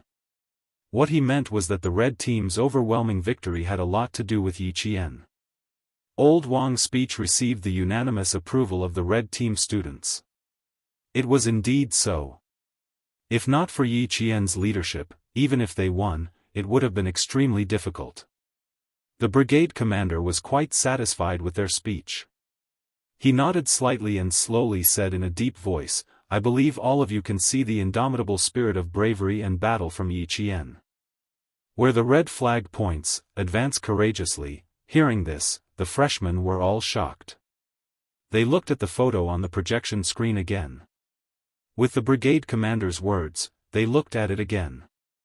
Seeing that the students all looked at the projection screen with the same solemn expression, the brigade commander nodded with satisfaction. He was quite satisfied with the freshmen's drill. Although there were various unsatisfactory aspects, overall, it was still acceptable. His gaze fell on Yi Qian, and it was filled with encouragement and gratification. When he looked away, there was only coldness in his eyes. He swept his gaze across the rest of the students and spoke slowly with a dignified tone. Just now, the Red Team students said that because of Yi Qian's existence, they saw hope and no longer had any fear. This is the fighting spirit that all of you must have as soldiers. I hope all of you can continue to work hard, and I look forward to your next performance. Chapter 24-20. Facing the young students who were still young but had the temperament of a soldier, the brigade commander carefully guided them. He spoke with a majestic voice, making the young students present feel as if thunder had struck their ears. They did not dare to be distracted at all. He looked forward to the drill the day after tomorrow. He looked forward to the wonderful performance of each student. He also looked forward to the future of them shouldering the responsibility of the country and fighting for the country. Therefore, students, you need to have the fearlessness of not being afraid of strong enemies, but also the courage to win every battle. From Yi Qian, you can see the quality and spirit that the current generation of students should have. This is what you need to learn. Why did the Red Team say that with Yi Qian leading them, they think they will win? This is the influence of the fighting spirit. It will subtly influence you and stimulate the part of you that has not awakened yet. The purpose of this exercise is to train your fighting spirit. It is to see if you have the courage to compete with the strong enemy. Can you see the strong points of the strong enemy and further improve your fighting ability? Students, the future of national defense depends on you, and the future of the future will depend on you to take the hard work of your seniors and pass it on from generation to generation. The brigade commander's words were deeply engraved in the hearts of the students. The power of role models was the power to push them forward. This drill had indeed left a deep impression on the freshman students. They had also learned a lot from it. The students who had died knew that the battlefield was strange and unpredictable. They did not know how they had died. They were very glad that this was a drill. If it was a real battlefield, they would not be able to return. The students who were shocked knew how they should develop in the future. Only by improving their abilities in all aspects could they face a real war calmly. Only then could they be fearless of strong enemies and overcome all difficulties. Yi Qian in the photo also shocked the freshman students. It also made them know how big the gap between them and Yi Qian was. However, Yi Qian was indeed a little embarrassed by the brigade commander's praise and the students' praise. She did not like to be too ostentatious, nor did she like to be compared. In addition, her starting point was different from the freshman students. Yi Qian was embarrassed and guilty at the same time. Therefore, when the meeting was adjourned, Yi Qian found Political Commissar Yu and softly explained his purpose for coming. Take down the photos? Why? Political Commissar Yu was a little puzzled. Seeing that the female student in front of him was a little unnatural, he thought that she was not used to praises. He smiled and said, "Little Yi, everyone in the military academy has seen how outstanding you are. Everyone knows about your results. However, no one knows how you fight. Didn't Brigade Commander just say that sometimes, fighting spirit needs the power of an example? Look at today, if the Red Team didn't have you as the Commander-in-Chief and had a morale-boosting battle first, I believe the Red Team wouldn't have a big chance to win. And your appearance, your leadership, and your deployment made all the students feel that it's not impossible to defeat a strong enemy. As long as you work hard, find the right method, and seize the opportunity, you can take risks in the midst of danger." Political Commissar Yu also liked this student who knew how to take the big picture into consideration. Seeing that she was looking for him, he wanted to give her some pointers. Chapter 24-21. She wanted to remove the photos? Was it because she was shy? Political Commissar Yu smiled. You also told all the students that if you want to defeat a strong enemy, you have to defeat yourself first. If you want to have the courage to face a strong enemy, you have to have the confidence to do so. And to defeat yourself and have the confidence to do so, it all comes from your hard work. Little Yi, you have taken the lead. There is a power in your body that makes us feel shocked. This is a power that pushes everyone forward, a power that can let people see hope. It was strange for this power to appear in a little girl. She was like a hero who came back from a bloodbath, giving hope to those who fell into despair. Political Commissar, you couldn't figure out why Yi Qian had such power. But if he knew that Yi Qian had lived 2 lives and knew about the twists and turns of the 2 lives, it would not be hard to understand. Living was hope, and hope was always for the living. The death of the previous life made Yi Qian who lived in this life. Facing Political Commissar Yu and Chu Wan's persuasion, Yi Qian thought for a while and said, Political Commissar, I have my own ideas, so I don't want any photos to be leaked. Have your own ideas, don't want any photos to be leaked. Political Commissar Yu was a soldier. After hearing this, he understood what Yi Qian meant. He was so shocked that his face became very serious. You want to go to the field forces? In the field forces, the officers' photos would not be leaked. Even if they took photos with their family members, they would be avoided. Yi Qian nodded. Yes, the school knows that I was raised by a first-rank sergeant major. They also know that my mother was a martyr. So, I want to follow the path of my elders.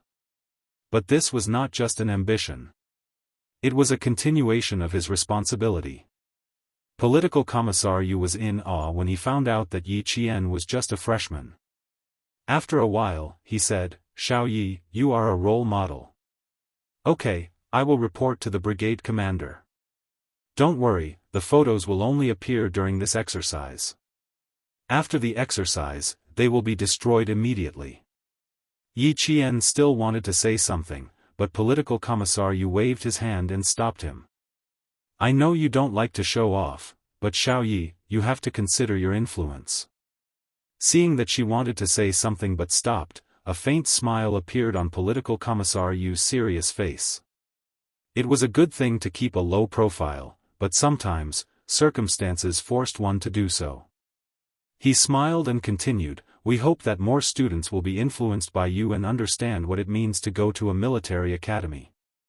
In today's society, even our military academy needs the power of role models. It's a good thing to keep a low profile, but Xiao Yi, you have to remember that sometimes, an appropriate amount of publicity can be beneficial to you. Do you really think it's a good idea to keep lowering it? The only thing missing was telling Yi Qian that if he kept lowering the ratings, wouldn't he be afraid that others would steal his credit and step on his shoulders to climb up while he stayed where he was? Was that really a good idea? This was the first time someone had reminded Yi Qian like this after she left Fujian town, walked out of her original life circle, and walked into a brand new life circle. Although Political Commissar Yu did not say it directly, his meaning was the same as what Commander-in-Chief Xia had said. It was good to have responsibility, but he also had to know how to climb higher. Water flows downwards, and people walk upwards. This was a principle that had not changed since ancient times. Chapter 24-22. When Political Commissar Yu saw this, he knew that Yi Qian knew what he meant. Seeing that the sky was getting dark and the smell of food wafted through the misty air, he signaled for Yi Qian to rest and leave the other matters for him to handle. Knowing that the photos would only appear during the drill, Yi Qian calmed down a little and did not insist anymore. The rain was a little heavy, so she had to go and help her class clean up. Political Commissar Yu looked at her back as she walked away. The smile in his eyes deepened. There were too few students like her. There were even fewer students who could understand what responsibility was at such a young age. Meeting one today was enough to leave a deep impression on him. Very quickly, the brigade commander understood Yi Qian's intentions. He smiled and said, "This female student is quite opinionated. We respect her decision. Wanting to join the field forces is not ambition, but courage. With her current performance, the field battle unit will welcome her very much." Based on Yi Qian's current performance, as long as she continues to develop steadily in the future, regardless of whether it is the field forces or other forces, they will all welcome her. Political Commissar Yu smiled gently. The military academy existed to cultivate talents for the military. If Yi Qian could develop in the future, it would be an honor for the University of Science and Technology of China. After he finished speaking, he saw that there were a few drafts on the folding conference table. Political Commissar Yu looked at them and picked up one of the drafts in surprise. Brigade Commander, are you planning to give us the rules for the drill the day after tomorrow? Yes. My intuition tells me that student Yi Qian has a lot of potential. Perhaps she has strengths that we have not discovered yet. Since we are going up against third-year students this time, let's make it a little more difficult. Don't let the third-year students think that we are leading a bunch of child soldiers for a drill. Hearing this, Political Commissar Yu's smile deepened. He looked at the new rules for the drill. You gave another 10 first-year students technical support. Are you purposely testing Yi Qian to see what kind of novel tactics she can use? Brigade Commander, she is only a first-year student. I'm afraid she doesn't have a deep understanding of information warfare. Otherwise, today's drill would not be a surprise attack drill. A surprise attack was equivalent to going into battle barehanded. There was no high-tech involved. It was all based on command and deployment during the march, then using their fists and feet to defeat the enemy.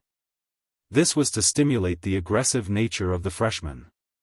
The brigade commander did not agree with what Political Commissar Yu said. He switched to a video of Yi Qian's deployment during the day. In the video, Yi Qian said to the first-year technical students, the blue team might have already stolen our information. Rebuild the firewall and counterattack. I've been observing Yi Qian's interaction with the technical students. When I saw this, I vaguely felt that Yi Qian had a certain level of understanding of information warfare.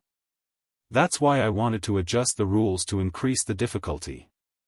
The brigade commander tore up the scrapped draft and handed the final draft to Political Commissar Yu. We'll follow the new rules for the drill the day after tomorrow. Regardless of whether we overestimated Yi Qian or not, let's see how far she can take the freshmen. The brigade commander changed a few more points of the maneuver rules for the freshmen and juniors. The main direction of the maneuver remained the same, but it was more flexible. It could also better see the commanding and combat standards of the commanders-in-chief of both sides. I'm afraid that your words will make the commanders-in-chief of the drill the day after tomorrow a little worried. Political Commissar Yu, who took the final draft, saw the last point. He, who was originally standing, sat down. There was obvious interest on his face. This is good. We have to make them feel more psychological pressure. The tasks of the drill could be increased at any time. This was one of the new rules added by the brigade commander. Chapter 24-23. Missions could be added at any time, but the end time of the exercise did not change. This meant that the red and blue teams would have less time to prepare for the exercise the day after tomorrow. They needed to be more careful and faced more pressure. Strength can only be shown when there is pressure. Student Yi Qian is a rising star in this exercise. I want to see how dazzling this star is. After the brigade commander finished speaking, he and Political Commissar Yu looked at each other and smiled. The third-year and first-year students standing guard in the main military tent had a bad feeling. Yi Qian did not know about the conversation between the brigade commander and the Political Commissar. She returned to the large tent in class. The basic large tent for the exercise in the northern part of the province was a basic facility. A large tent could accommodate an entire class of students. The female students slept in the innermost part of the tent. Then a curtain would be pulled out from the rain, and the four sides would be fixed to form a small independent space. When Yi Qian went over, the students in the class had already set up the entire tent in the rain. The tent was still in the process of being tidied up. Soon, everyone worked together to pull up the waterproof tarpaulin and used about 10 minutes to pull up the tent for sleeping tonight. They then spread out the waterproof tarpaulin inside, and a simple shelter from the wind and rain was completed. After they finished, He Jing pulled Yi Qian to a corner and said softly, "The instructor called Wenzi to talk to her not long before you came back. It's been almost 20 minutes. Why hasn't she come back yet? Could something have happened?" She was very worried. Yi Qian pursed her lips slightly. She hadn't come back in such a long time. She was probably being trained. Previously, she had made a scene in order to sleep. Perhaps she had been caught on camera. Sighing softly in her heart, Yi Qian said, "Don't think too much. Let's wait for her to come back and ask her. Let's see if she's willing to take the initiative to mention it to us. If she doesn't, we don't need to ask." She was already an adult. She had to bear the corresponding responsibility for her actions. He Jing saw that Yi Qian's expression was slightly cold. She nodded in response and absent-mindedly tidied up her bag. "Yi Qian, He Jing, you two see if there's enough space. If there's not enough space, move the curtain out a little more." The male student, who was in charge of drawing the curtains for the female students, raised his voice and said, "Come and take a look." There were around 40 students in the class. Even though the tent was big enough, it still had to be slightly squeezed together. Yi Qian looked at it and smiled. "There's no need to make it so wide. Just make it 1.8 meters wide." She had left a space of 3 meters. The male students sleeping outside were going to be crowded. Yi Qian and He Jing took the initiative to shrink the space to only 1.8 meters, which was just nice for the three of them. They just needed to sleep quietly and not move around. Su Wen didn't come back until bedtime. Feeling down, she took off her wet clothes in the dark. When it was time to put on the clothes to keep warm at night, her hand froze in her backpack. She didn't bring a thermal jacket, the temperature in the mountains was already low. With the addition of the rain, the temperature at night was even lower. Even the male students wore thin thermal jackets to prevent themselves from catching a cold. Su Wen, who was so cold that she had goosebumps, subconsciously looked at the two people sleeping next to her. Just as she was about to open her mouth to ask, she suddenly remembered what the instructor said. With red eyes, Su Wen bit her lower lip and crawled under the blanket in her wet clothes. Soft sobbing could be heard. Even though she was crying under the blanket, Yi Qian, who was sleeping next to her, could hear it clearly. Yi Qian was sleeping in the middle. He Jing, whose left hand was still awake, also heard it. She was about to get up and ask Su Wen what was wrong, but Yi Qian pressed her arm down. Chapter 24-24. The soft sobbing continued from under the blankets, but this time, Yi Qian did not ask her what was wrong. He also did not ask if she needed a set of warm clothes. He did not ask anything.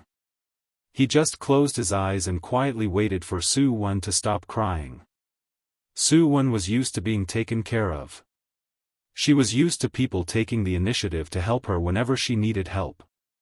In the end, it became a terrible habit. It wiped away her sense of responsibility and the responsibility she should have. As he listened to her crying, Yi Qian also reflected on whether he had helped her too much and ended up making things worse. He slowly thought about it and found the problem. Gradually, Yi Qian found the problem with himself. He could help Su Wen, but he could not help her like he did with his classmates in high school. The military academy placed more emphasis on personal independence.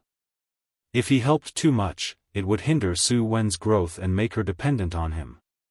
She did not help Su Wen solve her problems. She helped Su Wen discover her own problems and solve them herself. Just like how Captain Xia treated her.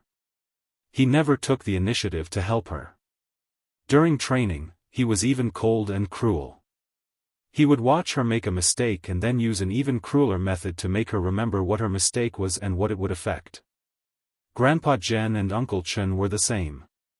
They chose to stand by the side and never take the initiative to remind her that she was in the wrong. She had to do this and that. Realizing his mistake, Yi Qian closed his eyes and looked a little cold. Su Wen needed to change. Similarly, he also needed to change. After about half an hour, Su Wen's sobbing finally stopped. Yi Qian heard He Jing let out a soft sigh. She did the same. Yi Qian tilted his head and looked in the direction of Su Wen. He slowly reached out his hand and gently patted Su Wen's shoulder. Go to sleep. We still have training tomorrow. After a while, Su Wen grunted in a nasal voice. Her heart was in a mess. Then she closed her eyes. Yi Qian's actions made Su Wen, who had finally stopped crying, burst into tears again. Fortunately, she bit the blanket in time to stop her tears from falling. I can't think anymore.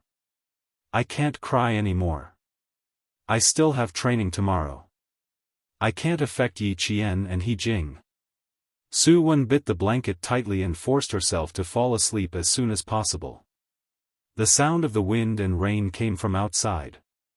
The dripping sound of rain was like the best lullaby. It was late at night and quiet. It was the best time to sleep. Yi Qian slept very soundly. However, most of the freshmen couldn't sleep well. It was their first time participating in an exercise, so their cerebral cortex was relatively active. They would think about what happened during the day at night. While they sighed, they would also sum up their shortcomings. As a result, they were more energetic. After the excitement passed, they fell asleep in a daze. Because the place they slept in was uneven, they were either woken up in the middle of the night by the brothers next door. They had never known the pain of sleeping, but for the first time, they felt the pain of sleeping. At 5:00 in the morning, Yi Qian opened his eyes. As soon as he moved, Su Wen, who was sleeping next to him, also got up and said softly, "In the future, I'll wake up early with you for morning exercises." At 5:00, there was a faint light in the mountains. However, there wasn't much light in the tent.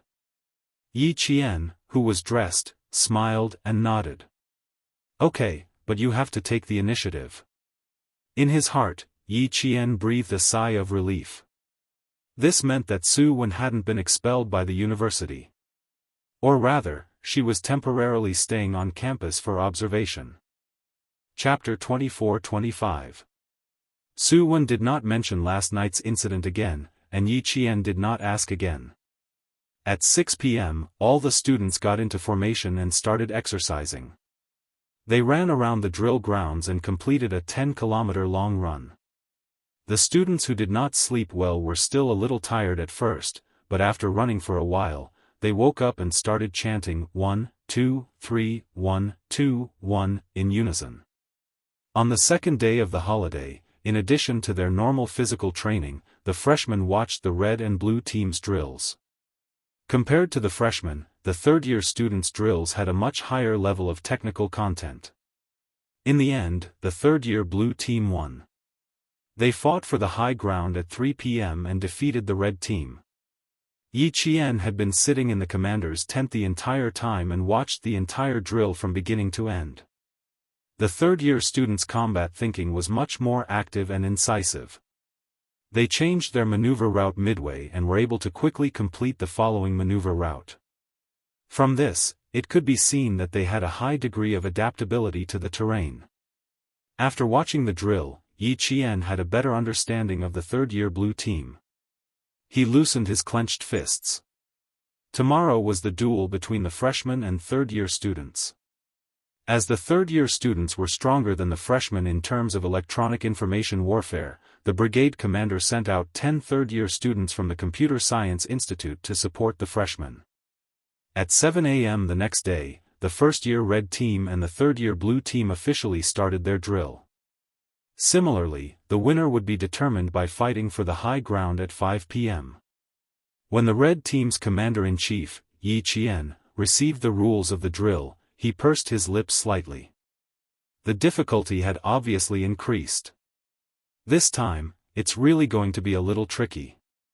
Old Wang from the Optoelectronic Science Institute said to Yi Qian with a serious expression, "Yi Qian, our chances of winning are very, very small." The third-year blue team was the victorious team in yesterday's drill. When they watched the drill, they knew that the other team was very strong.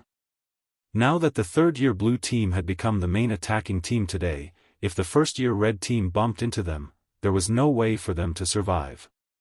When old Wang saw that Yi Qian's expression was equally gloomy, he thought to himself, it's over. If even Yi Qian felt troubled, then the red team probably had no chance of winning at all. Yi Qian's finger tapped on the last rule of the maneuver. During the maneuver, additional tasks can be added at any time. He said in a low voice, this is the biggest unknown factor, and also the key to victory. The difficulty lies in this. The difficulty was, here. It felt like Yi Qian was focusing on something else entirely. The blue team had deployed their advanced technology, and their technological level was much higher than the red team's. This was not because this was the difficult part, but because all the rules were difficult for the red team.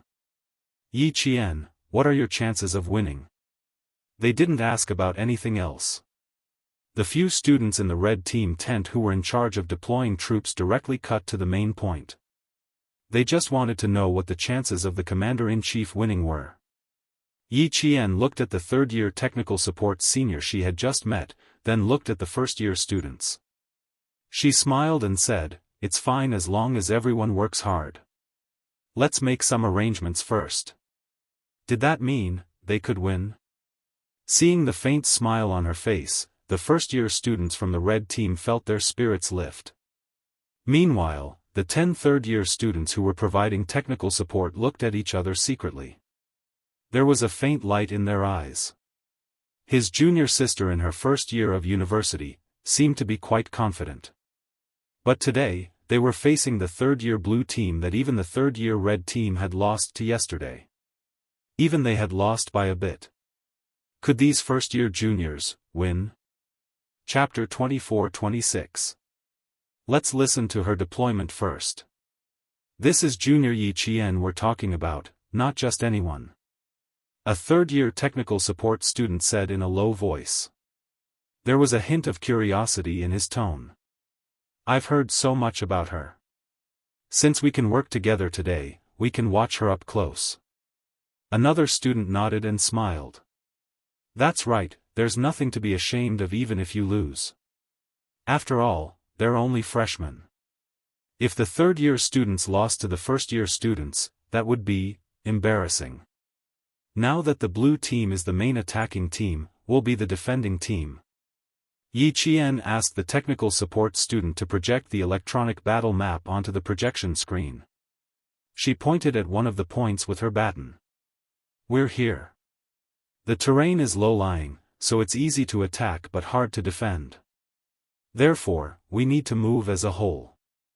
The direction of movement starts from here. Although it's also a low-lying area, the trees here face the sun. The leaves are dense and the shrubs are overgrown.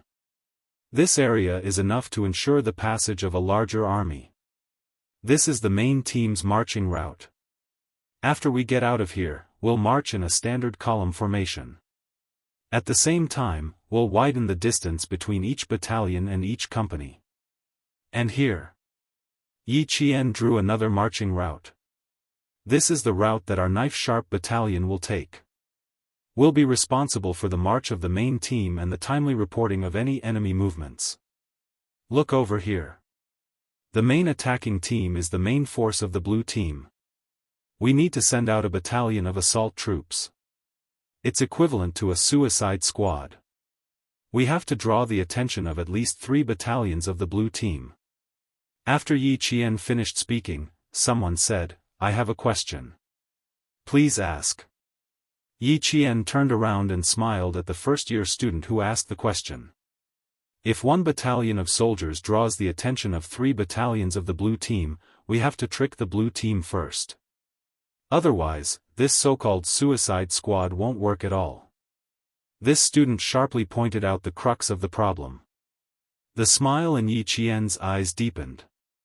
That's right. Therefore, I have to first make the blue team believe me. And how to make the blue team believe me will depend on the skills of our technical support students.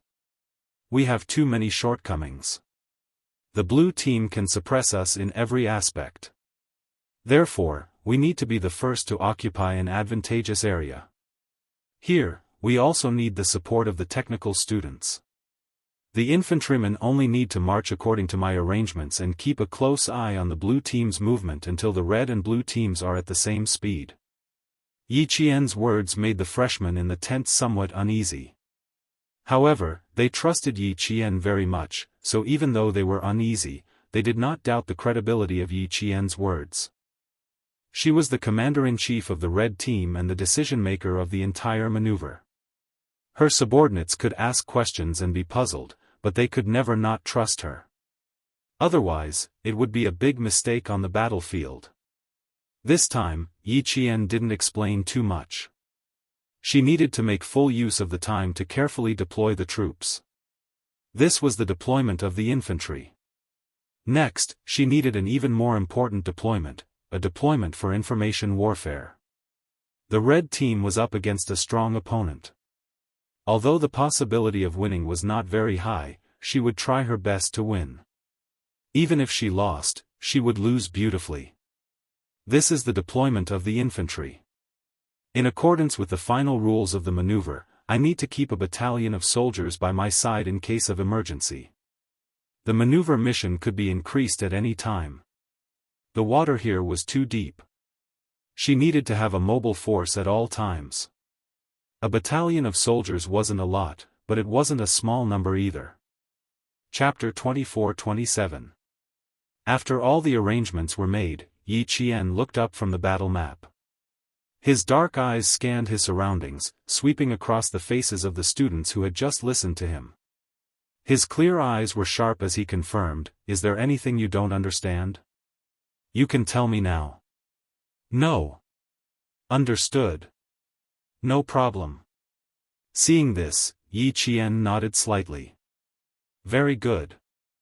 In order to prevent our movements from being eavesdropped on, for the next 1.5 hours, you cannot contact the command center. I will contact you every 20 minutes or so. Only when I contact the company commanders at the same time and enter the comms channel can we communicate our movements." The red team's weakness was the blue team's strength. The blue team's display of strength in information warfare yesterday left her with no choice but to think of another way to counter it. And she herself wasn't very confident in countering the blue team's strength. Even if she wasn't confident, she had to try. She would only know after she tried. After finishing the arrangements for the infantry, Yi Qian turned to the 10 third-year technical students supporting the red team. "My 10 seniors, let's do something first. After we finish this, we'll do something else." The 10 third-year technical students were waiting for the red team's commander to make arrangements. Hearing this, they all nodded, indicating that they were ready. "Then let's first disconnect from the main server." Yi Qian threw the first bomb at the third-year technical students. It was a little heavy, so much so that the third-year seniors were stunned for a moment. Disconnect from the main server? Disconnect from the main server that they were thinking of? Disconnect from the entire red team's information system? Yi Qian smiled slightly and nodded. "That's right, that's what it meant. Rebuild the server, reorganize the comms network." This was the idea that Yi Qian had suggested to the 10 seniors in the morning to see if it would work. Answer: yes, it's worth a try. The maneuver began, and the red and blue teams officially entered the maneuver.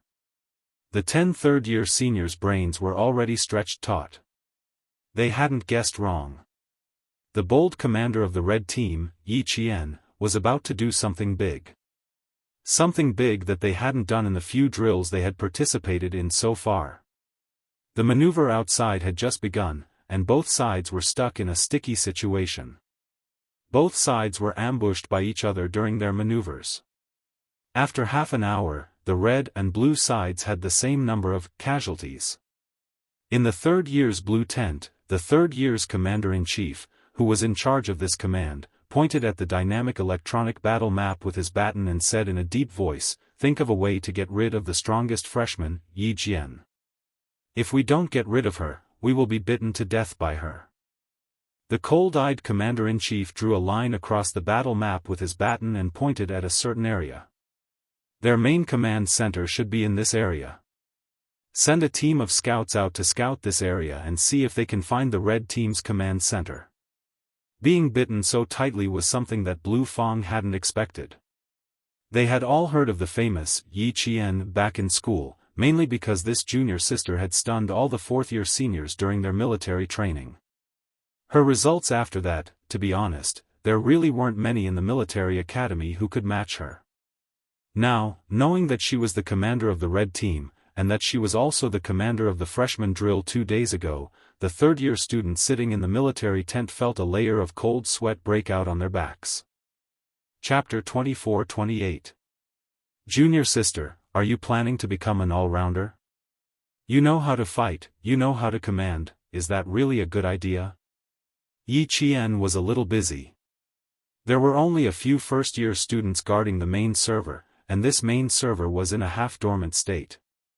It would be silent for a while, and then it would be turned on again. The radio waves were very unstable. Soon. I've already established the link.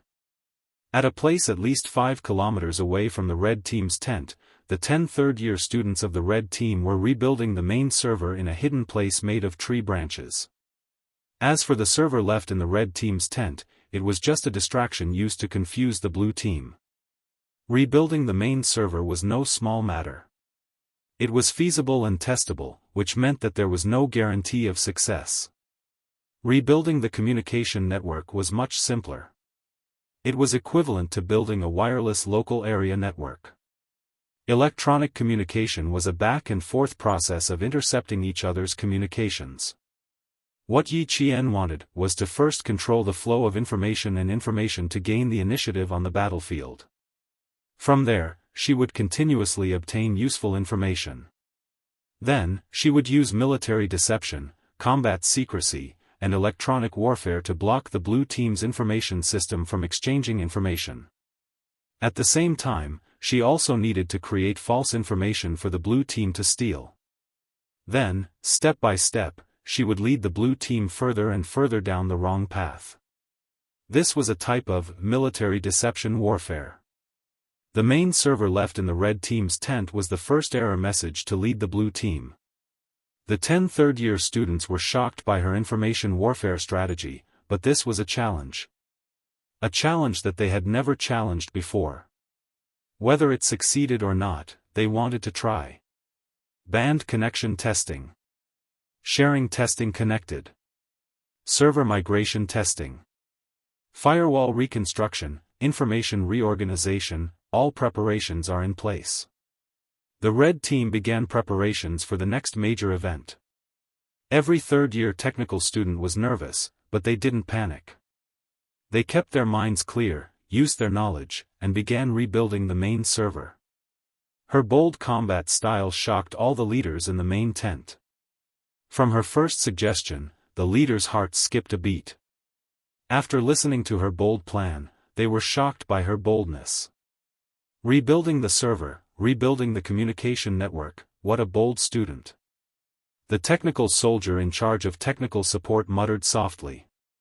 This was a true preparation for information warfare. For a freshman to be able to think of this, it was not easy. It meant that she had a deep understanding of electronic information warfare and understood that information warfare was a strategic method that required no blood, was clean, and was extremely destructive. Yi Qian's abilities are definitely not what we've seen. This female student is not simple. The brigade commander watched the video in front of him and saw that she was still calm in the face of the powerful blue team. Moreover, she was able to quickly arrange a military deception battle, which was enough to make everyone look at her in a different light. He said to the technical soldier, "Cut to the red team's latest battle footage." The entire performance base in the northern lands had a digital satellite map that could provide timely feedback of the latest battle from various locations to the main tent. Following the operations of the technical soldiers, the image of the red team's command center was cut into the system and transmitted to the projection screen in the main tent. In the image, Yi Qian's expression was solemn and cold. He said calmly, "Thank you for your hard work. Now that we have completed the first step, let's move on to the second step." Chapter 24-29. Yi Jian, who had a cold expression on her face, seemed to have noticed that the screen had switched to the inside of the military tent. She glanced at the front of the screen intentionally or unintentionally. Her cold and sharp gaze seemed to have swept across the faces of every leader in the military tent. She smiled slightly, and there was a certain look in her eyes. The second step is to set up a wireless interference signal and a fake base station. I need to send a fake signal to the battlefield commander of the blue team through the wireless and send a fake order to the subordinates. The third-year students, who provided technical support, sweated a little when they heard the commands of the red team's commander-in-chief one after another. This was Yi Qian who made them feel quite horrible. A fake base station. She even wanted to set up a fake base station. 1.5 hours. I only have 1.5 hours for you. I hope you can finish it. After Yi Qian conveyed her order, she contacted the first-year technical students at the main server quickly. Send a fake signal to the blue team to intercept it and inform the 4th Battalion to cover it up. Yes. In the red team's military tent, the technical students conveyed Yi Qian's order to the 4th Battalion right away. Soon, the red dots representing the red team on the huge battle screen started to move. This was the assault team to cover it up and attract the blue team's troops. There was a battalion of students. The commander of the 4th Battalion was Song Zhiqiu, who led the team to lure the blue team. After conveying her order, Yi Qian began to assume command. It was not the most important part yet. The most important part could not start until the fake base station and the wireless interference signal were set up. However, for the third-year technical students, Yi Qian undoubtedly posed a problem for them. The two needed to be set up in 1.5 hours. This was simply the most severe test for them. It's a little difficult to set up in 1.5 hours. In the military tent, a technical company commander who was watching the maneuver frowned slightly. He had some doubts about this. The pseudo-base station that Yi Jian mentioned was not an ordinary base station. It was a defensive base station that had to fight against the Blue Party's server and prevent the Blue Party from catching it.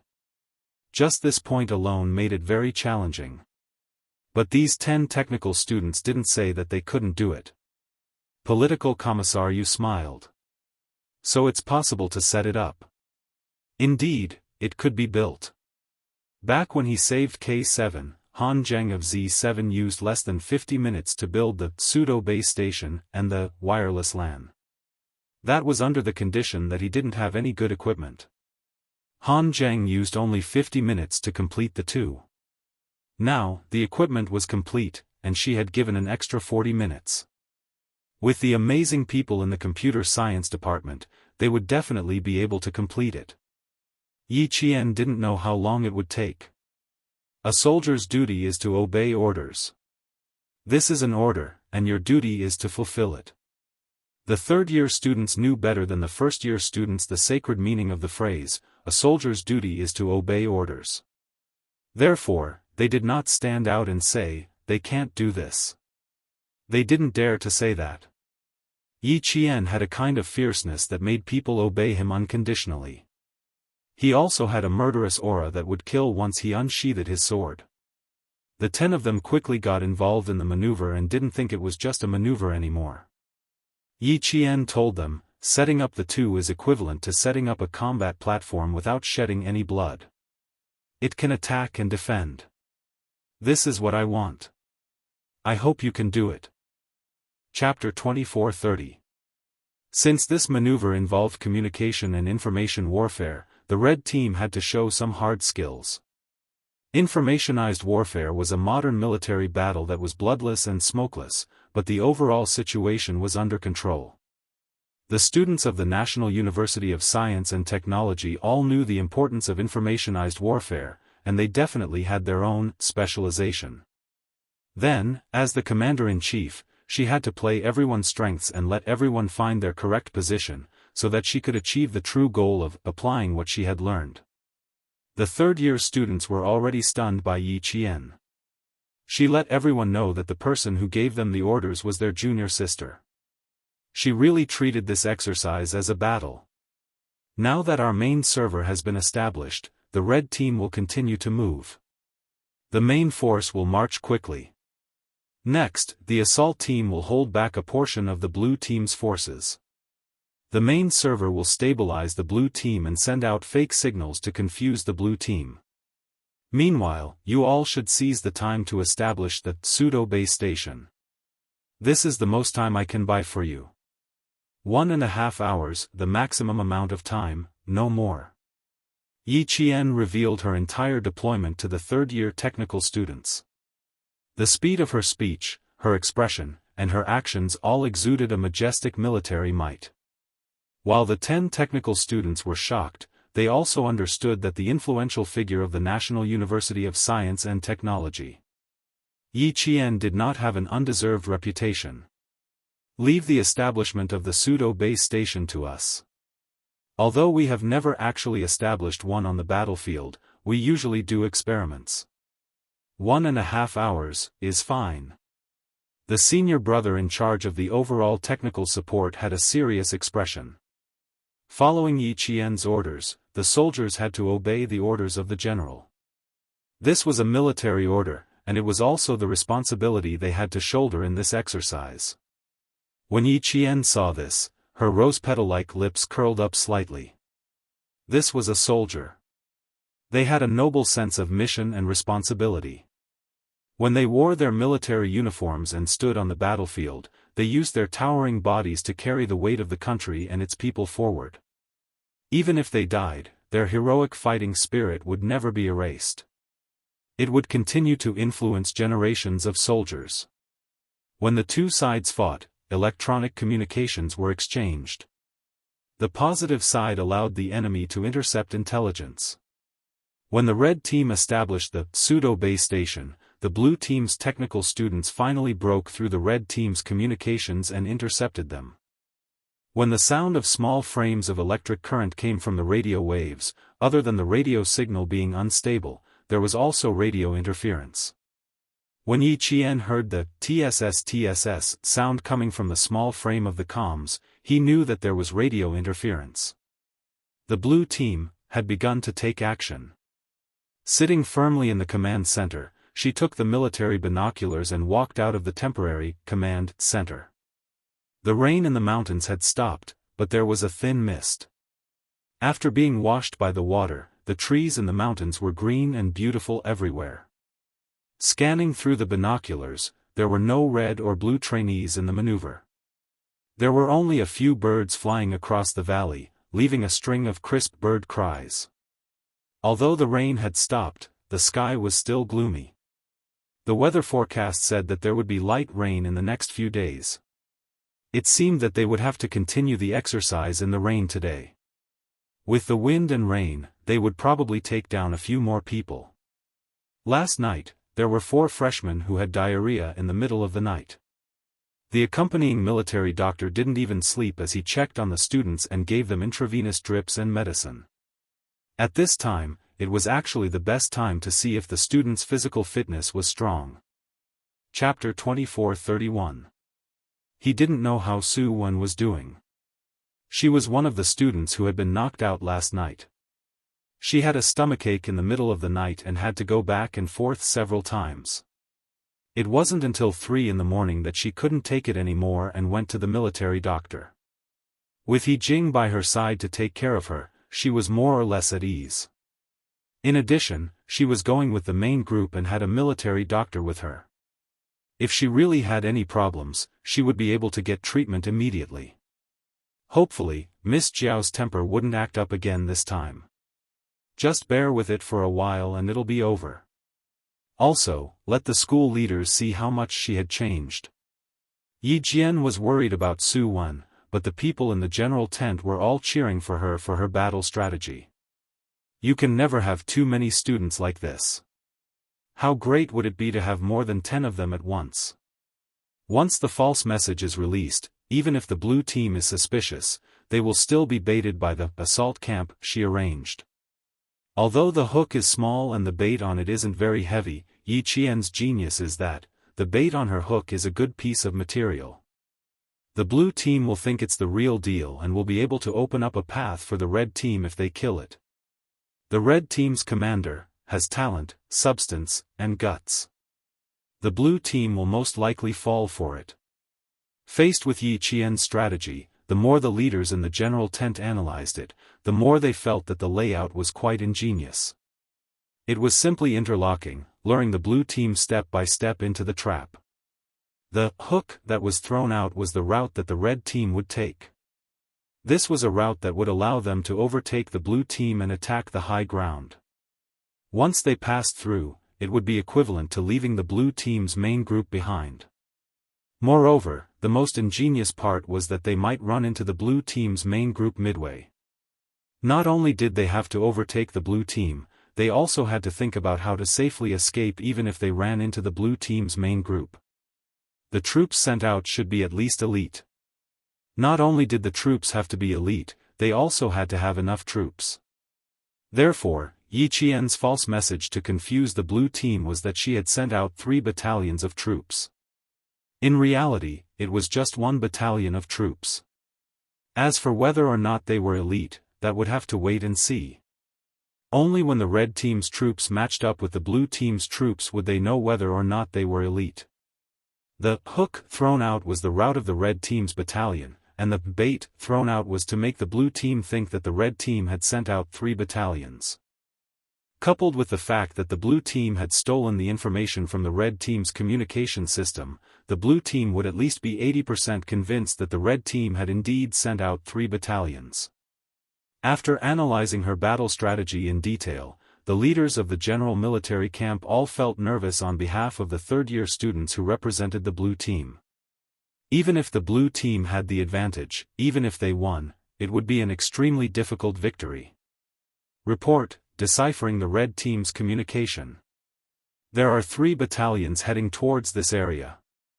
In the blue team's tent, a technical student passed on the intercepted intelligence. The red team's forces have the motive to bypass our camp and complete the reverse. The overall commander of the blue team was a student with outstanding overall results. Hearing this, he immediately cut into the red team's movement direction and looked at the battle map. His gaze was a little nervous. The other 2 students came closer and looked at the map carefully. Their faces were full of suspicion.